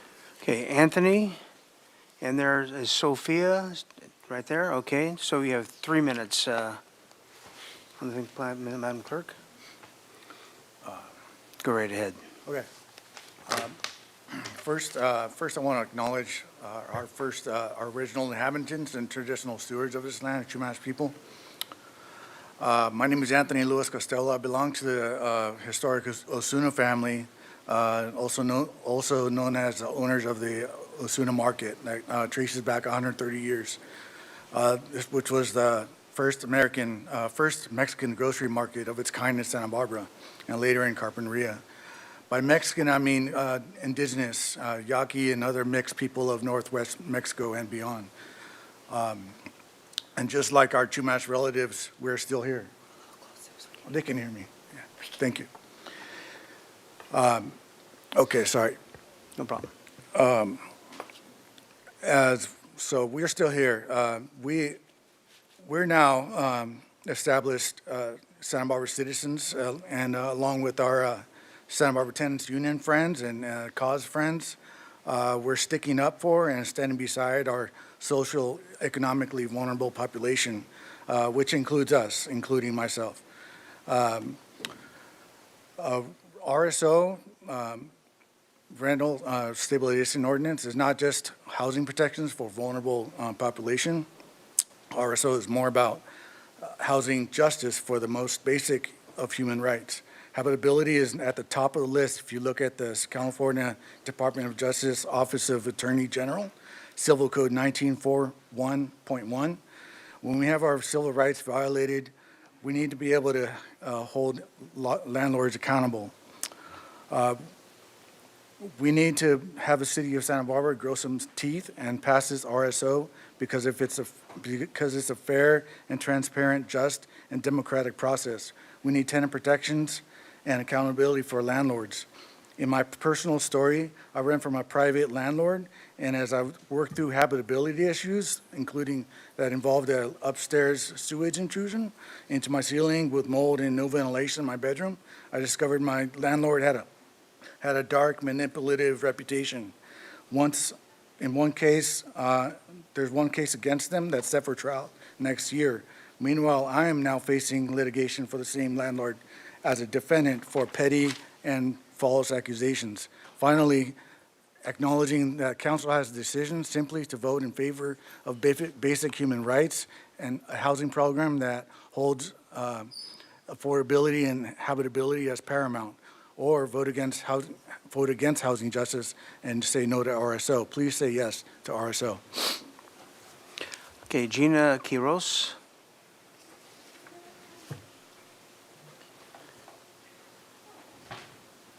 And you have Kim is donating time right back there. Okay, 3 minutes, please, Madam Clerk.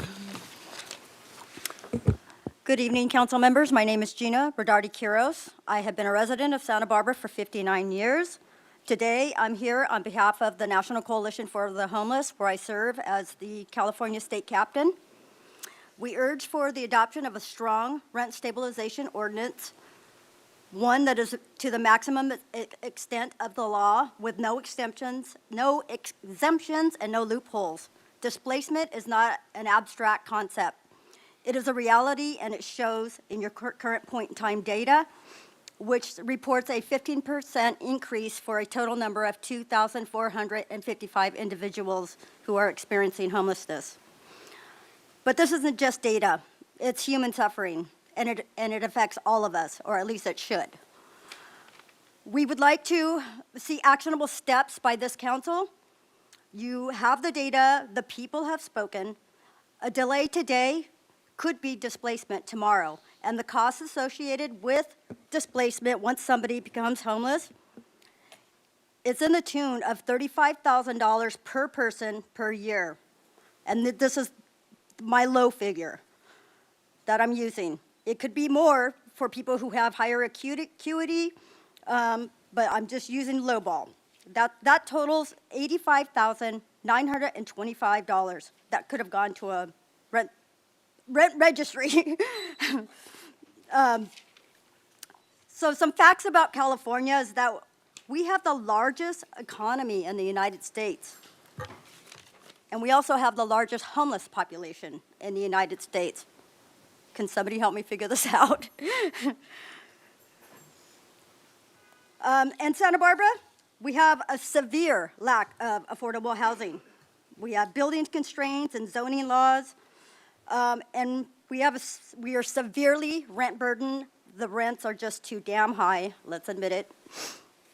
We have the second highest poverty rate in California at 16.9%.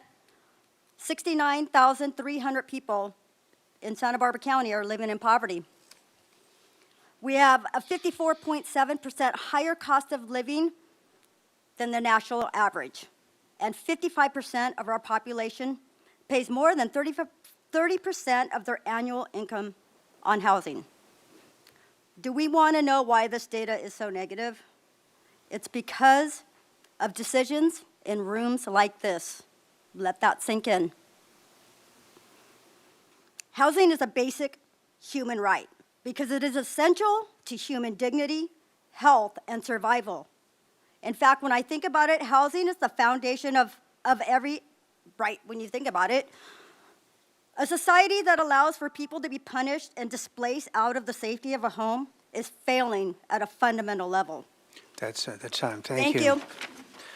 Craig Griffith, which I don't think he's still here. He was here perhaps earlier. Set him aside. Zuela Cabrera. Zuela Cabrera. There she is. And you'll be followed by Dora has already spoken. So go right ahead. This is a minute and a half, please. Así, buenas tardes. Mi nombre es Zoila Cabrera. Miembros del concilio, estoy un poquito desgustada porque no sacaron la agenda en español. Y estoy este día aquí para apoyar la estabilización de renta. Hoy en día todo está por las nubes. La canasta básica está muy alta y nuestros salarios no suben. Dice, las rentas suben cada mes y cada que a ellos se les antoja, suben cada mes la renta. Entre más alto, más alto. Por eso estoy aquí este día, para apoyar la estabilización de renta. Todas las familias, estudiantes, para que todo el pueblo de Santa Bárbara tengamos una vivienda digna. Y pido que se nos proteja los acosos, las retaliaciones. Muchos se hacen millonarios a la renta de vivienda. Lo más triste es que tenemos familias que vienen viajando de Lompoc, Oxnard, Santa María, y aquí local tienen sus trabajos. Y lo más triste es que todavía tenemos esa pesadilla de migración. Gracias. Gracias. Barbara Parmit, followed by, she's already spoken, Andrew Chavez, I believe. Thank you, Council. The Santa Barbara Rental Property Association represents over 1,000 property owners with over 22,000 property units, renting at costs between $800 to $3,500 for a studio apartment. At lowball average of $2,000 a month, that is $44 million per month in collected rents, or $528 million of income per year. I guess that's why the Property Association can afford to hire high-end attorney Barry Capello to sue the city of Santa Barbara for a challenge to the rent stabilization ordinance. As lawyer Jeremy Haas stated about Barry Capello, he is always ready to slaughter the weak and the timid. In 2015, Capello charged the city of Santa Barbara $950 an hour, which is 63 times greater than a minimum wage earner makes trying to live in Santa Barbara. Please move forward on rent stabilization. Thank you. Andrew Chavez, followed by Gerardo Lopez. Hello, Council.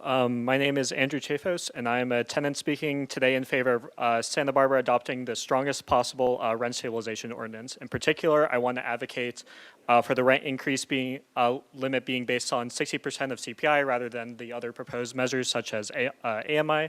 In addition, I want to stress, as other tenants have spoken to, the importance of a strong rental board that will do the enforcement part of the RSO. Already we are seeing property owners across Santa Barbara doing their best to violate the rent freeze.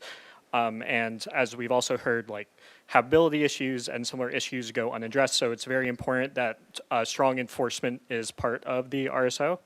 And finally, I wanted to urge against a ballot measure and instead ask the city immediately adopt the ordinance. The affordability crisis being felt across America is especially acute here in Santa Barbara. And tenants need immediate relief before they are priced out or forced onto the streets. Thank you so much. Thank you. Gerardo Lopez, followed by Rick Lang.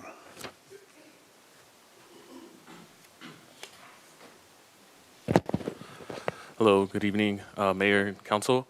My name is Gerardo Lopez. I'm Organizing Director with Cause, new tenant here in Santa Barbara in District 6. And I'm here just to voice my support for this rent stabilization ordinance, the rent registry, and really want to make sure that we are really thinking about the enforcement piece that seems critical in any kind of tenant protection work.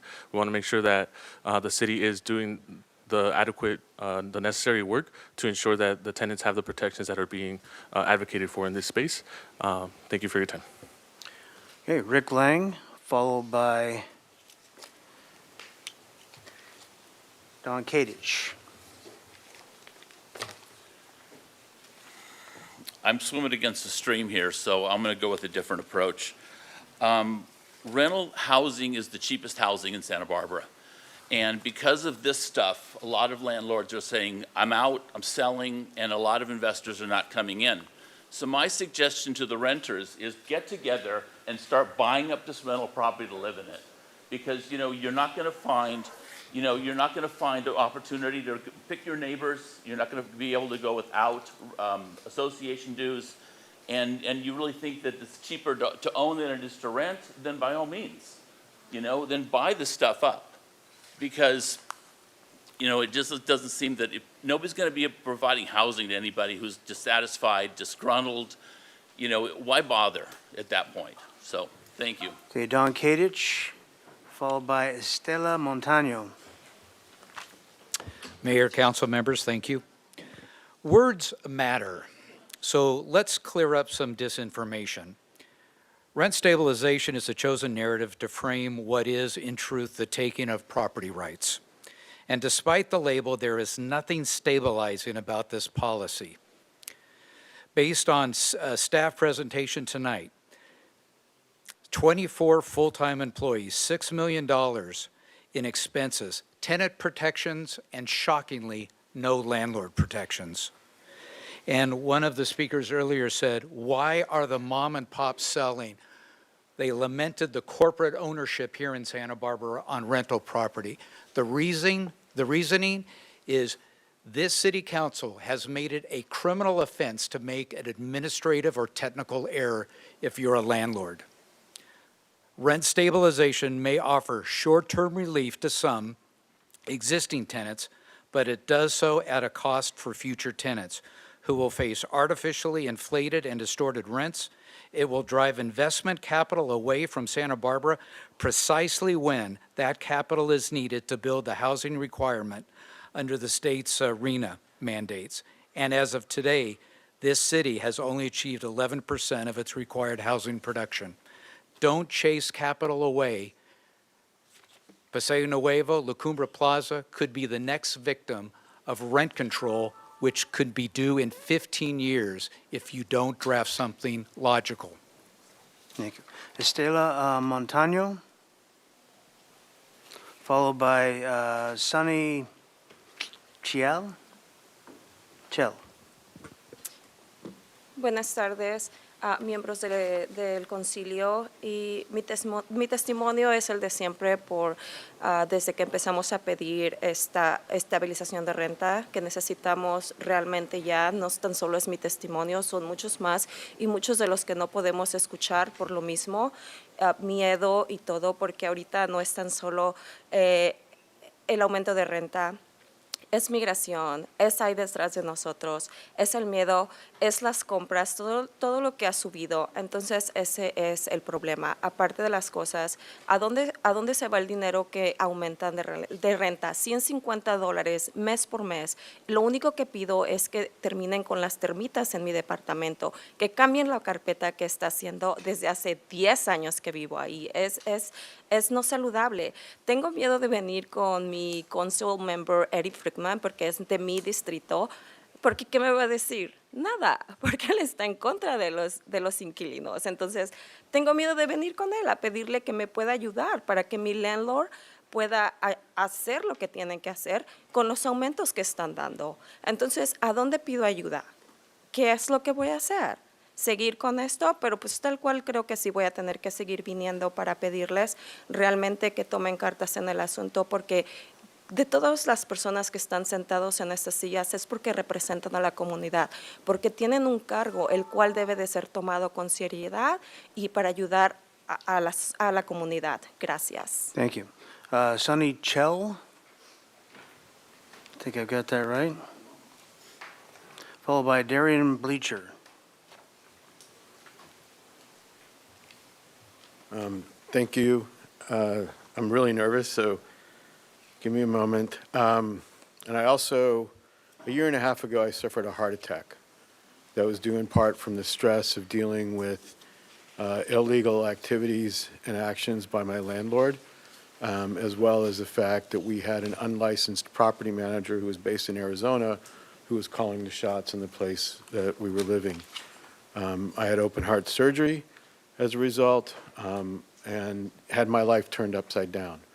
Currently, I'm living in a unit that, in a house that was foreclosed on in February of last year, and then the house was flipped by the company that had bought it. It was based in Redondo Beach. The attitude that people aren't investing in Santa Barbara, I'm sorry, is a fiction. Companies are swarming in to buy properties here. They flipped the home. It was then bought by another company based in Camarillo, and they are now doing a rent eviction. The protections that are in place for tenants for these things are inadequate. There's a network of attorneys in this town who have developed a system and a practice for here's how you get around getting your tenants out and not giving them right of first refusal to move back in. They've notified us that at some point we're going to give you your 2 months' notice. We're willing to forgive you 2 months' rent. We'll pay you a little extra, and you can move out at your convenience. And yes, of course, you'll have right of first. Is that my time? Yes, it is. Sorry. Just finish what you're saying. None of this is in writing. It's all text messages and oral. You ask for email addresses or a way to communicate, and you're pushed off. Also, just two last things I want to say that are important. There are barriers to participation here. The people most affected by what you're deciding here can't participate because they're out there working 2 and 3 jobs to pay for rent and cover expenses. They don't have time to pursue art or pancakes with Thank you. lobbyists. That's time. Thank you. And the last thing is we need a rent registry. I'm sorry, we do for all properties because there are people who are listing properties for rent and collecting application fees from tenants. It's predatory. They're making a profit, and a rental registry. You've gone way over time, and it's not fair to everybody else. Thanks. Darian Thank Bleacher, you. followed by Teresa Curry. Darian? Okay. Good evening. I've lived in Santa Barbara since a time when it was common to find quality rental housing at a reasonable price. And as a landlord, I have done my very best to pay that forward. I have wonderful tenants who just moved after 10 years. At the end of their tenancy, they were paying less than $5,000 a month for a very nice 4-bedroom craftsman house 2 blocks from State Street. Over the decade they lived there, the rent on this 4-bedroom home increased by less than $900, or effectively 2% a year. I just paid half my annual $22,000 property taxes. This is not a complaint, it's a cost of rental property ownership, and it will continue to increase. I just have put a new roof on the house for $35,000. Again, not a complaint, just part of regular maintenance, such as $2,500 to install a new water heater, $8,000 annual insurance, the list goes on. These are simply the costs of owning a rental property. However, I think it's important for the council to do the math in making your decisions, because unless the ongoing costs of insurance, utilities, maintenance, and taxes will also be subject to restrictions, which of course they won't, being a small landlord will simply no longer be sustainable here. I wholeheartedly agree that a solution needs to be found and believe that a reasonable middle ground is possible that can satisfy both tenants and property owners. I hope you'll take the time to ensure your solutions to the crisis don't, in practice, hurt both landlords and tenants, because if increases are limited to the point that rental providers can't cover the costs of property ownership, it will ultimately mean fewer improvements, less maintenance, and a decline in quality housing. If slumlords who don't maintain their properties are the problem, then please enforce the requirements that they're shirking. If greedy landlords are the problem, create a cap on rents that exceed a reasonable range, but please don't punish providers who are trying to pay it forward. Please come up with a true compromise Thank that's you. reasonable for everyone. Thank you. very much. Teresa Curry, followed by Mimi Greenberg. Teresa Curry, okay. Mimi Greenberg, I don't see her. Oh, there she is. And followed by Matthew Larkins. So this is a story for the four of you up there who haven't been doing their jobs. I think you know who you are. Let's pretend that it's a cold winter in Santa Barbara, and Santa Barbara just happens to sit next to a giant volcano. The citizens of Santa Barbara are very cold and see that volcano as a solution because they know it's warm. They can feel the heat as they walk around it. They think they could warm up very quickly if they were to jump in. Now, they don't have the time to research the pros and cons and long-term issues that might occur if they do jump in. They just know that they're cold and they want to get warm. They voted for you to do the deep dive, to fully understand the long game and what other possible solutions may exist to resolve their problem. They voted for you to listen to the experts as to why that action would definitely warm them up, but would have huge negative permanent ramifications. They did not vote for their reps to lead them like herrings into the volcano just to get burnt later. What you are proposing will backfire. Be real leaders. Just don't go for the vote. You know better. Do better. Matthew Larkins, followed by Cressida Silvers. Okay, and you are? Hannah Cohen. You're Hannah Cohen. Okay, so Matt Larkins has 3 minutes. And clerk? Good evening, Mayor and City Council members. I want to first start out by thanking you all for giving the public opportunities to provide input and feedback in the process of developing such immensely important public policy. Overall, I'm very happy with what was presented by city staff tonight. However, I have some major concerns about a few items. I doubt I have time to go through all of my concerns, so I'll focus on just a few. Firstly, I need to reiterate that around 60% of rental units in Santa Barbara are already exempted from the RSO due to existing state and federal laws. We shouldn't put more loopholes that sell our neighbors out for political expediency. On top of that, I find the suggestion to exempt small properties utterly ridiculous. A property size has no bearing on who owns it. All I have to say is that if any further exemptions are needed, that they be handled directly by the RSO Rent Board. Secondly, I find staff's representation of the community feedback on rent baking extremely misleading and disingenuous. To say that there was, quote, no specific feedback from the community implies that we were actually asked. As someone who was in one of the focus groups, I can tell you we were never asked. I want to stress this because I don't know anyone who is even the least bit informed on the topic that doesn't have an extremely strong opinion on the subject. Rent baking is extremely damaging, as it is purely just a displacement tool for landlords to evict tenants basically on a whim. It is impossible to have both a strong rent stabilization program and one that allows rent banking. Lastly, on the topic of AMI, I mentioned this to Barbara in my focus group, but this model is antithetical to the goals of a rent stabilization program. To exempt units that are below whatever level of AMI you choose from the rent stabilization ordinance is absurd. You would be specifically leaving those most in need at the most risk for displacement. If you are against rent banking, you cannot simultaneously be for using this AMI model.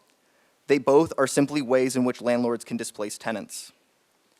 Overall, I just want to iterate to those of you in support of an RSO that you have expressed the need for a strong RSO. So I urge you, follow through on that sentiment. Don't undercut your legacies by undermining the rent stabilization ordinance through providing additional exemptions or by giving landlords loopholes through which to displace tenants. Stay strong and stay focused. We need you. Thank you. Cressida Silvers, followed by Sandy Hawtrey. Good A minute and a evening. half. I'm Cressida Silvers. Please continue moving forward on the strong rent stabilization ordinance. Our community can neither afford inaction nor a watered-down policy that fails to meaningfully protect renters from further exploitation and displacement. Rent stabilization is community stabilization. We are all impacted without it. Our family owns our home, and we feel it every day. The constant churn of neighbors being forced to relocate erodes the fabric of our city. Workers and small business owners, teachers, nurses, families, and classmates are steadily pushed out, and with them goes the stability, the connections, the institutional, and the communal memories that make our community thrive. Sending this issue to a ballot measure would only continue to waste invaluable time and taxpayer money that could be better used to meet our community's needs. Let's stay focused on the plan that's already in motion. You have the authority and the fiscal and civic responsibility to act now. Please adopt a robust and forcible ordinance that prioritizes the well-being of our residents. Our entire community is counting on you today for brave and decisive leadership. Thank you. Okay, Sandy Hawtrey, followed by Gavin Spencer. Sandy? Okay, Gavin Spencer. Okay, are you Gavin? I am. Okay, minute and a half. Okay, good evening, Council. Thank you for being here. I really appreciate the report. It's very clarifying. I'm not going to beat a dead horse. I'm here for the strongest version of a rent stabilization ordinance. I'm a little bit concerned about rent banking, as other people have mentioned previously, for the dislocation that it could occur from the sharp spikes that could come with a rental increase. And speaking of dislocations and rent in this city, it's not like this is a new thing. There's a water history book, Cadillac Desert, with a diary entry from somebody in the 1870s talking about how Santa Barbara is a city of landed individuals who refuse change at any means necessary. Not too different than what we're experiencing today with the rental lobby. And in speaking of dislocation, I know it very well. I was born here. My family was pushed out here. I'm making a life here. And actually, I feel like this is an appropriate story to tell this evening. But when I was here at City College, you were one of my professors, and thank you for providing me with such a wonderful education. I went to Paradise Cafe looking for a job with my resume, with my years of restaurant experience, and you asked me what high school did I go to. Well, it wasn't Santa Barbara, because we got pushed out, and you kindly showed me the door. Maybe I could have been your employee. Let's pass rent stabilization ordinance today. Okay, Ian Bauke. And is, Hannah Cohen, you already donated your time, right? I only need 90 Yeah, so you've got a seconds. minute and a half, Ian, thank you. Thank you, Mr. Mayor, members of the City Council. You all know I am speaking on my own behalf today. I am in support of moving forward with the RSO. In the 5 years that I've been following this process with the city, I have yet to hear the suggestion from some of the property owning groups to put this on the ballot. Now at the 11th hour, this is being put out in what I think we can all, and all I know all of you know, is a pretty thinly veiled attempt to both delay and weaken the RSO and open the door to tens, if not hundreds of thousands of dollars of out of Santa Barbara money from state and national PAC groups to spend and misinform the public, as has been done in prior ballot initiatives. I think, we elect a city council. The public has elected in election after election a majority of the city council that supports rent stabilization. And we expect our city council to be the policymakers and not pass the buck to the public. So please continue to move forward. We desperately need an RSO. We desperately need a rental registry to solve a lot of the housing issues in this town. And I'll just conclude by saying, I'm not supporting RSO because I think this is a silver bullet to solve all housing affordability issues in this town. That a lot of that comes from the lack of supply in subsidized and non-subsidized units. But what RSO does is it ameliorates the pain and displacement caused on our community from that housing crisis. So please vote in favor of moving forward today. Thank you. Okay, Madam Clerk, that's it for in-person speakers. Do you have some speakers online? Yes, Mr. Mayor. We will hear from Linda Honickman, then Michelle Dettori, then Anastasia Sanofsky. Linda Honickman, please go ahead. Thank you, City Council. I'm Linda Honickman, speaking on behalf of Strongtown Santa Barbara. We appreciate the effort that city administrators and staff made in studying ordinances in other jurisdictions, putting together a work plan that can get the important work to the finish line this year, hiring a consultant, conducting focus groups, and summarizing all of that input into a concise yet comprehensive summary. Strong Towns had a representative in a focus group and observed an effective and fair process. We trust staff and council to turn the extensive summary into an effective ordinance. We agree that an ordinance should provide greater stability and predictability in rent increases and a comprehensive public rental registry that includes data on both exempt and non-exempt units. The latter will enable renters across the South County to obtain very helpful information, and it provides the city a good enforcement tool for short-term rentals. Finally, we want to strongly support the updated project work plan timeline, targeting ordinance adoption in July 2026 and full program launch in January of 2027. It is too late to consider putting something on the ballot, and we believe that expressed concerns can be addressed. Thank you. Next speaker, please. Next speaker is Michelle Dettori. Go ahead.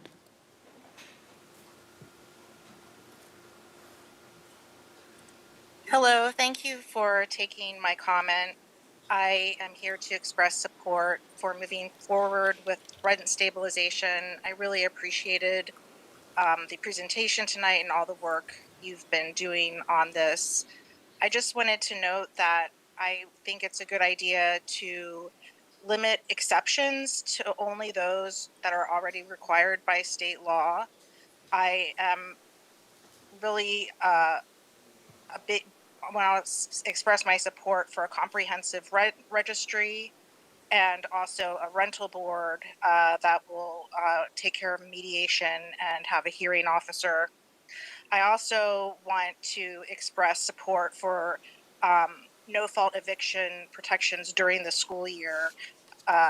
Facing an eviction in the middle of the year is really disruptive to learning and is something that I think is a reasonable thing to provide folks with, to provide more stabilization, exactly what you're working on, and just to make sure that there are just cause protections for all. Thanks for taking my comment, and I hope you have a great night. Okay, next speaker, please.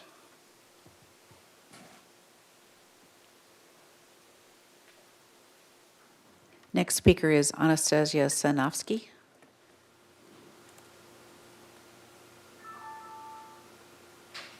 Hello, can you hear me? Yes, we can. Yes. Good afternoon, Mayor Rouse and council members. My name is Anastasia Sanofsky, and I'm here speaking on behalf of Planned Parenthood Central Coast Action Fund. PPCCAF reaffirms our support again for strong, actionable solutions that do protect tenants and increase affordable housing options throughout the city of Santa Barbara, and that these solutions are held accountable by the council and treated without delay and with the urgency that our community deserves. We request the continued dialogue which adequately addresses and prioritizes policies for a stronger, clear, and enforceable program that protects affordability because, as we know, far too many in our community cannot afford one of the most fundamental basic needs, which is housing. This directly stands in opposition to our vision, where all people have equitable opportunity to experience high-quality health and wellness. Thank you. Thank you. Next speaker, please.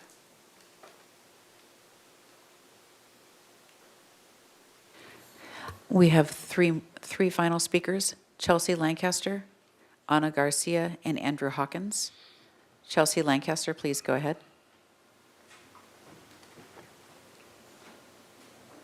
Hello. I'm just calling in as a concerned community member to uplift the rent stabilization proposal, along with any other protections that are being advocated for by the Santa Barbara Tenants Union, by CAUSE, by the tenants themselves, the leaders who have shown up in such incredible, brilliant, and vulnerable ways. I hope that you'll also listen to the faith leader who spoke to y'all in this room. This really is a moral reckoning in Santa Barbara right now. Every single day I'm heartbroken by how many people we've lost and how many people we lose. Talented educators, community caretakers, future electeds, teachers, just so many really incredibly, in my estimation, just in my circle, it's 3 per month right now of people who could make this community so much better. So I'm asking y'all to take action. We've been bearing witness to this fight for at least a decade. And please don't fall for all the threats, all the stalling tactics. This is a time to be courageous. Again, we're in a crisis and we expect our leaders to lead. Thanks so much. Next speaker, please. I'm I'm here sorry? In person. I'm sorry. I'm here in person instead And of you online. are? My name is Ana Garcia. Is that on the list? Okay, go right Yeah. ahead. You have a minute and a half. I decided to come in person because I wanted to look you straight in the eyes and let you know we, the tenants, are 60% of the people who fucking vote for you. Get Can it you- together. Can you keep the language civil, please? I That's can all I'm do asking. whatever I want. This is my public time to comment what I And I want can to shut comment. this meeting down, and too. you are making me mad enough that I'm debating running for a seat on this council. That's your choice. I will. And please continue with your I will do comment. everything in my power to prevent you from coming up. Reclaiming my time. Just cause protections for all, because without it, an estimated 6,100 families, home rentals, more than 900 households rent from a private landlord with Section 8 vouchers. 148 families in Santa Barbara are at risk of, if the HUD memo goes into effect. 56 families with no eligible adult in the household will not be protected by rent stabilization ordinance. We've already witnessed what happens when protections are enforceable. Aren't enforceable. Eligible rent freezes. Tenants are still facing increases due to gaps in enforcement and landlords being sneaky. Do you all want to invest in the future of the city? We keep the city running. I'm an educator, and now I've had to stop telling my students, you can leave and come back, because I'm not sure that's true. Actually, I'm sure that's not true. You won't be able to come back and afford housing here. Do you guys not give a shit about the future of Ma'am, who's going to be please. here? You've got a lot of Oh, folks is here that the most offensive thing to you, me saying shit? How about all of these people that are unhoused and losing their life? Okay, your time is up. I'm sorry, your time is up. Please do. Pass this shit today or else. Okay, next speaker, please. Final speaker is Andrew Hawkins. Andrew Hawkins, please go ahead. Good evening, Mayor and members of City Council. I'm not going to say much that others haven't already said, probably better. I'm just here to urge the council to pass the strongest possible rent stabilization ordinance now, including the rent board and the rental registry and all of that. I don't know how much the city pays their administrative specialists exactly, but I know the county surely doesn't pay their administrative office professionals enough to be able to rent in Santa Barbara without, having a dozen roommates. And, if you got family, family rental housing is certainly out of the question. And I just kind of want to highlight all of the civil servants who commute in from Ventura County, who are taking all of their public salaries into just straight out of the local economy. Thanks. All right, are there any further speakers? No, Mr. Mayor. Okay, with that, we'll close public comment. Madam Administrator, how do you suggest we proceed here? This is a very robust document. I can't imagine us parsing every little section of this individually at this time unless we, That is what we need the council to do today. If the council, if a majority of Okay. council wants to proceed or have staff proceed with ordinance development, we really do need direction on each one of the various policy elements. I think, maybe the most efficient way to do it is to go by each one, see if there's a motion that a council member would like to make, and then maybe take a vote on each one of them individually. Or I don't know if any council members feel like they need to make comments before we just go through each one of those. But that would be, I think, the most effective way for staff so that we understand where a majority of council is on each one of these respective policy issues. well, I agree, we'll probably need time for comment first, and whether we go to a ballot or not, it's going to be the same thing. We still need to have something to put on the ballot, so we need to develop, the timeline's the same. It is correct. That is, the timeline is the same, because we would, if a majority of council wanted to put something on the ballot in November, we'd need to have something adopted by June to put on the ballot. Similarly, that's the current timeline we are on if the council chooses Same. to do an ordinance. So. Okay. Mr. Gutierrez has the lights on. Yeah, thank you. I just want to question this whole ballot option. Can city staff clarify what percentage of Santa Barbara residents are not registered or not eligible to vote? Like how their interests would be represented in the decision if the decision is placed solely on the ballot? We don't have that information here today. I think if that's something that the council wanted us to come back with, I think one way to approach it would be to think about direction on the ordinance today. We could come back if there's specific data that the council needs to talk about a potential ballot. We could do that, but we don't have that information here today. All right, so I looked up as best as I could. We have a population of about 90,000 in the city of Santa Barbara. So out of that 90,000 residents, somewhere between 43,000 to 46,000 people are registered to vote. Based off of the 2024 election, there was about 27,000 votes cast, somewhere between 27,000 to 34,000. So it's a little vague. It's based off of Civic Plus. So if you do the math on what the majority of those votes would have to be, it would have to be more than half of that. So let's say half of 27,000 is somewhere around 14,000.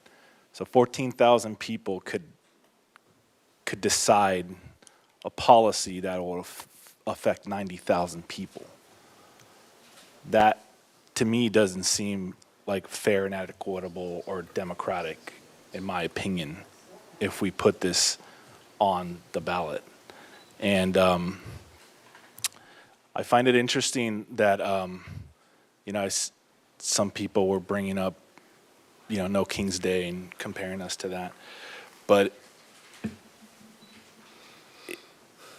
I'm glad that the religious leaders in the community spoke out, because I was thinking all weekend about Easter and why we celebrate Easter and why Easter even happened in the first place as a holiday. So a little history lesson for all of you all out there that celebrate Easter. It happened because Pontius Pilate was given the chance to save Jesus, and he chose to wash his hands and allow the people to decide who would come off the cross. And they chose a murderer over Jesus.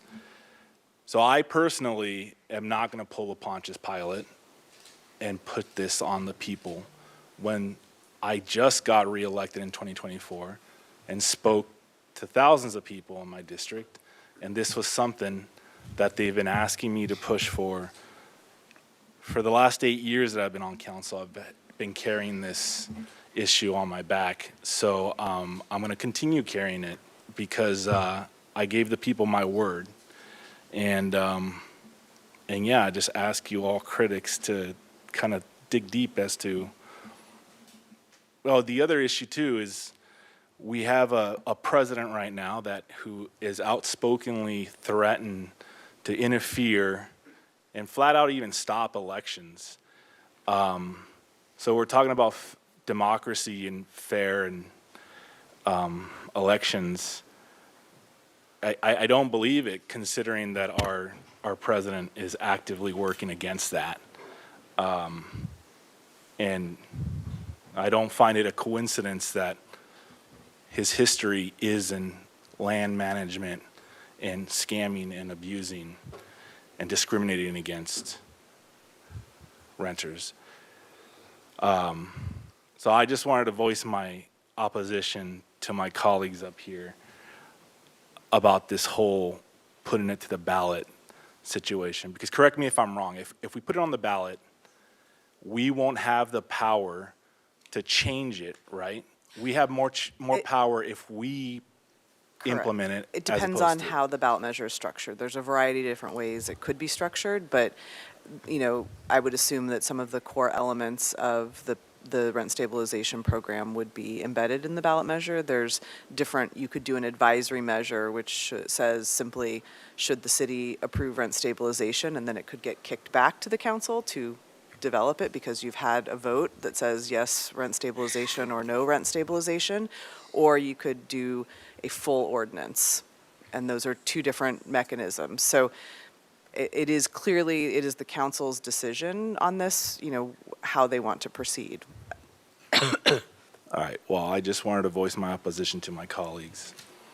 Mr. Jordan.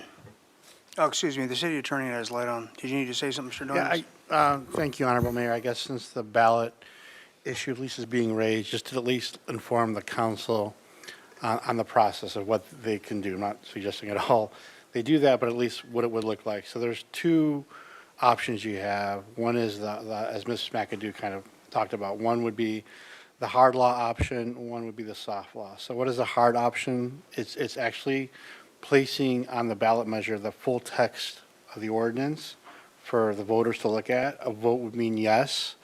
The effective date would be when the ordinance itself has the effective date clause within that text. Future changes would require a vote of the people on an initiative, another ballot measure, unless the ordinance itself has a clause, like Ms. McAdoo says, that expressly allows city council to make amendments, and they can list the specific conditions they would want to do so. So that would be the one option. I would term it the hard law option. The other one would be, as Ms. McAdoo said, the soft law option of a non-binding advisory measure, and it would be ballot language phrased as a policy direction. Example language: shall the city of Santa Barbara adopt a rent stabilization program that limits the annual rent increases to X formula and creates a permanent administration and enforcement program. So just wanted to lay out what that would look at just to address any confusion. Thank you. Thank you. Mr. Jordan, you had it on. Thank you, Mr. Mayor. Just to clear up any speculation, I know for a fact that neither Mr. Friedman, Mr. Rouse, or myself broached putting this on the ballot with staff. So I don't want that to run the other way out there. You can come have pancakes and talk about it with me, but I know for a fact it was not one of the three of us that brought that subject up with staff. I just have 2 points, and then I want to get out of the way. I've been talking to somebody who is way above my head in mathematics and is just pummeling me with too much information on a rent subsidy program versus a rent control program. And I'm becoming more and more convinced as he pummels me that the difference between the two is if your rent's too expensive today, it's going to be also still too expensive the day after a rent stabilization program goes in place. And the difference between that and a subsidy program, without knowing what that $17,000 units really nets down to and what the price would be to subsidize anybody living in any one of those net number of units back to a, let's just use a number, 30% burden of your income to rent. This person seems convinced that that money is, that amount, the number of units and the number of people in the category to get them back to 30% of rent and keep them there is significantly less of a cost burden to a city than doing a full rent control and rental registry program. I don't know if he's right. I don't know if he's wrong. I don't have any information from anybody to talk about that, to put in front of me, but it intrigues me. So and for those people who don't like that, then I would say to you that it's pretty clear that you just want to get to a point where you can live there forever. In fact, all the tangible research, credible research to date shows that another one of these characteristics that I didn't know until I kept diving deeper was that a huge disproportionate percentage of participants in a rent control program end up being moderate or high income earners while their rent is still controlled at that level that they joined the program, plus the little 60% of CPI increases. And in California in particular, while we have a housing shortage, it then even becomes more unwieldy because you can't escape it because there's nothing out there for you to buy as you move up in your income. They're just priced out of the homeownership market.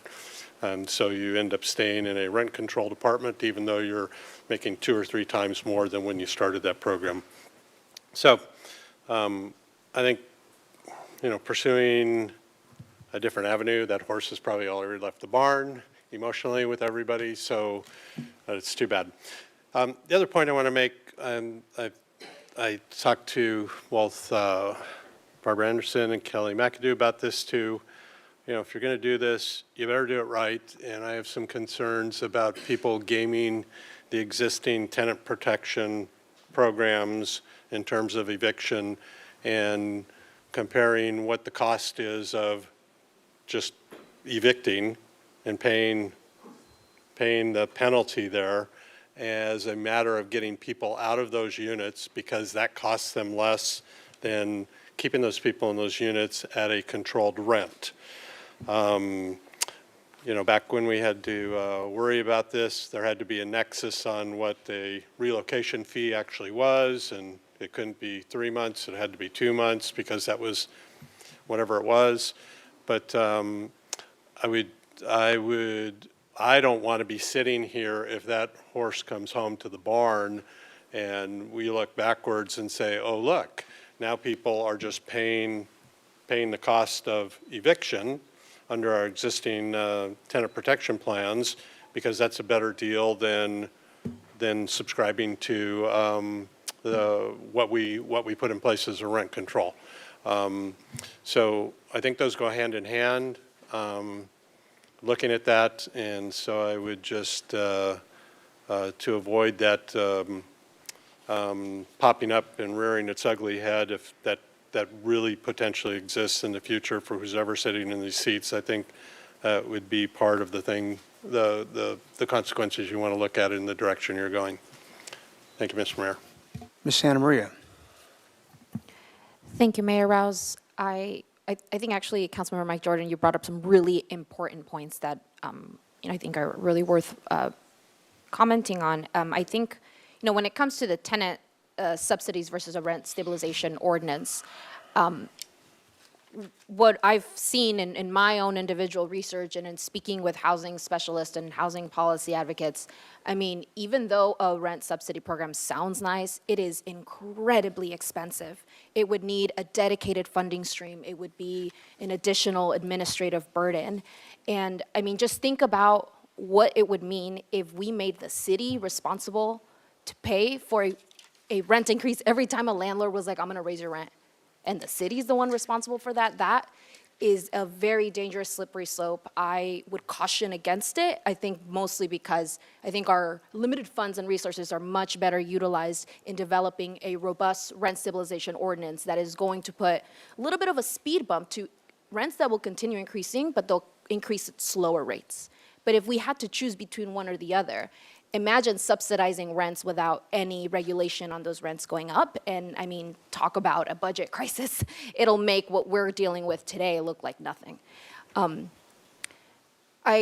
only other thing, I really want us to get to the policy points because there are so many of them. So I will just very, very briefly mention about the ballot. I'm already hearing from my colleagues. I mean, this was not raised. I didn't raise this either.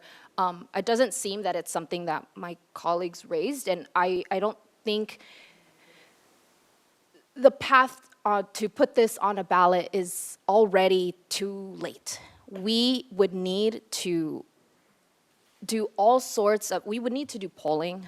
We would want, ideally, to be able to launch an educational campaign with a compressed timeline. What you're really seeing is this would be a battle over money. Who has more money to launch more ads? I mean, it's painfully obvious that that's what it would be. In most rent stabilization campaigns that have been a ballot initiative, I mean, we typically see the landlord lobbies outspend tenants 3-1 because, of course, they have the money.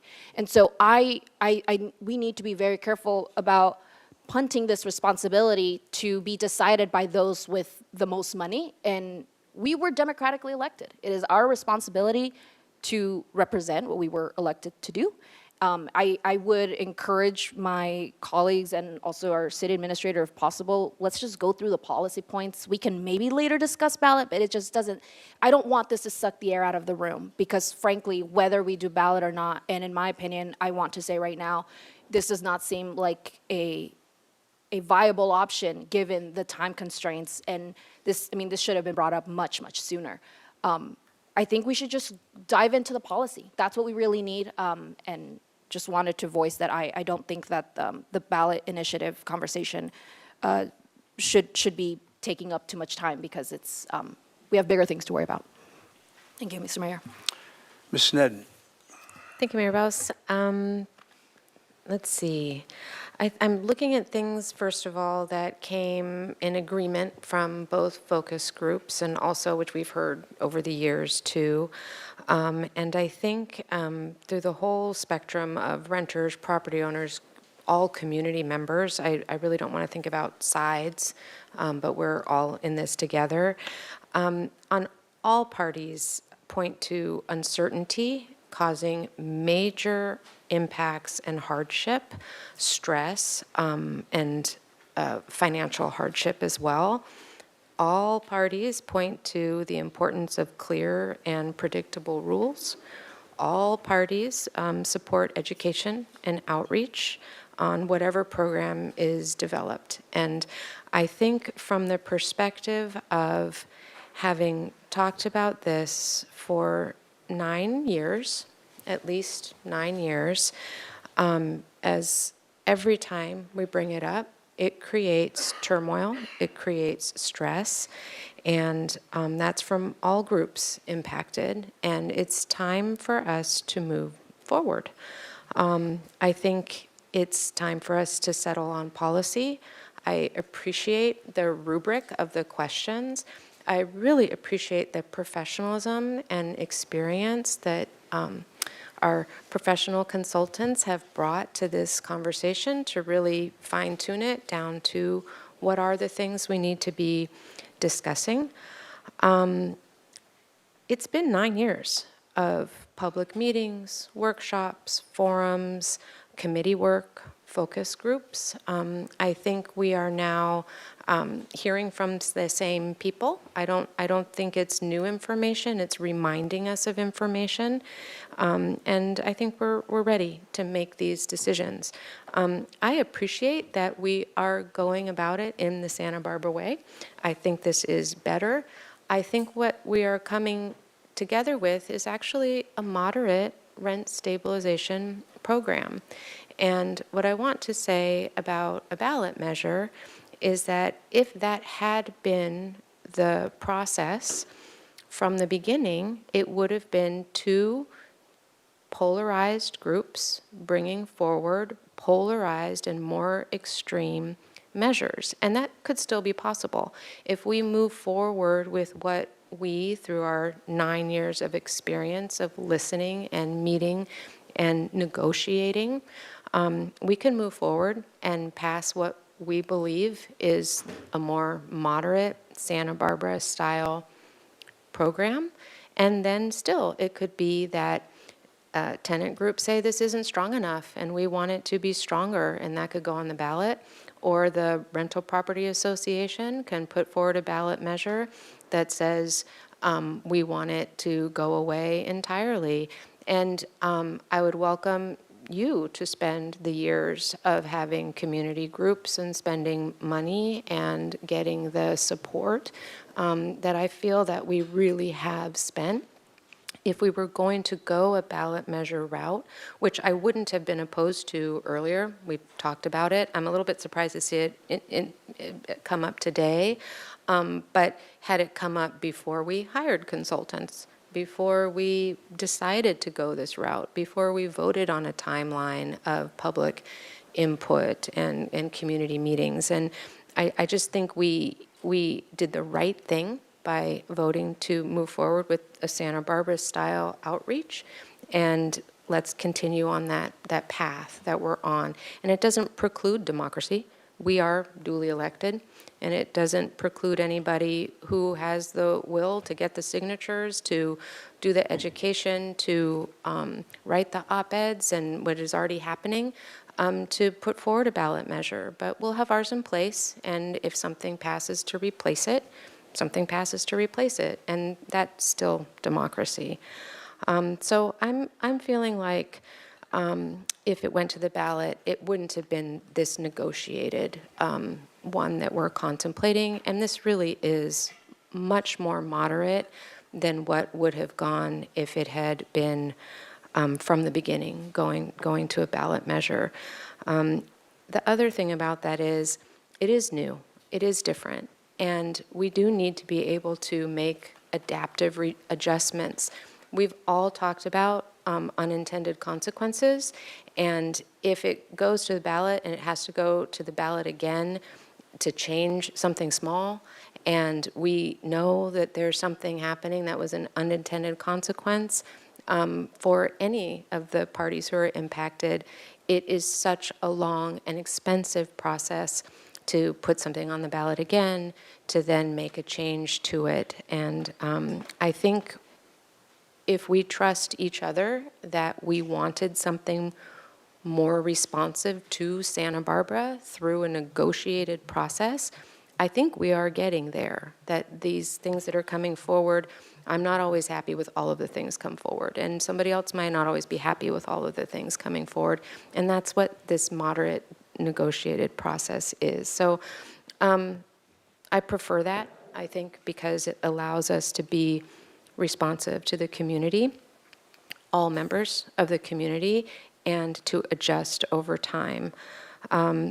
It's also less expensive to the city than running a ballot measure, which means it's less expensive to taxpayers. And I think we've recognized over these 9 years that this is happening, it's moving forward, and really the productive part of the conversations is how can we move this forward in the best way that responds to everybody. So that's on the ballot measure. I do believe we're genuinely all trying to make it the best it can be by listening to all parties. And I think we've all sat down with property owners, with tenants, with community members, and are coming to our conclusions based on deep listening over a long period of time. So on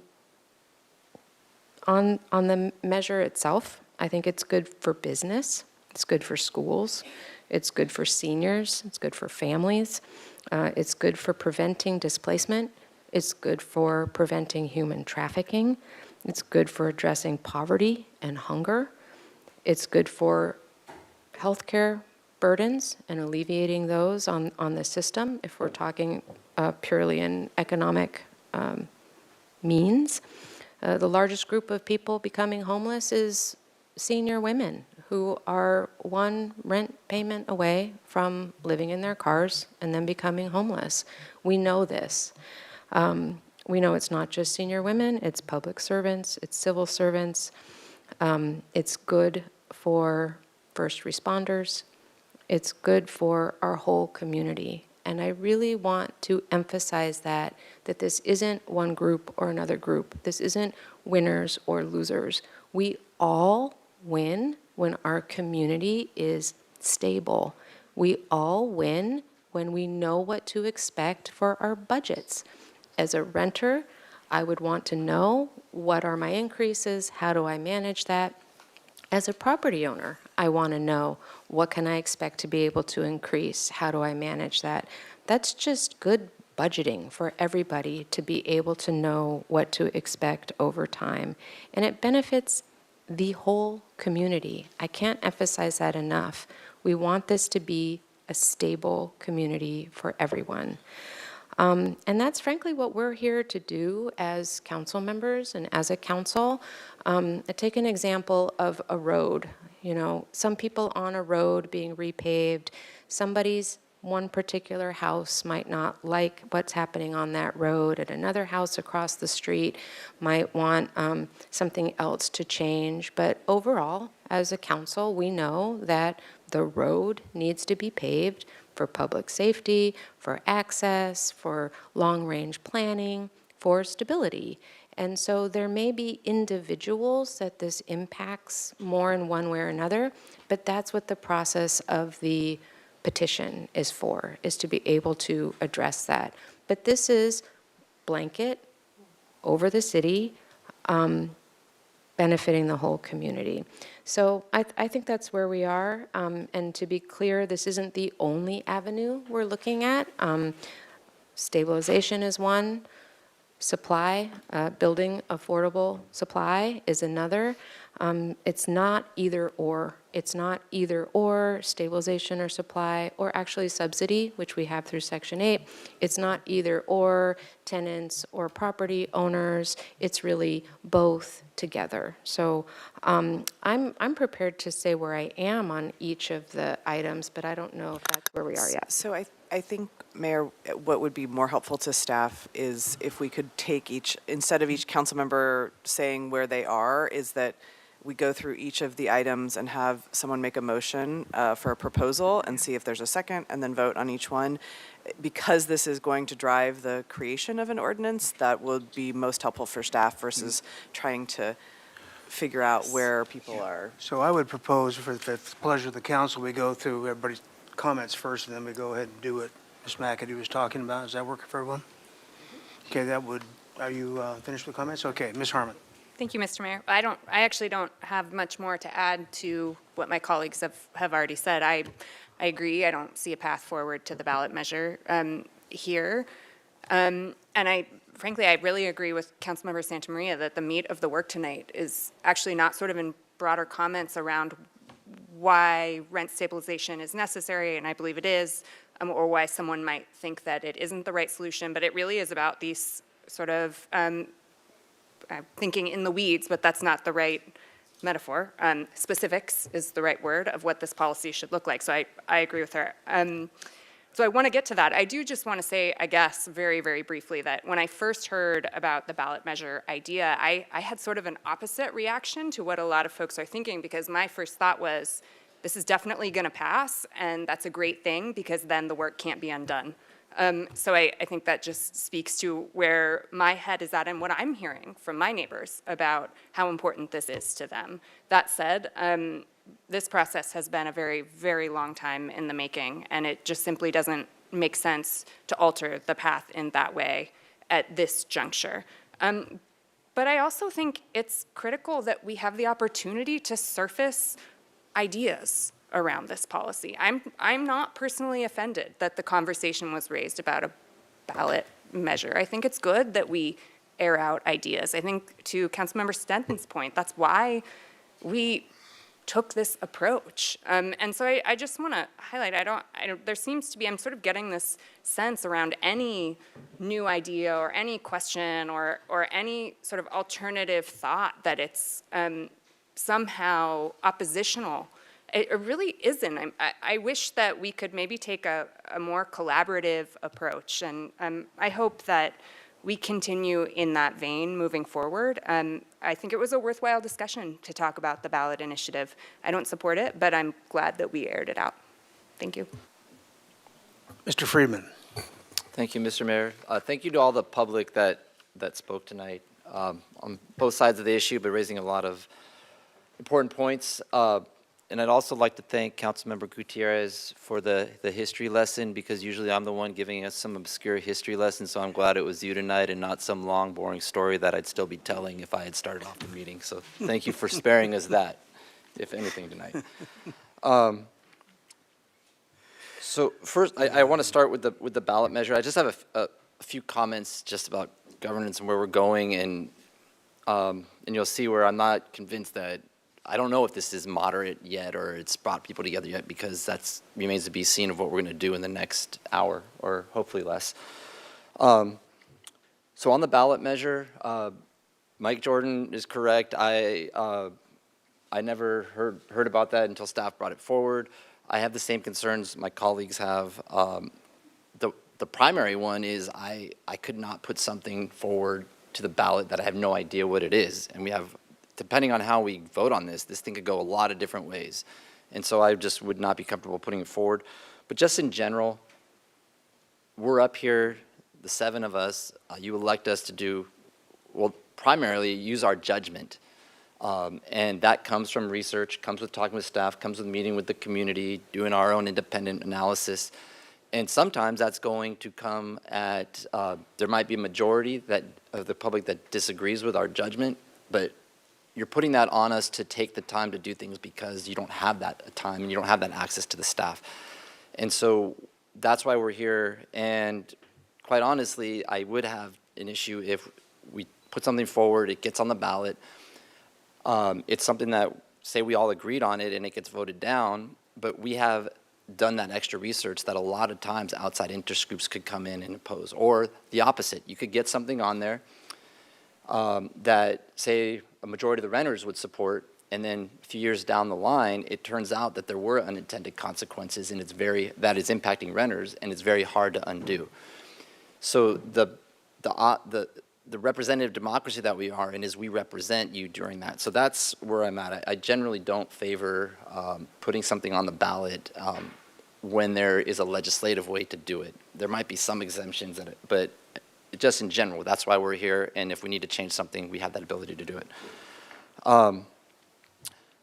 Just in general, when we have this polarization, especially at the congressional level, but coming down, and it's tearing our country apart because both sides entrench, and there's nobody trying to do what we're doing tonight, and I appreciate my colleagues' words on that, to bring people to the middle.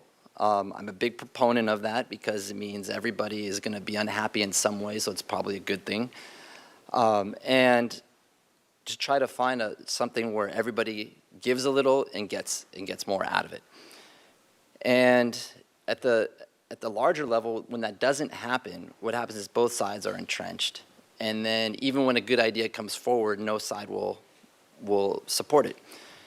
And when you have someone in the majority, or multiple people in the majority, who are willing to work with those in the minority opinion, that takes political courage to do that. And so, but it also comes with those in the minority position have to be able to go and meet those in the majority. Because nobody wants to put themselves out there if those who they're trying to compromise with say, nope, I'm hands off. And then we get back to that polarization. So we do have that opportunity tonight.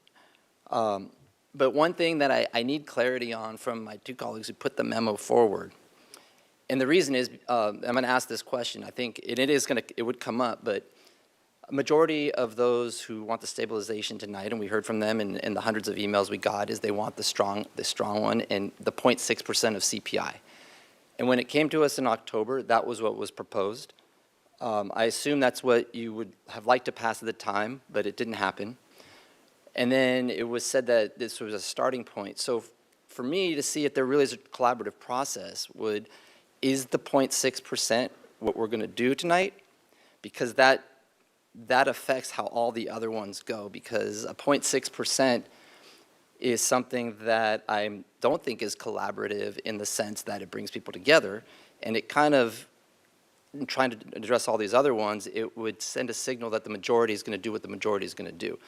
So I would ask my two colleagues who put the memo forward, are you still committed to the 0.6%, or are you committed to some of these other options, which might be a CPI, a straight cap, or not? And I think that's the first question that we need to answer tonight. And I don't know which one it is in here. I don't have the slide, but it's the very first one. So, and I'll just say, if it's the 0.6%, I don't think that that's the collaborative process that we're hearing, which is fine because you're in the majority, and I just put that out there. So that's all I have right now.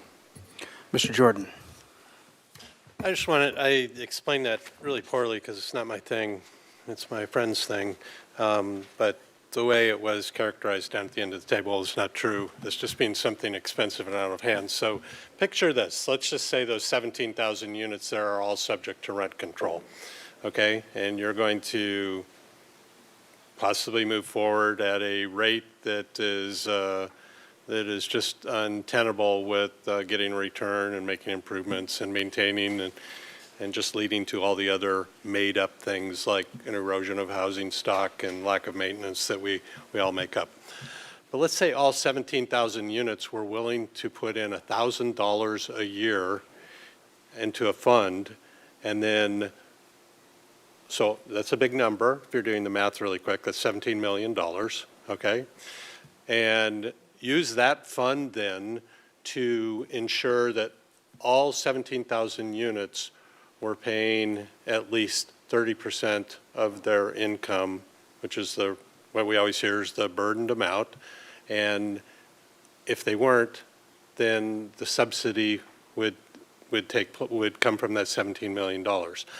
I'm thinking, after what I've been told, that there's probably an industry that would look at that seriously in comparison to a pretty drastic rent control.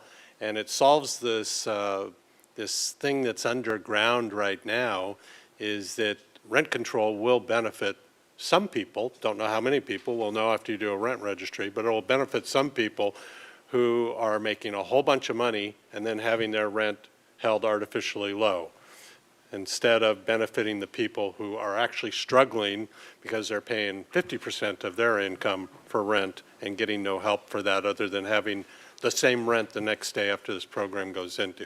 So I wasn't talking about the city subsidizing it. I was talking about an alternative where the pain is spread out over all the rental units in town, and what does that look like, and how would the math work? And I don't have those answers, and I did say I think the horse has left the barn where we are on that. But that to me is kind of where this should have started back, rather than a two-person memo that didn't become the Santa Barbara Way. It was a two-person memo that was slapped back down and then became the Santa Barbara Way. So, let's be honest about that, okay? So, but I think there are other alternatives out there.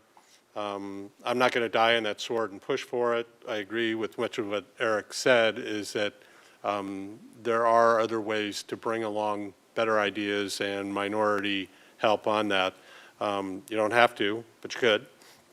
And there are some benefits that I think haven't been presented and haven't been discussed. I'm not going to be accused of slowing this down, though, by dying on that sword, because I know that will be the first thing that's brought up. It's just a delaying tactic, and I'm fully committed to, supporting as best I can whatever the majority is going to do. That's not my way to go out there and just start writing editorials afterwards and talk about how poor I'm being treated as a minority voter sitting up here. So I just wanted to correct that. Thank you, Mr. Mayor. All right, very good. My comment kind of focuses on the ballot thing because I'm a little surprised there's so much resistance to it. One of the issues you have when you have a district election system like we have is everybody gets to vote for two of us. You get to vote for me and one of these guys, and that's it. And so when you have a simple majority on a council like that, are you really getting the full representation? I don't like taking stuff to the ballot because it's risky. It's risky on both sides, and what you're stuck with, you're stuck with. However, in a situation like this where we're getting ready to change the entire fiscal profile of the housing market in this town in a very, very significant way, I think everybody has to have the chance to weigh in. I think people are going to feel pretty unrepresented, and rightly so. You know, the simple majority, we're a divided council. I mean, we've made that obvious a number of times, and that's unfortunate. And we probably need to take these major issues to the public to get the right answer. Now, we have to create an ordinance either way. You brought us an ordinance earlier on. It was complete. You put a lot of effort. I don't know what kind of finances you put into it, but it was ready to go. And so you have something to start with.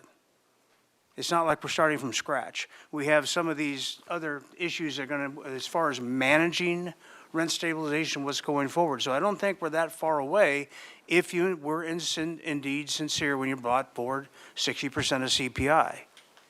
And there was a lot of folks out here that were mentioning that they wanted 60% CPI. So I don't know how that would fly and what that would go. But I do think we could get this done or get something put together just as fast either way. I think the fear of going away from the simple majority on a council that may or may not be representative of what the entire population of Santa Barbara wants to do, I think that's kind of telling for me. You know, I think if there's that much of a fear that you're not going to make it through the ballot system, I think that's not exactly what the democratic system is about. We're certainly fighting that in D.C. right now. We're fighting back and forth with what is the democratic system. We don't seem to be doing it very well back there at the moment. I don't want to be a part of it here. And I do think that we need to have a chance for everybody to weigh in on this. So I think it's important. So we talked about, you know, all parties being involved, blanket over the city. That's exactly right. Everything we do is at large. Yes, we're elected at districts, and yes, sometimes we vote in districts, but we really are doing something very much at large. So if the whole city doesn't get to weigh in, or doesn't feel that they got to weigh in, what have we done? So I would say that we should really seriously consider going to the ballot with this and letting everybody weigh in on this, because I think it's a risk on either side, but it's still risky. All right. Very good. All right. So with that, we'll go back I just wanted to clarify, the ballot conversation did come up in the community focus groups. It was not direction from any council member to staff. It did come up in the community focus groups, which is why it was mentioned in the staff report. So I just want to be very clear that that was not a comment or a suggestion from any council member, and that was where that came from. So just to clarify. Very good. And with that, should we go then systematically through the report, Madam Administrator? That would then? be super helpful. I think maybe if we could bring the PowerPoint back up, and then we can go to each of the slides so everyone's very clear which policy option we're on, and then we can just walk through it. And then just let us know what you'd like a motion and a... Yes, so I think this, you know, we can just go through. You know, staff has presented some options on the slide. I think that these are not the only ones. I think so I would just leave it to the council. If someone wants to make a motion on a particular sort of policy direction on each one of these as we go through it, see if there's a second, and then, see if there's any discussion or amendments or sort of, and then go through vote each one. And Mayor and Council, I wanted to highlight for each of these policy components, the bolded option is based on best practice of other jurisdictions in the state of California, as well as efficiency and effectiveness in implementation. Again, considering the cost of such a program and its implementation, given our financial budget outlook as a city at this point. So I just wanted to clarify the bolded option and what that means. But a motion can be made on any option or an option out of what's been laid out before you. I've got two lights on. Is that for the motions, or do you have another? A comment, okay.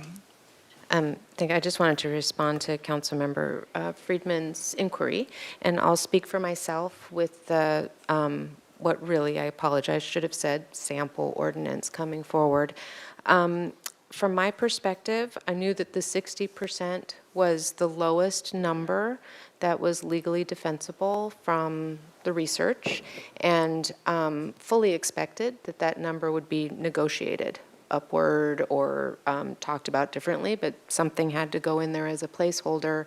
And so from my perspective, just speaking for myself, the 60% always seemed difficult, but it seemed like start there and then go from there. So on that one, this option A says tie increases to percentage of CPI up to 100%. I'm actually open to the option A, but also it would be helpful to have some years of data of what CPI was, because I know that at the time that we put out the sample ordinance, it was particularly low, and so a lot of people were looking at that particular number, but in some other years it's been particularly high. So I think that might be helpful. I'm not going to make the motion on this, but I do want to say that this is a different day than when that sample ordinance came forward, and we've had a lot of focus groups and had a lot of input, and tenant advocates are advocating for 60%. So I just wanted to respond to that question. And there are many other things in here that are not as strong as would have been previously. And then, Ms. Santa Maria, did you have something to the items, or? Yes, if I may, I also wanted to respond to Councilmember Friedman's inquiry, and then if I may also make a motion, just trying to get us moving. From my perspective, the 60% of CPI, as Councilmember Senen said, it's the legally defensible number. It's the number that other cities have been using. It's the number that has proven to be most effective in other cities. I think I can't believe I haven't said this. First of all, thank you to our consultants for sitting here for so long, but also all of the incredible research that you have done, and of course our city staff who have done such a wonderful job. Everything that we've been doing from our consultants' incredible work to the focus groups keeps pointing us back to the 60% of CPI. It's what the majority is asking for. And so with that, I would make the motion for the rent limits, limit annual rent increases to a one time within a 12-month period to 60% of CPI. And the reason for 60% of CPI is that CPI in itself, 40% of that is already housing. And so we don't want to count housing twice. And that is what we would be doing if we put it at 100% of CPI. And so a fixed percentage also makes us run the risk that it's not going to be what we really need. We talk a lot about the Santa Barbara way, and it needs to be tailored more to our living expenses. We see inflation rising. 60% of CPI is going to be still higher than definitely other years because of what we're seeing in the economy overall. So that would be my motion, a one-time rent increase limit within a 12-month period at 60% of CPI. Okay, so let me ask real quickly, though, Ms. Anderson, were you looking for, because we're looking for direction for staff. Yes, to Were you looking for that draft kind of an ordinance. specificity about or are you looking for A, B, or C? No, we're looking for specifics. All right. Exactly. And I will just say, Councilmember Sneddon, I just did a very quick AI search. The average annual inflation rate in California over the past 10 years is about 2.4% a year. Okay. So, just FYI. Very So that good. would So be 60% So if of you were that. looking at 60%, it would be 60% of 2.4% Right. would Okay. be the allowed rent increase. Okay, so we have a motion on the floor. Do we have a second?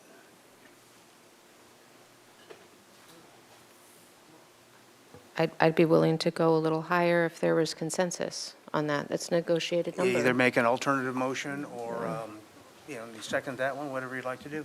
Well, I'm not hearing a second, and so I'm wondering if I'll second. there's- Okay. Okay, so first and second by Santa Maria, then Gutierrez. And you have the motion, Megan to the, Ms. Harmon to the motion? Yeah, that's where my colleagues are. I feel like I've done a lot of work to try to find middle ground here, and that's just not where we are, so I'm happy to support it.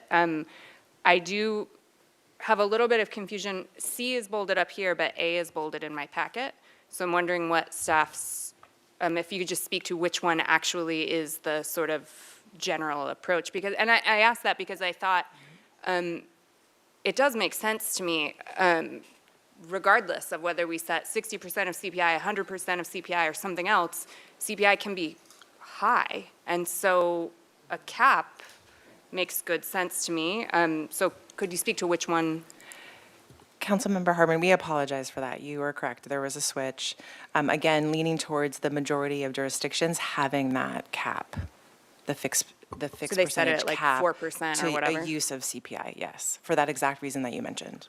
Okay, I mean, I'm definitely inclined. I mean, the specific numbers, I'm, at this point, Okay. I'm more agnostic about, but I do really feel that a cap probably makes good sense.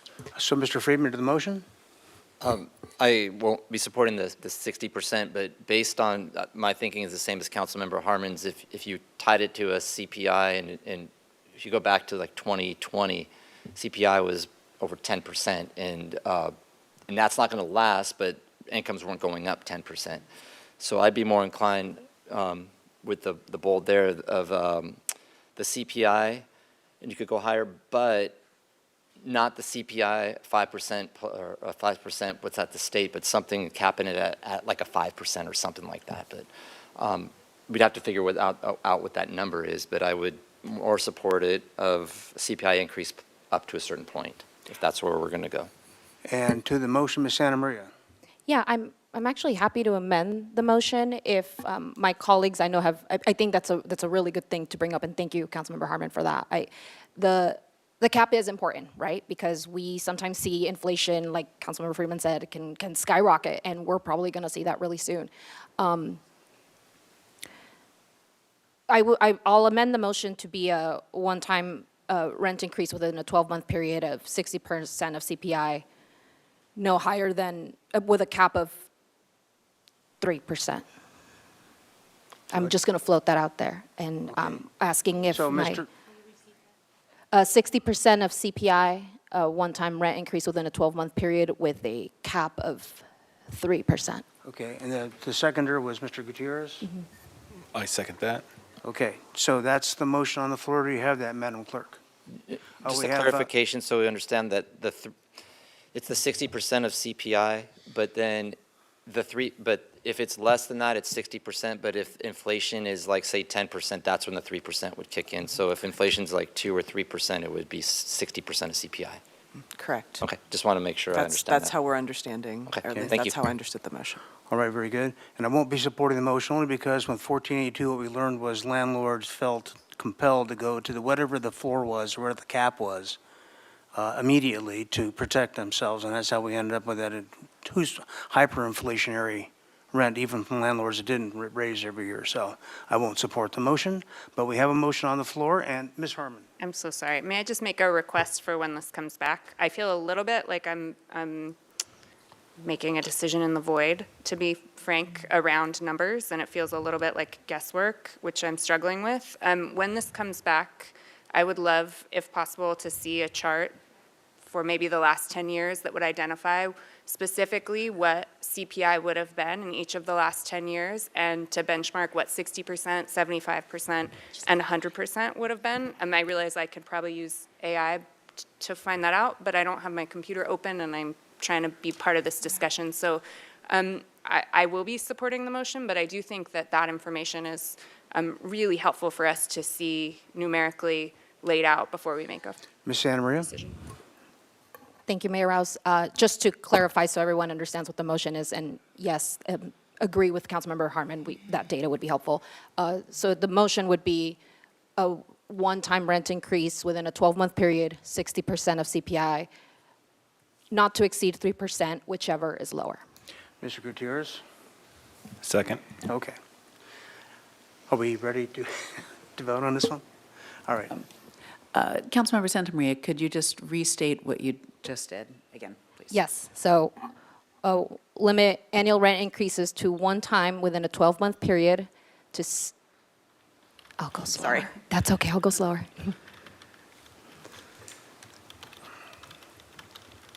Go ahead. 60% of CPI with a maximum of 3%, whichever is lower.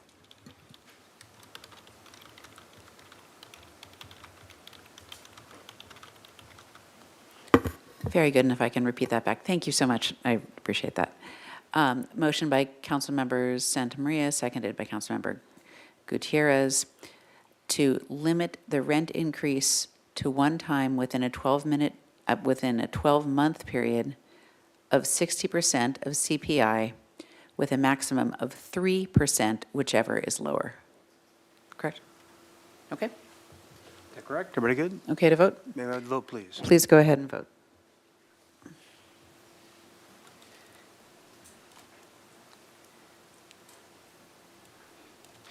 Motion passes 4-3 with Freeman, Rouse, and Jordan dissenting. Okay.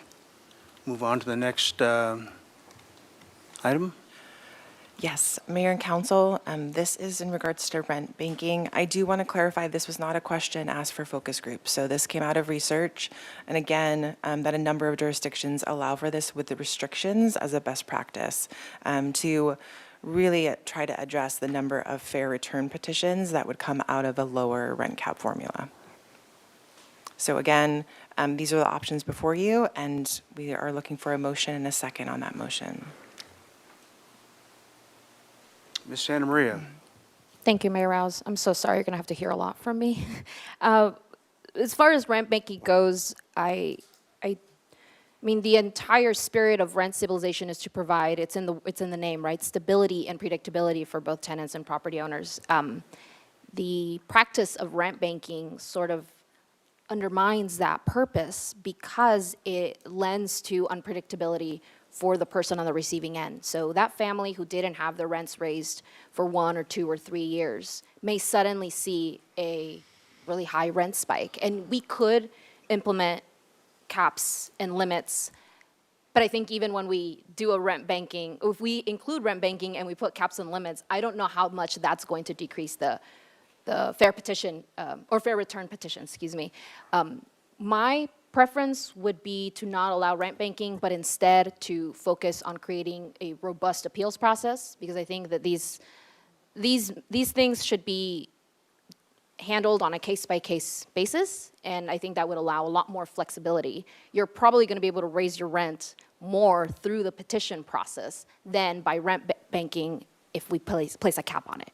And so I think the most flexibility that we could offer to residents, both landlords and tenants, would be to stick to our appeals process and really make that robust in order for us to deal with those issues. But rent banking really does,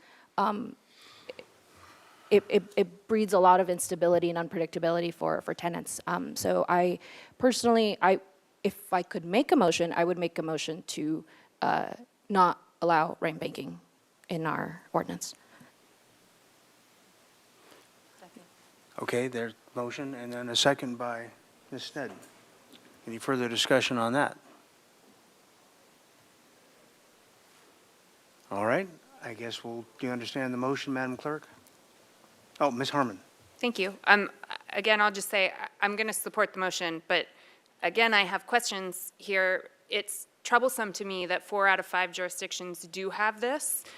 Can we get some information about? Councilmember Harmon, I was just actually texting with staff. I think given kind of where this conversation is happening and kind of the need for some additional data, what I would suggest to council is, I know we had talked about having this come back with kind of the fully baked ordinance in June, but I think what would be helpful is for staff now to take this direction, start to formulate what a draft ordinance could look like, get the data, and sort of further explore the data on the options that have been voted on by the council tonight, come back with kind of a working draft that we can get additional feedback from the council on before we sort of finalize it for adoption, if that seems like it would work. Yeah, that's what I was talking about before. So do you need further direction doing a motion, or you know that we obviously want to have the information on the next?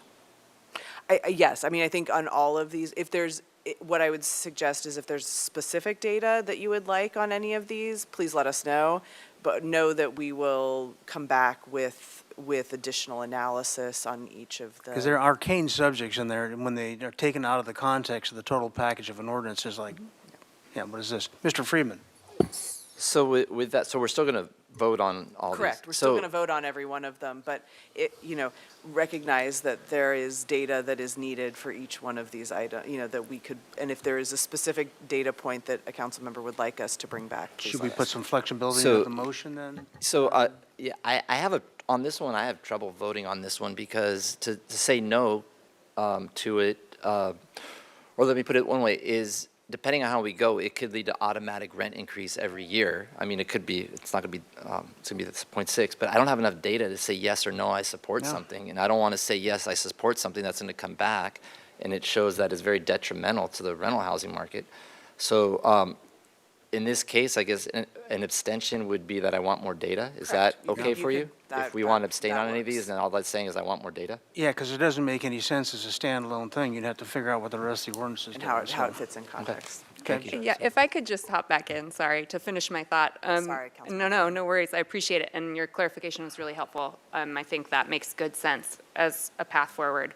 What really interests me from an information perspective is what have been the outcomes specifically for that 1 in 5 jurisdiction who doesn't allow this, as to the extent that we can compare jurisdictions and every jurisdiction is unique in its own way, which I acknowledge, but have there been negative or positive implications for that jurisdiction that we're not seeing in these other places, or vice versa? Maybe you could answer that now, but some sort of coherence around,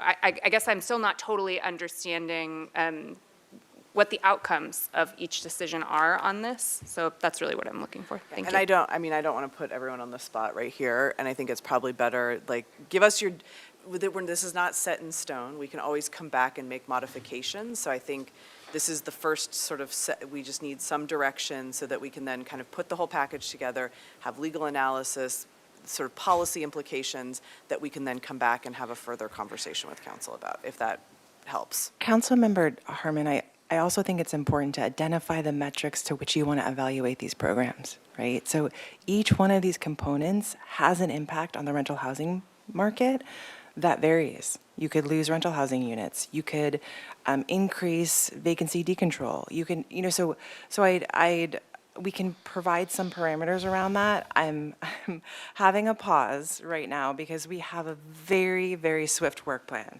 And we can come back with the draft ordinance and those components and look at an additional level of analysis, but we still have a 30 to 45-day public comment period on the ordinance draft itself. So I think we can work with Ms. McAdoo to schedule this to keep on schedule, but maybe we can work with you too offline to identify how you want to evaluate the impact of these policies in each of the jurisdictions to understand whether you want to include this component or not include this component moving forward, if that. Yeah, I think that makes great sense. And Mayor Rouse, if I might just make maybe a little bit of a holistic comment right now. I'll be very brief if that's okay. If y'all don't mind, I'm going to just skip ahead a little bit to talk about the AMI-linked exemption, because that was an idea that I put forth back in October and have had lots of interesting conversations about. And I just want to say, with whether we're talking rent banking or the AMI-linked exemption, my purpose is certainly not to destabilize the community, to undermine the ordinance. It's essentially the opposite of what I'm trying to do. However, I think that we need to have intellectually honest conversations about some of the potential consequences that we need to really account for in our ordinance. Part of why we're having this long process is so we can have those open conversations.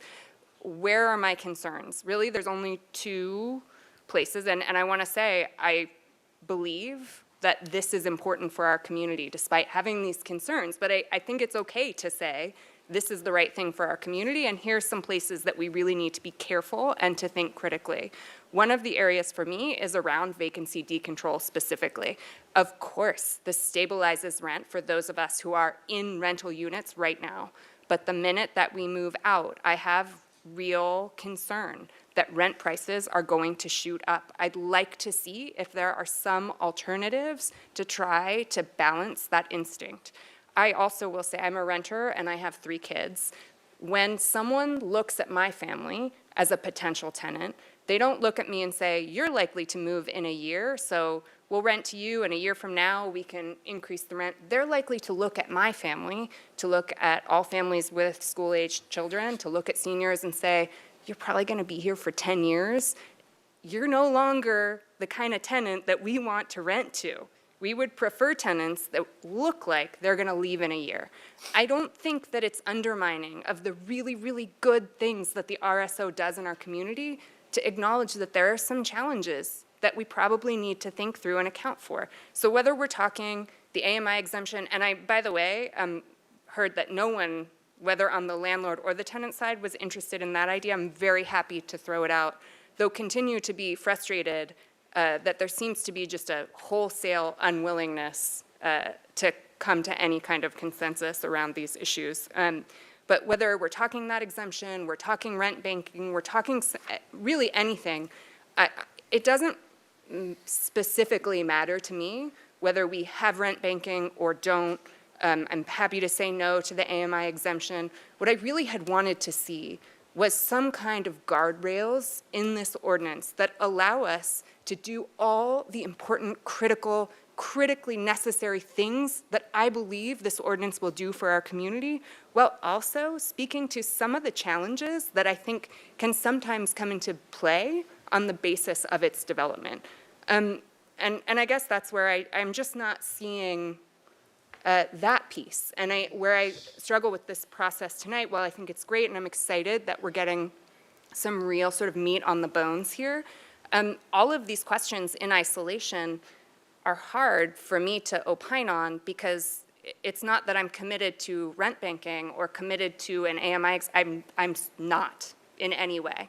But I did want to see some guardrails, and I just don't see them. So I say all that to say I will support the motion, and I wasn't inclined toward rent banking as the solution for all the reasons that Councilmember Santamaria so well articulated. I couldn't agree more.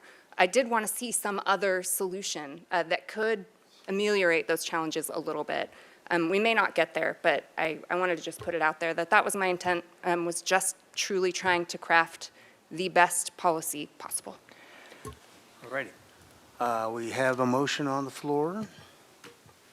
Do we remember what it was? No rent banking is the motion on the floor, with a second by Councilmember Sneddon. All right, very good. I was hoping she knew, but. Agreed. Motion by Councilmember Santamaria, seconded by Councilmember Sneddon, to not include rent banking in the ordinance. Go ahead and vote, please.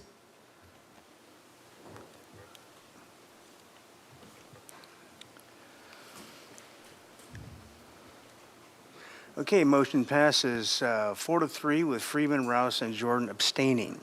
Ms. Sneddon. Okay, then on the next item about exemptions, I'd like to move no exemptions beyond what state law requires. And the reason for this comes back to something that I've talked about before. When naturally affordable units are demolished and then new units are built, they're much more expensive. And I've actually talked about having a like-for-like replacement type of ordinance, but this takes care of that. So if there are only the state law exemptions, from what I understand, and you can, we have experts here to correct, and I think we've had a lot of public input on this and talked with experts individually also, but I think from what I understand and want to confirm is that then if protected units are demolished, then they do need to be replaced as affordable units in addition. Is that correct? Can you verify that for me? And that's your reference to the Housing Crisis Act, right, with the demolish. Yes. Because it's like blending it two pieces of the legislation. So that is, you still have to follow the Housing Crisis Act. So if any protected unit is demolished under that, you have to replace it. If there's a lower income household. Yes, thank you. You just verified for me. I said it in a reverse way, and you just said it in a straightforward way, which confirms why I will support option A on item 3, apply exemptions only where mandated by state law. Okay, that's a motion. Yes. Second that motion. Second by Santa Maria. Any further discussion? Mr. Jordan? Well, let me just clear this up because I just feel like an idiot sitting here. So I can't get past the first vote, obviously. I've said no. And so all these other things are just pretty much meaningless votes to me. So I don't really feel like I'm participating much other than to hit abstain on each one of them. So it just looks weird. So, but I just want to say why, because I can't get by the first start of the process to this to set that amount, and everything after that follows that. It doesn't exist on its own. It follows that first thing. So I don't see a better way to do it. All right. Madam Clerk, you have the motion? Motion by Councilmember Sneddon, seconded by Councilmember Santa Maria to apply exemptions only where mandated by state law. Okay. Okay, go ahead and vote, please.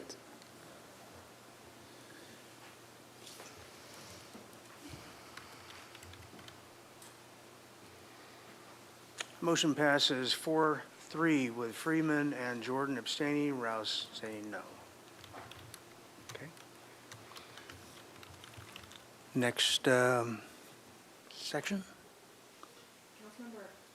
All right, Councilmember Harmon, I just wanted to respond to your query.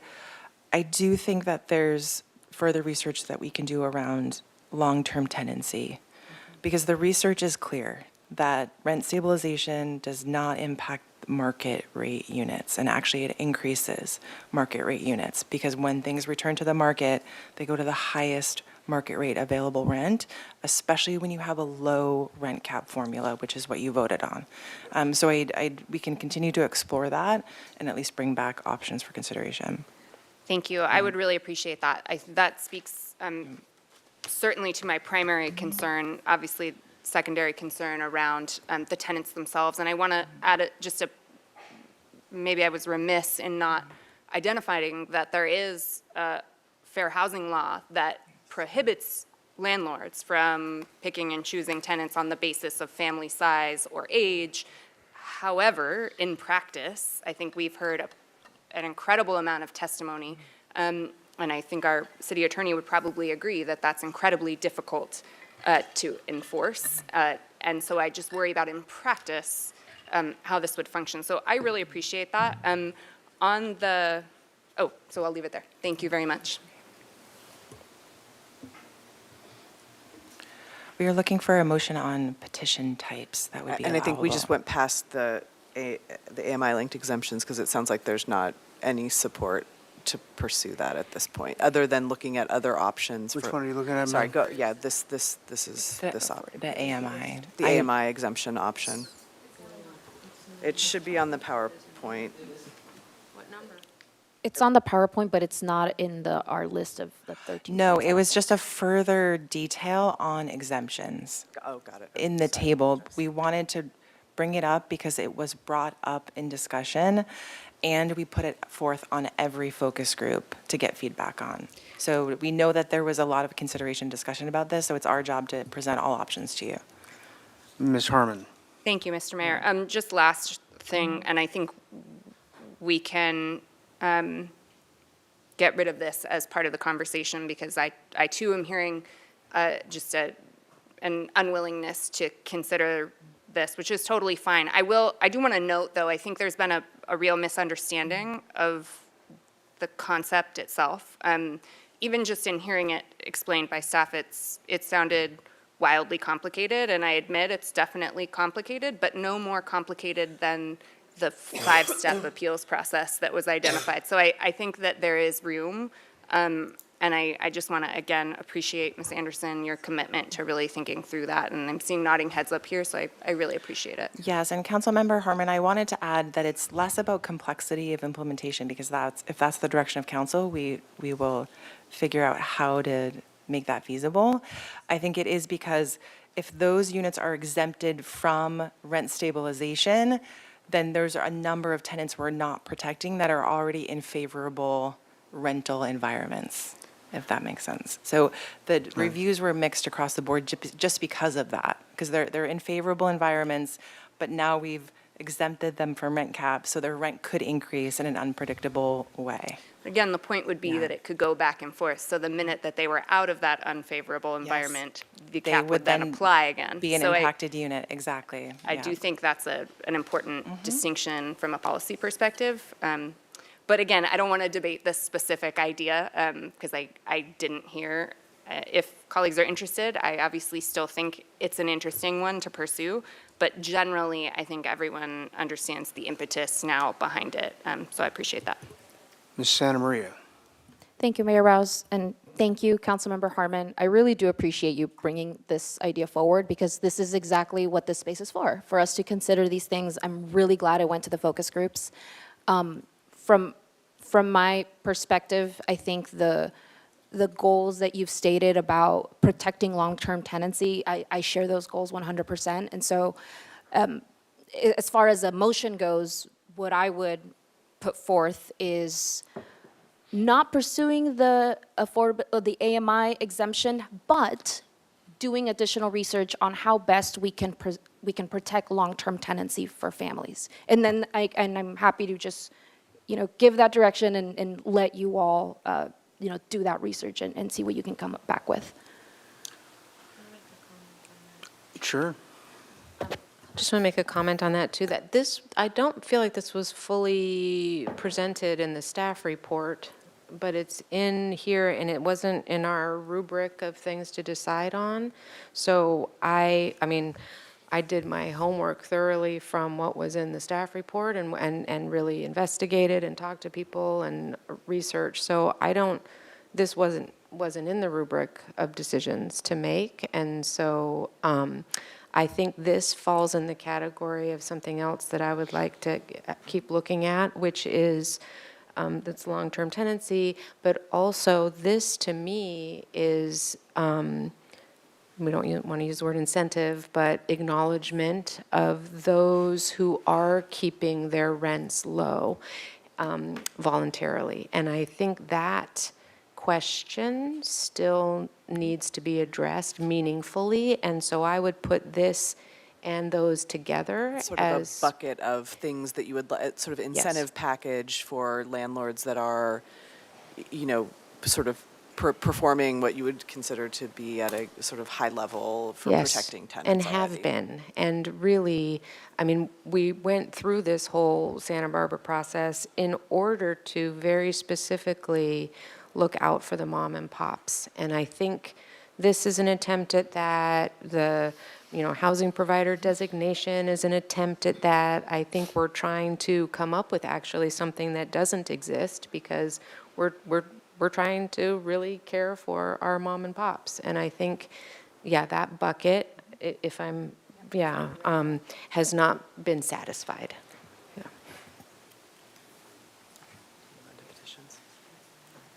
All right.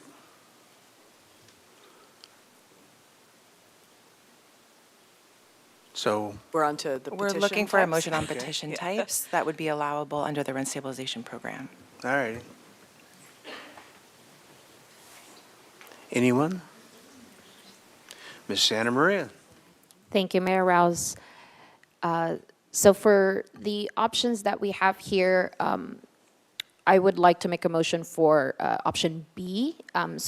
We know U.S. Constitution requires when we are regulating rents, must allow the owners to earn a fair rate of return on their investment. So we need that petition for that to happen. Now, the reason why I do think that it should be narrowly defined cases is because once we expand the petition process to way more things beyond the constitutionally required fair rate of return, it definitely increases administrative complexity, costs, all these things. And so what I've been hearing from folks in the community would be if we are able to properly define a petition process that focuses on that fair return, it would protect landlords' legal rights while keeping the program manageable and focused.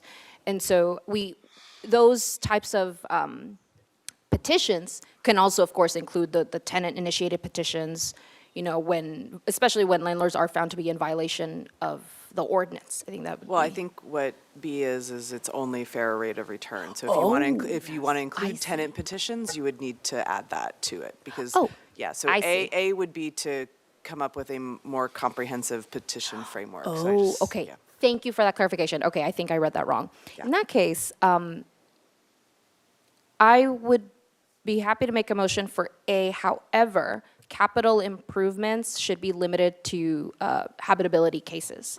And so we've seen in property, different properties, I mean, if property owners are doing cosmetic changes, that's not necessarily something that is a habitability. But if there's feedback from our, No, I think we can craft something. I'm looking, everyone, we can craft something based on that. So if that's the direction. Okay, Ms. Harmon.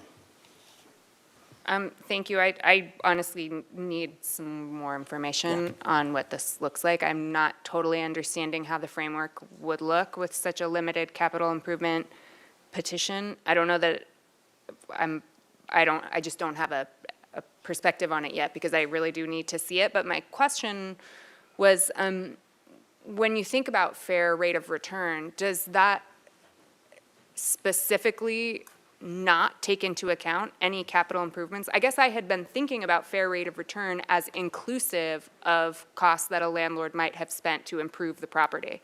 Wouldn't that lower their rate of return if they spent X amount on a capital improvement and thereby fair return already incorporates capital improvements in a sense? So in some jurisdictions, there isn't a separate capital improvement So that would petition incorporate process. So both. a fair return petition is basically filed to kind of like cover everything. Why jurisdictions separate that out is that the fair return petition process is a little bit more cumbersome. So you're looking at everything, including capital improvements, whereas the capital improvement process, petition process, is a little bit more straightforward, and it incentivizes. What we hear is it incentivizes property owners to reinvest in their properties, and then there's still limitations and guards within the ordinance that allows the residents to not have like steep increases, and then they fall away. So are amortized and go away. So depending on how that fair return process, petition process, if you don't have a separate capital, you have to include all of that together, and just makes it a little bit more complex, and they could. Yeah, a little bit more complex. Sorry. Yeah, that's Easiest really, answer. really helpful. And I guess I would say that as an opportunity to better educate us and the community, one of my concerns about the fair return only is not only the complexity, but also might it backfire if by so limiting our petition processes, we're actually requiring that every effort to do a capital improvement is shoehorned into that one process. And I think that could actually undermine what I'm hearing is sort of our collective commitment to not having these rent spikes for tenants. I mean, my goal truly in what we do here is to smooth out. And so I'm very open to whatever the answer may be. I don't know, but I think it's important that we actually understand that having option B only could do the opposite, or maybe it doesn't. I know I'm seeing Mr. Henschke nod, so I'm thinking that it's at least something worth exploring. And again, that 4 out of 5 jurisdictions, look, I believe Santa Barbara should do it our own way, and I'm not afraid to do something different. But I do think it's worth exploring that specific question. So again, I'll support the motion. I think the impetus and the drive that's being expressed is one that I share. I just want to make sure that the policy on the 4 corners of the paper actually has that effect. Ms. Sneddon. Thank you, Mayor Rouse. So I'm just having a hard time with like the way this particular rubric one is. So I think I just want to say what I think needs to be available is a petition process that could include things like capital improvements that are necessary for health and safety. And so I'll give an example, and I've given this one before, but in my childhood apartment, the roof needed to be redone. The landlord went to the city, wasn't our city, but went to the desk and showed the bill for the roof. They, stamped it, passed that fee on to us renters over 5 years, amortized, done, and reverted back. And so that seems super easy, automatic. And so I am interested in looking at, for our recommendation for our city, what would save us process or money and make that process as easy as possible. And that raises an interesting question about if everything is tied to fair rate of return, then it does bring everything into that application or petition, as opposed to here's a simple thing that's already maybe on a list of pre-approved. I think that's what you're seeing here from the data, and what our Okay. consultants have said is, 4 of 5 jurisdictions provide a separate capital improvement pass-through petition, but we could define it in ways that are limited to roof replacements, major structural, sort of those kinds of, we could list out what those capital improvements are versus just, we're replacing the carpet or. I just can't tell if that's A or B. I It would think be the A. rubric It language. would be A. Okay, so A is okay if we can do that. And Okay. we thank can you. work to further define it. Thank you. And be clear. We understand what we've heard, that you want the ability to have the capital improvements limited to habitability related issues. Thank you. Ms. Santa Maria. Thank you, Mayor Rouse. Just want to offer clarification for the motion, and also hearing my colleagues. All of this makes complete sense, and I am in agreement, so thank you both. So yeah, I would make the motion for option A, comprehensive petition framework and so what's listed out there, fair return, capital improvements, limited to habitability, health, and safety. And of course, the tenant petitions that are listed there as well. So that's my motion. All right, so we have a motion and a second? Who was the second? I don't know. Was there a second?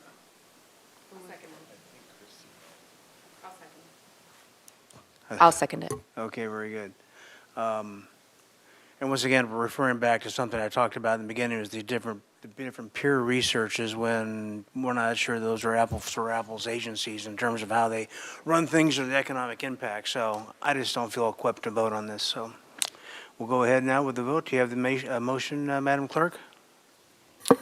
Yes, Councilmember Wilson and Mr. Mayor, I'm sorry, Councilmember Santa Maria and Mr. Mayor, let me say what I have here, which is motion by Councilmember Santa Maria, seconded by Councilmember Harmon, to include a comprehensive petition framework, including multiple petition types, landlord petitions, fair return, capital improvements, limited to habitability, tenant petitions, improper rent increases, reduced housing services, and habitability.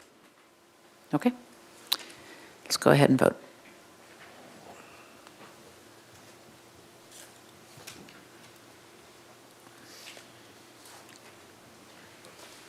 Motion passes 4-3 with Freeman, Rouse, and Jordan abstaining.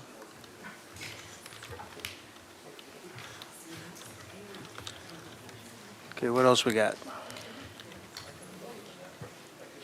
The next item is on tenant hardship relief, and I want to highlight, this is not necessarily, I don't actually think this, this could or could not be part of the ordinance, and I think this actually goes to Councilmember Jordan's comments about, is there a way to support tenants who may be facing hardship through sort of a revolving fund? I know a lot of other jurisdictions have those kinds of funds so for example, a tenant comes and says, I have major medical expenses, I can't afford my rent for 3 or 4 months, and there is a revolving fund that then helps support the landlord and keeps that tenant housed.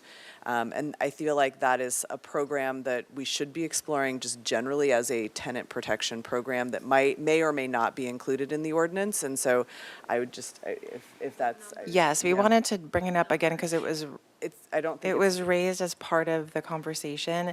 It should really be considered as part of any subsidy program. So It was not in the table. It's in the staff presentation as something that was raised that we wanted to bring up, but again, not a recommendation, not part of what would be an ordinance moving forward. Yeah, it's hard to ordain something without some kind of fee generation. Yeah, this is or not, some way this is to not get- for a get it vote. It funded. was just a topic of discussion and an option for discussion, yeah. So we'll go into the petition process. We're looking for a motion on decision-making authority, and what would be that initial level of decision-making for the petition process? Anyone? Ms. Santa Maria? Thank you, Mayor Rouse. I'd like to make a motion for staff recommendation, so option A.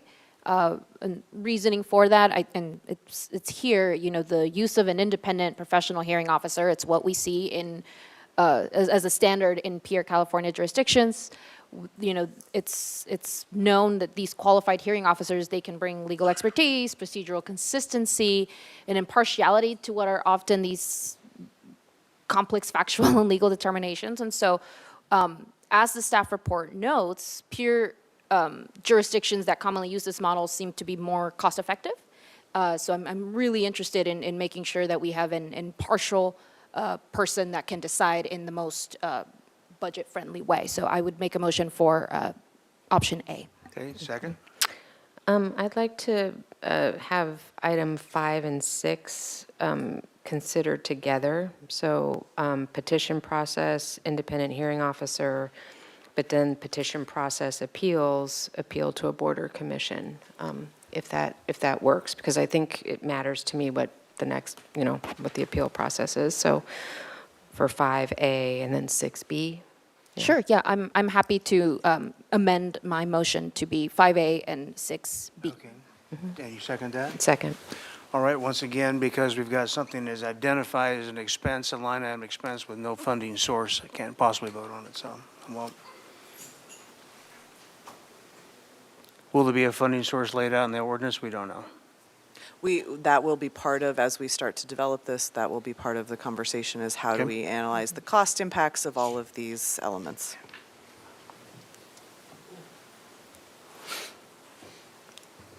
So Madam Clerk, do you have? I'm sorry, I can maybe help you restate the motion. So it would be, Councilmember Santamaria made a motion to have as the initial decision maker on petition determinations would be an independent hearing officer with an appeal to a board or commission to be determined.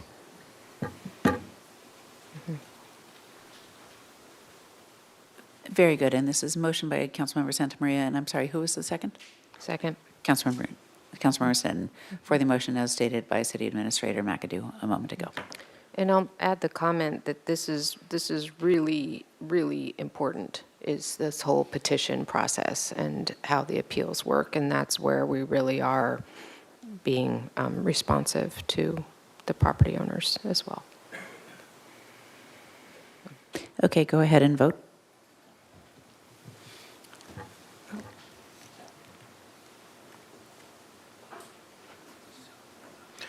Motion passes 4-3, Friedman, Rouse, and Jordan abstaining.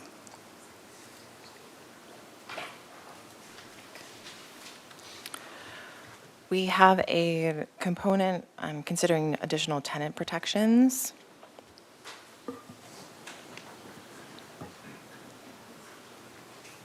I'll move 7B. Second.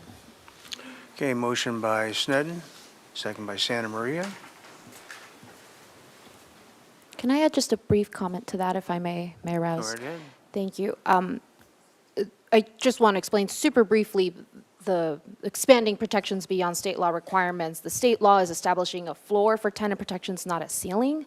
And so we have, as a city, the authority and the responsibility to go further where local conditions warrant that. And so there are things like enhanced disclosure requirements, such as informing tenants of their rights under the ordinance at lease signing. We want to make sure that renters are aware of the protections available to them. Strengthen notice requirements, language access provisions. So these are all things that can be, and frankly, in my opinion, should be implemented here locally, that state law allows us to, and we should be bringing that forward. And so that's my reasoning behind supporting option B. There is a lot already out there that we could be implementing here locally, and it's just a matter of choosing to. And I think that that's what this would accomplish. Thank you. Ms. Harmon. Thank you. If we're speaking to the motions, I definitely support this, but I want to offer maybe just a slightly different way of thinking about it that may be helpful to some. I actually think that this is a universally beneficial approach. Standardizing disclosures is good for everyone, landlords included. There's just, to me, there's nothing bad for anyone about increasing transparency, clarity around what is required and when, and specific language that's going to be included. This is a complicated program that we're setting up, and anything that we can do to provide clarity is a good thing. So personally, I'm all for it, and I think it'll help everyone. Okay, let's vote. Further comments, questions? All right. Motion on the floor. And motion by Councilmember Sin, seconded by Councilmember Santa Maria, to require expanded protections to improve transparency and access, e.g. required notices and standardized disclosures. Okay. Go ahead and vote, please.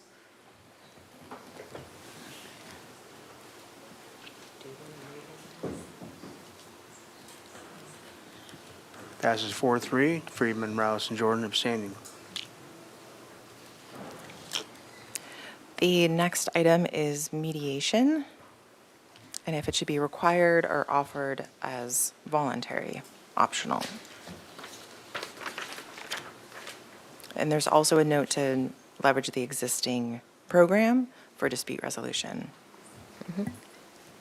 Move staff recommendation, B. I'll second that. City Attorney? I think also, just what it says up there, I think it would be helpful for staff to know what stage you'd want mediation, so we can take that recommendation. Would you want it before the independent hearing officer, prior to the initiation of that? I think that would be helpful. Can I actually back up for a second? I am having a hard time that the slides are so different from the rubric. I mean, the wording in the rubric in the staff report for B is offer mediation as an optional service. And this says do not specify mediation in the ordinance, but offer as a resource. I guess I sort of read the rubric as being in the ordinance, but no. So when I move staff recommendation B, actually, I'm not sure which, I guess I should say it out because the words are sort of different in the slides than in the rubric. So I think the bolded one is that it is the best practice that we have seen is that it's not specified in the ordinance, but offered as a resource. Okay. So I think that's I'll let it stand. yeah. I'm just going to try to be more careful because these words are different. A little different. We can cross-reference. So to make once sure. again, the motion is? From the slide presentation, staff recommendation B on mediation. That one? Yeah, yes, and if I might just restate it here, it's to not specify mediation in the ordinance, but to offer as a resource. Right. Ms. Santa Maria? A quick question on that. Does that mean, and I'm just trying to make sure that all the language lines up, we, as a city, we'd be offering mediation as a service but not requiring it. Is that correct? Correct. Okay. Okay, I'm happy to second that motion. Okay, we have a motion and a second. Go ahead and vote, please.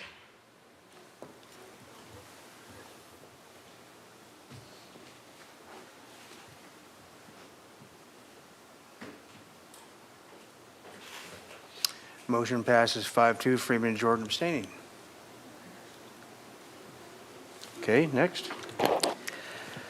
Next component is governance. And again, we're able to provide a little bit more detail in the presentation versus the table. We were trying to be succinct in the staff report. The presentation allows for us to be a little bit more explanatory.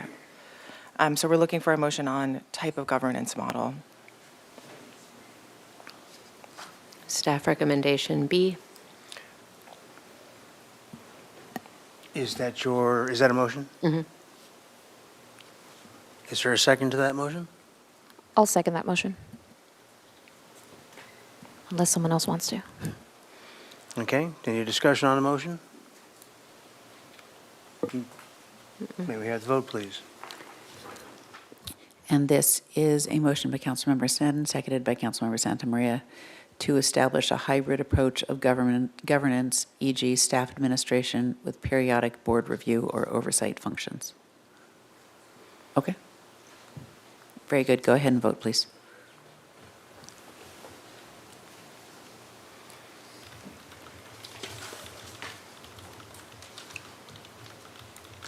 Passes 4-3 with Friedman, Rouse, and Jordan abstaining. Next component is the rental registry.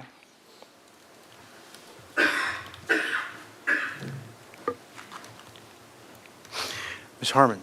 Thank you, Mr. Mayor. I just have a question about this, because I think I have what I would like to see, and then there's probably a reality around cost and implementation that may be different from what I would like to see, or maybe not. But one of the things that has been floated, and I'm too tired to think of who has floated it, but it's around registration via our business license program. I'm just wondering, does that fit in under C? Correct. That would be one option we would explore. We'd also look at outside vendor potential, so figuring out what is the most cost-effective way to do whichever of these options the council wanted us to do. So that's more of a detailed implementation piece, but our goal is to be figuring out and weighing the different options and looking at the most cost-effective way. Great. Yeah, I'll just say I support option C. I think it will, again, with some of these other elements, will be hugely valuable to all of us, not only just for rendering this ordinance effective, but also for understanding how it has impacted our community over time. And I think that's critically important, and clearly something that we're missing as part of this conversation is understanding what's actually happening. And I think this is a huge benefit in many different ways, so I really support C. That said, I'm very happy to hear that a support for C doesn't preclude assessment of all of the options, because I'm incredibly mindful. I know we're all aware of the challenges financially, fiscally, and practically, and so I don't really want to take anything off the table. I'm just saying my preference is is that a C. motion? Sure, I'll move it. Okay, Ms. Santa Maria. I'll second that motion. Okay. Any further discussion on this? May we have the vote, please, Madam Clerk? This is a motion by Councilmember Harmon, seconded by Councilmember Santa Maria, to include a comprehensive registry, e.g. detailed unit, tenancy, and rent data. Okay. Go ahead and vote, please.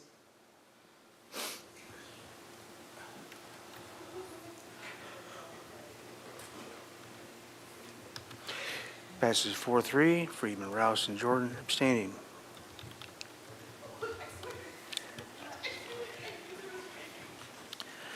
The next component is related to funding and fees.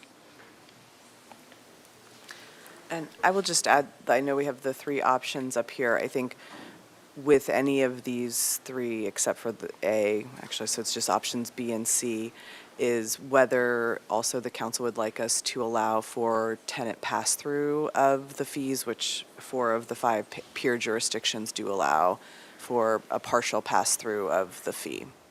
Question on that, the initial setup fee is understandably substantial. What does that factor into this? Well, I think what You what talk about our ongoing, but yeah. consultant team said is we could look to potentially amortize that through, over the cost of the program. And fold it into the ongoing? Okay. Is that what I understood? That's what I understood. Ms. Santa Maria. Hold on. I was- Oh, just want to make sure that's what I Um, understood. in some jurisdictions we've worked in, they work with the fee study consultant, which is not us, that looks at those startup costs and try to get recovery for those startup costs, and then have an annual fee as well. So it's like an added and then it goes away. Okay. I just know when our former city attorney was here, he brought in an advocate who said it was going to be $1.5 million for the setup fee, and that was how many years ago, so I don't know what that's going to be. Ms. Santa Maria, you had your light on. Thank you, Mayor Rouse. One quick question before I make a motion to get us moving, but for for the per unit registration fee, we have the, or actually, no, for the startup costs, we have the Housing and Homelessness Fund. Do we have? Not much money left in that. Right. When we pay for the contracts we have for the new shelter on Sure. Cacique, and I mean, that could be a small portion of the startup Sure. cost, but it will not cover the full cost. That makes complete sense. And so what I'm hearing, though, is the potential for amortized through the registration fees. Okay. Great. I think in that case, I'll move option B, annual registration fees with petition costs included for the landlord-initiated petitions. Okay, Ms. Harmon, your light on?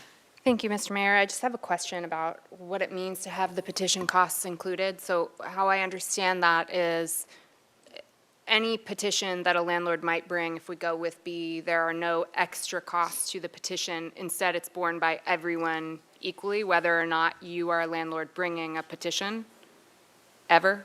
Is that correct? That is correct. Okay.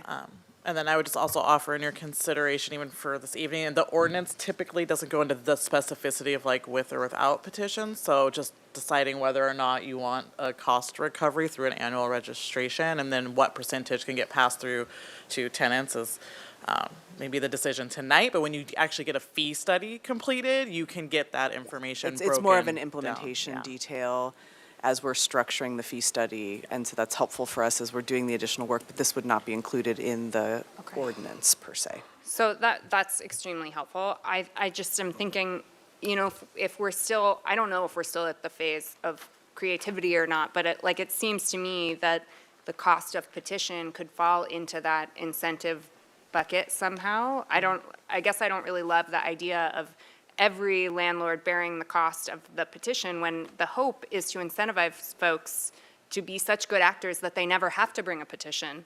And so I guess what I'm hearing is it's not really relevant because we don't itemize the costs in that way, but I'm just putting it out there for consideration that maybe there's something around costs that could be creatively considered as part of that bucket. Creative is a good word. Yeah. All right, what do we have here, ladies and gentlemen? I had a motion by Councilmember Santa Maria, but I don't know that we heard a second. Anyone want to second the motion? For option B. Second by Snedden. Very good. May we have the vote, please? Motion by Councilmember Santa Maria, seconded by Councilmember Snedden, for cost recovery through annual registration fees with petition costs included. I'm sorry, was it C?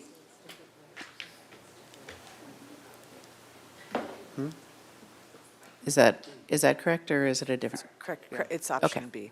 Very good. Okay. Cost recovery through annual registration fees with petition costs included. Please go ahead and vote.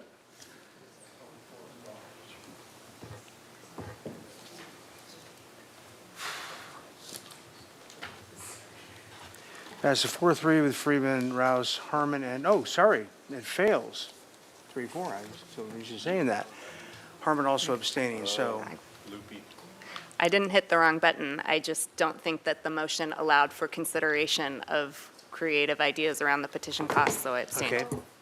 I So that apologize. I will, if you would kindly make the motion, Ms. Harmon, that would pass. I was nodding my head yes about the creativity and thinking and exploring the options, so I had assumed that was part of the motion, but I should not make those assumptions, so apologize for that. No, thank you. I guess I Restate would, the motion, please. I would just say I am not option A, so between option B and option C, I guess I don't really want to pigeonhole us. I think either could be where we end up. So maybe I will just move not option A, and then we can come back to Or you could say, direct staff to explore option B and C and return with. Perfect. So moved. And that's the Yes. motion? Second? I can second that. Yeah, right, we legally. Anybody want to second that? I'll second that. Okay, Santa Maria seconded. Madam Clerk, you got that one? We'll see. Motion by Councilmember Harmon, seconded by Councilmember Santa Maria to explore options B and C B, being cost recovery through annual registration fees with petition costs included. C, being cost recovery through multiple program fees, e.g. annual registration and as-needed petition fees.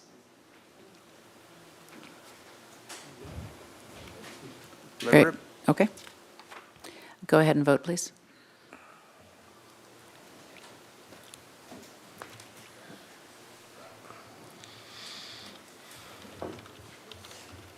Motion passes 4-3, Freeman, Rouse, and Jordan abstaining. So there are two additional related policy considerations that were in the staff report, but are they later in the, oh, there it is, okay, perfect, there we go.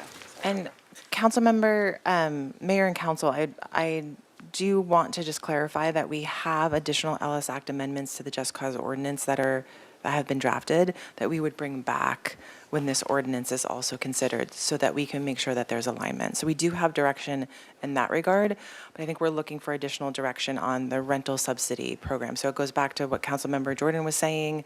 Do you want staff to further explore tenant rent subsidy programs that would be implemented in conjunction with a rent stabilization program? And it really is just a yes or no for further exploration. Ms. Snedden. I think, I wish it was just a yes or no, but I think rent relief is a little bit different than ongoing rent subsidy. So I'm not sure which one. I mean, I support exploring all the options, but not as part of this ordinance, because this is about one thing.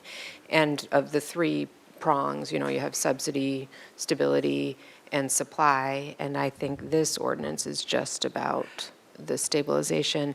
But I do think rental assistance and in different ways is certainly worth exploring, but I'm not sure if that's the same thing as ongoing subsidy instead of rent stabilization. And we would not include any of this in the actual ordinance. This is to complement and be part of a holistic rent stabilization program, Sure. much like our access to council program would be part of that consideration as well. Yeah, then I would defer to Councilmember Jordan to proactively make a motion of what you'd like to see. Oh, I've said my piece. Okay. All right, Ms. Santa Maria. Thank you, Mayor Rouse. Yes, when it comes to, exploring rent relief options and these sort of extreme circumstances, I think it's worth exploring, but the motion I would like to make is to not, I don't think we're ready to decide to establish a subsidy program alongside the ordinance. I think it's, and I understand that's what staff is saying as well, so I think we're in alignment there. So I think where's the options? Wasn't there like an A, B, and C for this? Oh, no. There was in the table in the staff report, but it really is continued exploration of a subsidy program that would be complement and be part of a rent stabilization ordinance. So it was just a keep exploring, or there isn't interest or direction in us doing that. Okay. I would make a motion to not establish a subsidy program at this time, but to go back and research how just different methods of rent relief and preserve long-term tenancy. All right, motion by Santa Maria. Is there a second? Second. Second by Gutierrez. Mr. Friedman, you no longer have your light on. Okay.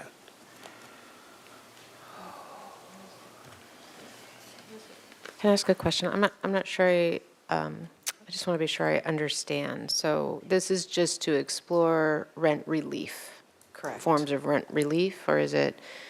It's rent relief and other ways. I think what I heard was incentivizing long-term tenancy. So but not as part of the ordinance, but as a complementary Got it. program. And then, but the long-term tenancy, that bucket that's still in there as Correct. part of the ordinance? Okay, I just want to make sure these weren't separating those out. Thank you. I Okay. think it's option A, if that makes it easier. For the staff recommendation, it's option A. Yes. All right, is that a second? We good? Or did you second it, Oscar? Yeah, okay, second by Gutierrez.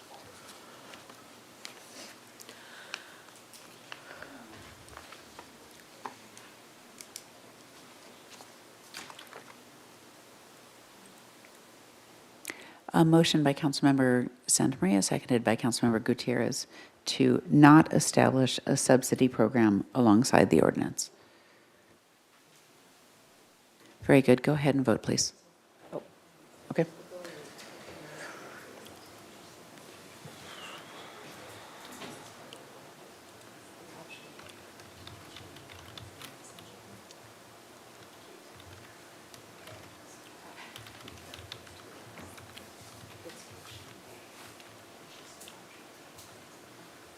Everybody in?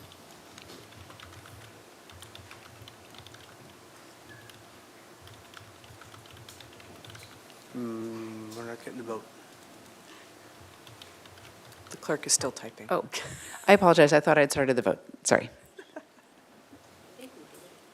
Did you? And I apologize. And I was still typing. Sorry. Shall I cancel this vote? Okay. You can just vote again. Okay. Sorry. Okay, passes 4-3, Freeman, Rouse, and Jordan abstaining. Ms. Sneddon? And then just for completeness, since we've made a motion on all the other ones, to continue to explore any type of acknowledgement for housing provider status or recognition of that, and also addressing long-term tenancy and that bucket as we described it. Okay, Mr. Freeman? Just clarifying, out of all these votes, I just want to be sure that it included the exemptions going back earlier. I want to make sure that it included like the housing authority. It did not. It did not. So I would like to make that motion that entities Because you like the did housing not, authority. you did not have anything Or- other than state law, so things like Section 8 vouchers are not exempted at this We do have a motion, a different motion on the table, though, at the moment. Oh, sorry, okay. That I isn't didn't know about there was a motion on the exemptions. table, Yeah, sorry. it's a Okay. motion, because I think for completeness, I just want to be sure that we are making a motion to explore. I'll second that. Thank you. All right. Motion by Sneddon, second by Harmon. And Councilmember, Councilmember Sneddon? oh, Councilmember Sin, would you mind repeating the motion, please? Yes, I'll see if I can remember it. It's the other bucket that we were talking about The in motion terms. would be to continue to explore housing provider status and long-term tenancy incentives as part of the ordinance. And specifically, the area of protecting our local mom and pop landlords. So that might be something that others might support as well. Got that, Madam Clerk? Okay. Motion by Councilmember Sneddon, seconded by Harmon? Councilmember Harmon, as stated by City Administrator McAdoo a moment ago, and including the comment by Councilmember Sneddon specifically protecting mom and pop local landlords. Okay. Go ahead and vote, please.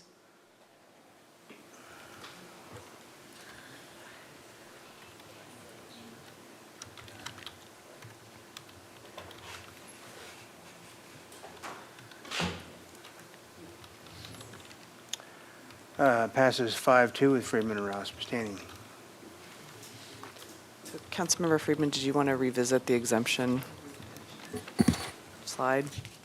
So was that a vote already that we took that did Correct. not include the housing authority? Correct. Well, then it would have to be somebody from the majority because I was in the minority on that vote. So it has to, as I understand the rules of order, somebody in the majority has to reopen the vote that was already taken.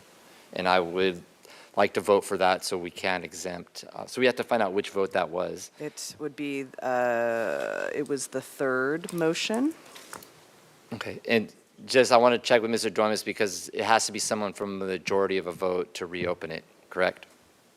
That would be correct, and since it's at this meeting, we can reopen it and revisit. So that I would motion. like to reopen, someone from the majority reopen the vote so we can clarify that subsidized housing such as Section 8 or Housing Authority is exempted from this. I'll reopen it for discussion, of course. Yeah, go ahead. And then I'd like to make the motion, if it's reopened, to exempt Housing Authority, Section 8, and other deed restricted increment housing providers.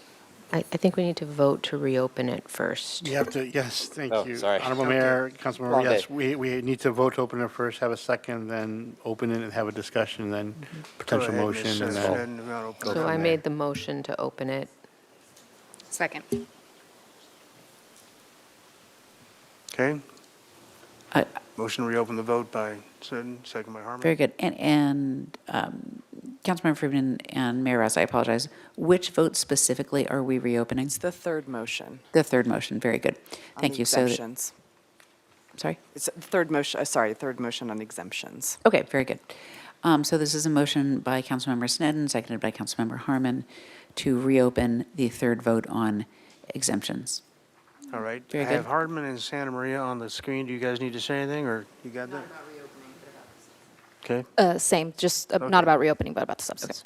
Very good. Go ahead and vote. This is the reopening vote. Vote.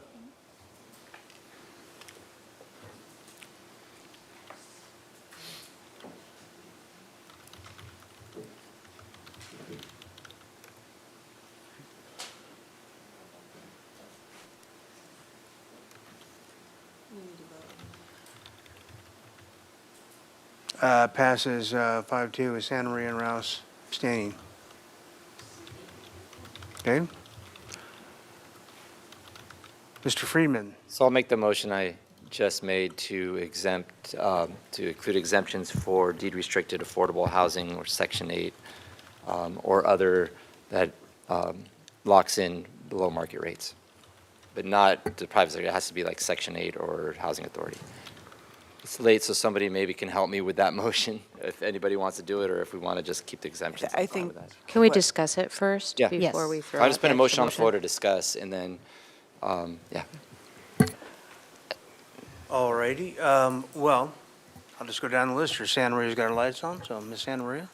Thank you, Mayor Rouse. I will not be supporting this motion because exempting any units beyond state law, what this does is we are going to be exempting them from the Housing Crisis Act. And if we are concerned with our diminishing rental housing stock, this is what happens. When you have a rent stabilization ordinance, you often hear from property owners, they'll say, we'll just sell or we'll demolish, right? If that happens, whoever is the new owner or if it gets demolished, if these are exempt, they won't be required to replace them with an equally affordable unit. This is about preserving our naturally occurring affordable housing stock. It is very critical that we don't allow other exemptions. The exemptions and any other questions about that should be dealt with through the appeals process. I would highly encourage my colleagues to stay on course because this is mostly about protecting our existing housing stock, and the way that we do that is through the Housing Crisis Act, which states if units are covered by rent stabilization, they must be replaced if they're demolished, and it's the way to preserve our housing stock. So I will not be supporting this. Mr. City Attorney, I'd like, I think Mr. Henschke would like to kind of address that issue legally. Honorable Mayor, members of the council, the provision of the state law that Councilmember Santa Maria is referring to is Government Code Section 66-300.6, and it does cover, include within the protected units, those units that are covered by a rent control, a affordability covenant. And so we do have a lot of units that are covered by affordability covenants. They run with the land, and they would be binding on future owners. So I think that in this case, the request by the housing authority to exempt units that are covered by an affordability covenant, which includes a rent restriction that is very restrictive based upon the income level and the percentage of income that can be paid toward rent and includes Section 8 is well taken. I think that you want to let us at least present it back to you as an exemption and not exclude it tonight. So I would urge you to very carefully consider adding back in the exemption that was requested by the Housing Authority Executive Director.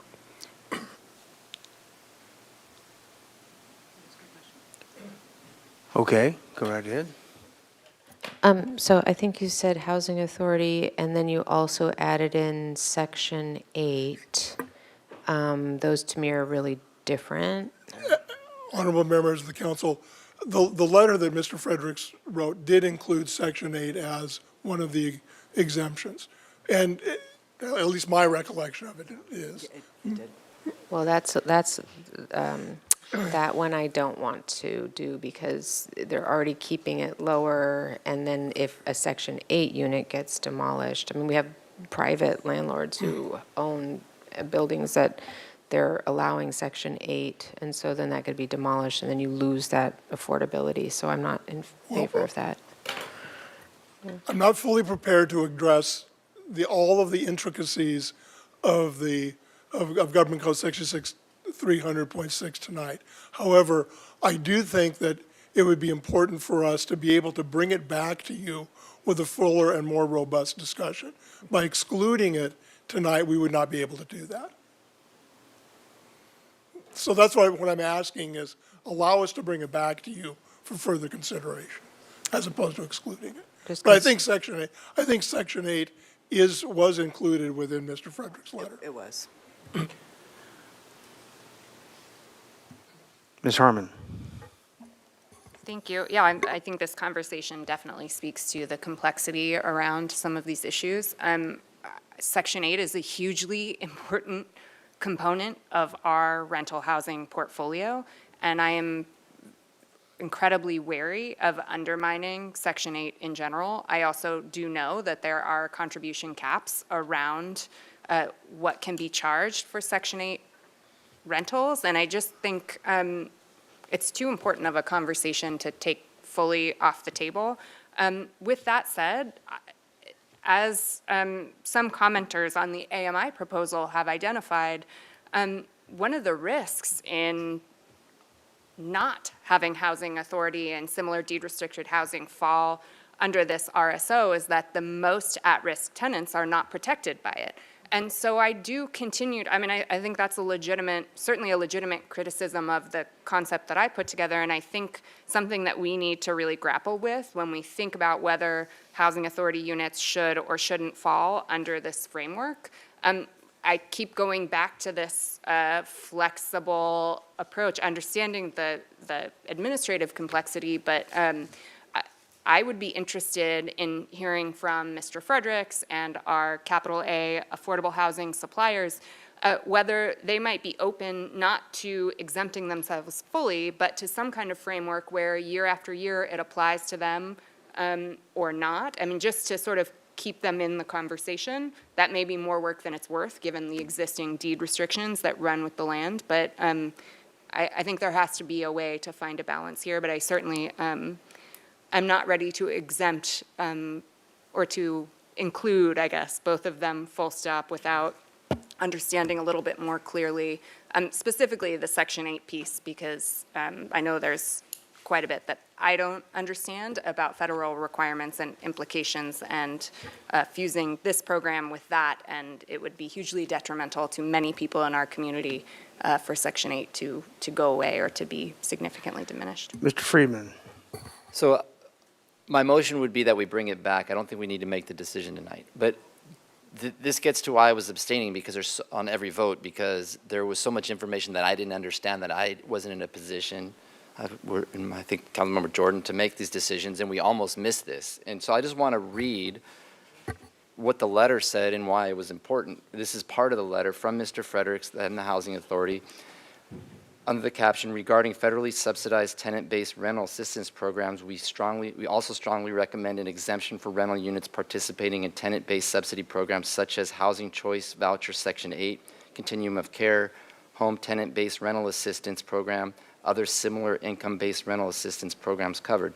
These programs already include robust rent controls and tenant protections. Tenant rent contributions are capped at approximately 30% of household income. Rents must be determined reasonable under federal standards. Total contract rents are capped by HUD established payment standards adopted by the Housing Authority. Units are subject to inspection and ongoing compliance requirements. This is the key right here, applying a local rent cap on top of this framework creates a direct conflict with federal program design and introduces unnecessary complexity into rent setting and contract administration. Perhaps most importantly, failing to exempt these units will have real-world consequences. Landlord participation in voucher programs is already fragile. Adding another layer of regulation, particularly one that may restrict rent adjustments independent of HUD processes or create uncertainty about allowable rents, will discourage participation.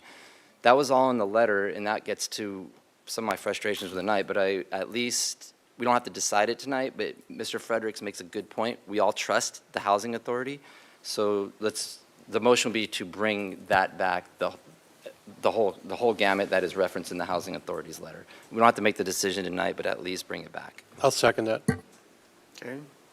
First and a second on the motion to bring it back. Comment? Just a comment that I think in that case, we could have the vote stand as it was, and then I would support bringing it back in that bucket of things that are further exploration. So my preference would be the default being to have no exemptions, because that's what many people have supported, and then bring back the discussion of within that bucket of further exploration. I'm not sure about writing it all the way into the ordinance without having the exploration of it first. Ms. Santa Maria? Thank you, Mayor Rouse. So, I mean, rents are already being regulated for Section 8 and other, properties that are subject to affordability covenants. The point that I'm hoping does not get lost here is that any time that we exempt a property from a local rent stabilization ordinance, it exempts the property from automatic affordability protections under the Housing Crisis Act. And so this is really about, again, protecting our existing housing stock. I agree with Councilmember Sneddon that I am not in support of putting this exemption in right now. And I do think it would be best to keep the vote as it stands. If we have to vote again, fine. But I'm very sensitive to all of the things that we're already asking our staff to research. And if this one is clearly about protecting our housing stock, I worry if you all have bandwidth to look into this. So yeah, I won't be supporting the motion, but I do think that it's important. The motion was to bring back a discussion of the housing authority letter. Oh, okay. Yeah. That was the motion. Okay. Okay. But not writing it into the Yeah, no, ordinance. that's Correct. Bring it back. Bring Now, it back for discussion. there was a motion. Did you have a second, Mr. Friedman? Do you remember? Councilmember Jordan seconded. Okay. Ms. Harmony, you I speak do have a first, or- question. I'm so sorry. Can I just ask one more question? Thank you. I'm a bit unclear on the Housing Crisis Act references, and I totally agree with the commentary about protecting our existing housing stock, but isn't that referring to demolition? Like, can't a landlord decide to remove or to not participate in Section 8 or not? That's separate from the Housing Crisis Act, correct? And if so, then we're talking about really different things all at once. And so I hope, maybe this is not a question, I see nodding heads. When this comes back, if we could just be very clear, because whether we include or exclude housing authority or Section 8, like, it's not about demolition of housing. A landlord can choose to participate in Section 8 or not, regardless of the Housing Crisis Act. And so I think that needs to be made very clear. Okay. Mr. Friedman? Yeah, and that's my point in bringing it back, because if the property owner went out of Section 8 on their own, then they would be automatically put into the ordinance, as I understand it. So it's not exempting that unit in perpetuity, to get to Councilmember Santa Maria's point. It's exempting that property if they are enrolled in the Section 8. The moment they go out of Section 8, it would go back to the ordinance that you have, which is Mr. Frederick's point, because, again, his letter says that if you don't exempt it, then you're going to have fewer property owners that are going to take Section 8, because it's already hard enough to do that. So that's why I think it's important to just at least bring it all back, and maybe Mr. Fredericks can clarify with our staff further. So as long as everyone's comfortable with just bringing it back, no Right. decision made, the whole letter, and walk us through it, that's what I'm, And we that's the got that motion on the floor. And Mike's, Councilmember Jordan seconded it. And do we need that repeated, Madam Clerk? Do you know what we're talking about? here? Please let me know if this should be changed. A motion by Councilmember Friedman, seconded by Councilmember Jordan, to bring back discussion of the Housing Authority letter. Okay, let's go ahead and vote.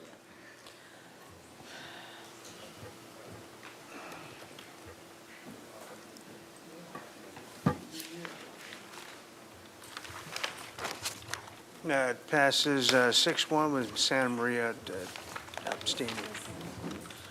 Okay, is that put a bow on it for you, Ms. Anderson? I think so. Mayor and Council, I just wanted to clarify in terms of next steps that we are making an adjustment to the work plan per our discussion this evening, which is we are going to be coming back to Council with the draft ordinance and these other items for further research and exploration, hoping to meet your expectation for the information you need to make these decisions. And then the draft ordinance will go out for a public comment review period. Okay, so thank you very much for your time. I appreciate the marathon around this and appreciate all of the community engagement this evening and moving forward. Yeah, thank you so much. Appreciate it. Thank you. Do we have any council member committee assignment reports? Yeah, we can just move on and maybe do that next week. I do have some stuff from Salud and all that, but I'll bring it up next week. I would like to close the meeting in memory of John Self, who was husband of Michael Self, one of our former colleagues here on council. So with that, we're out of here.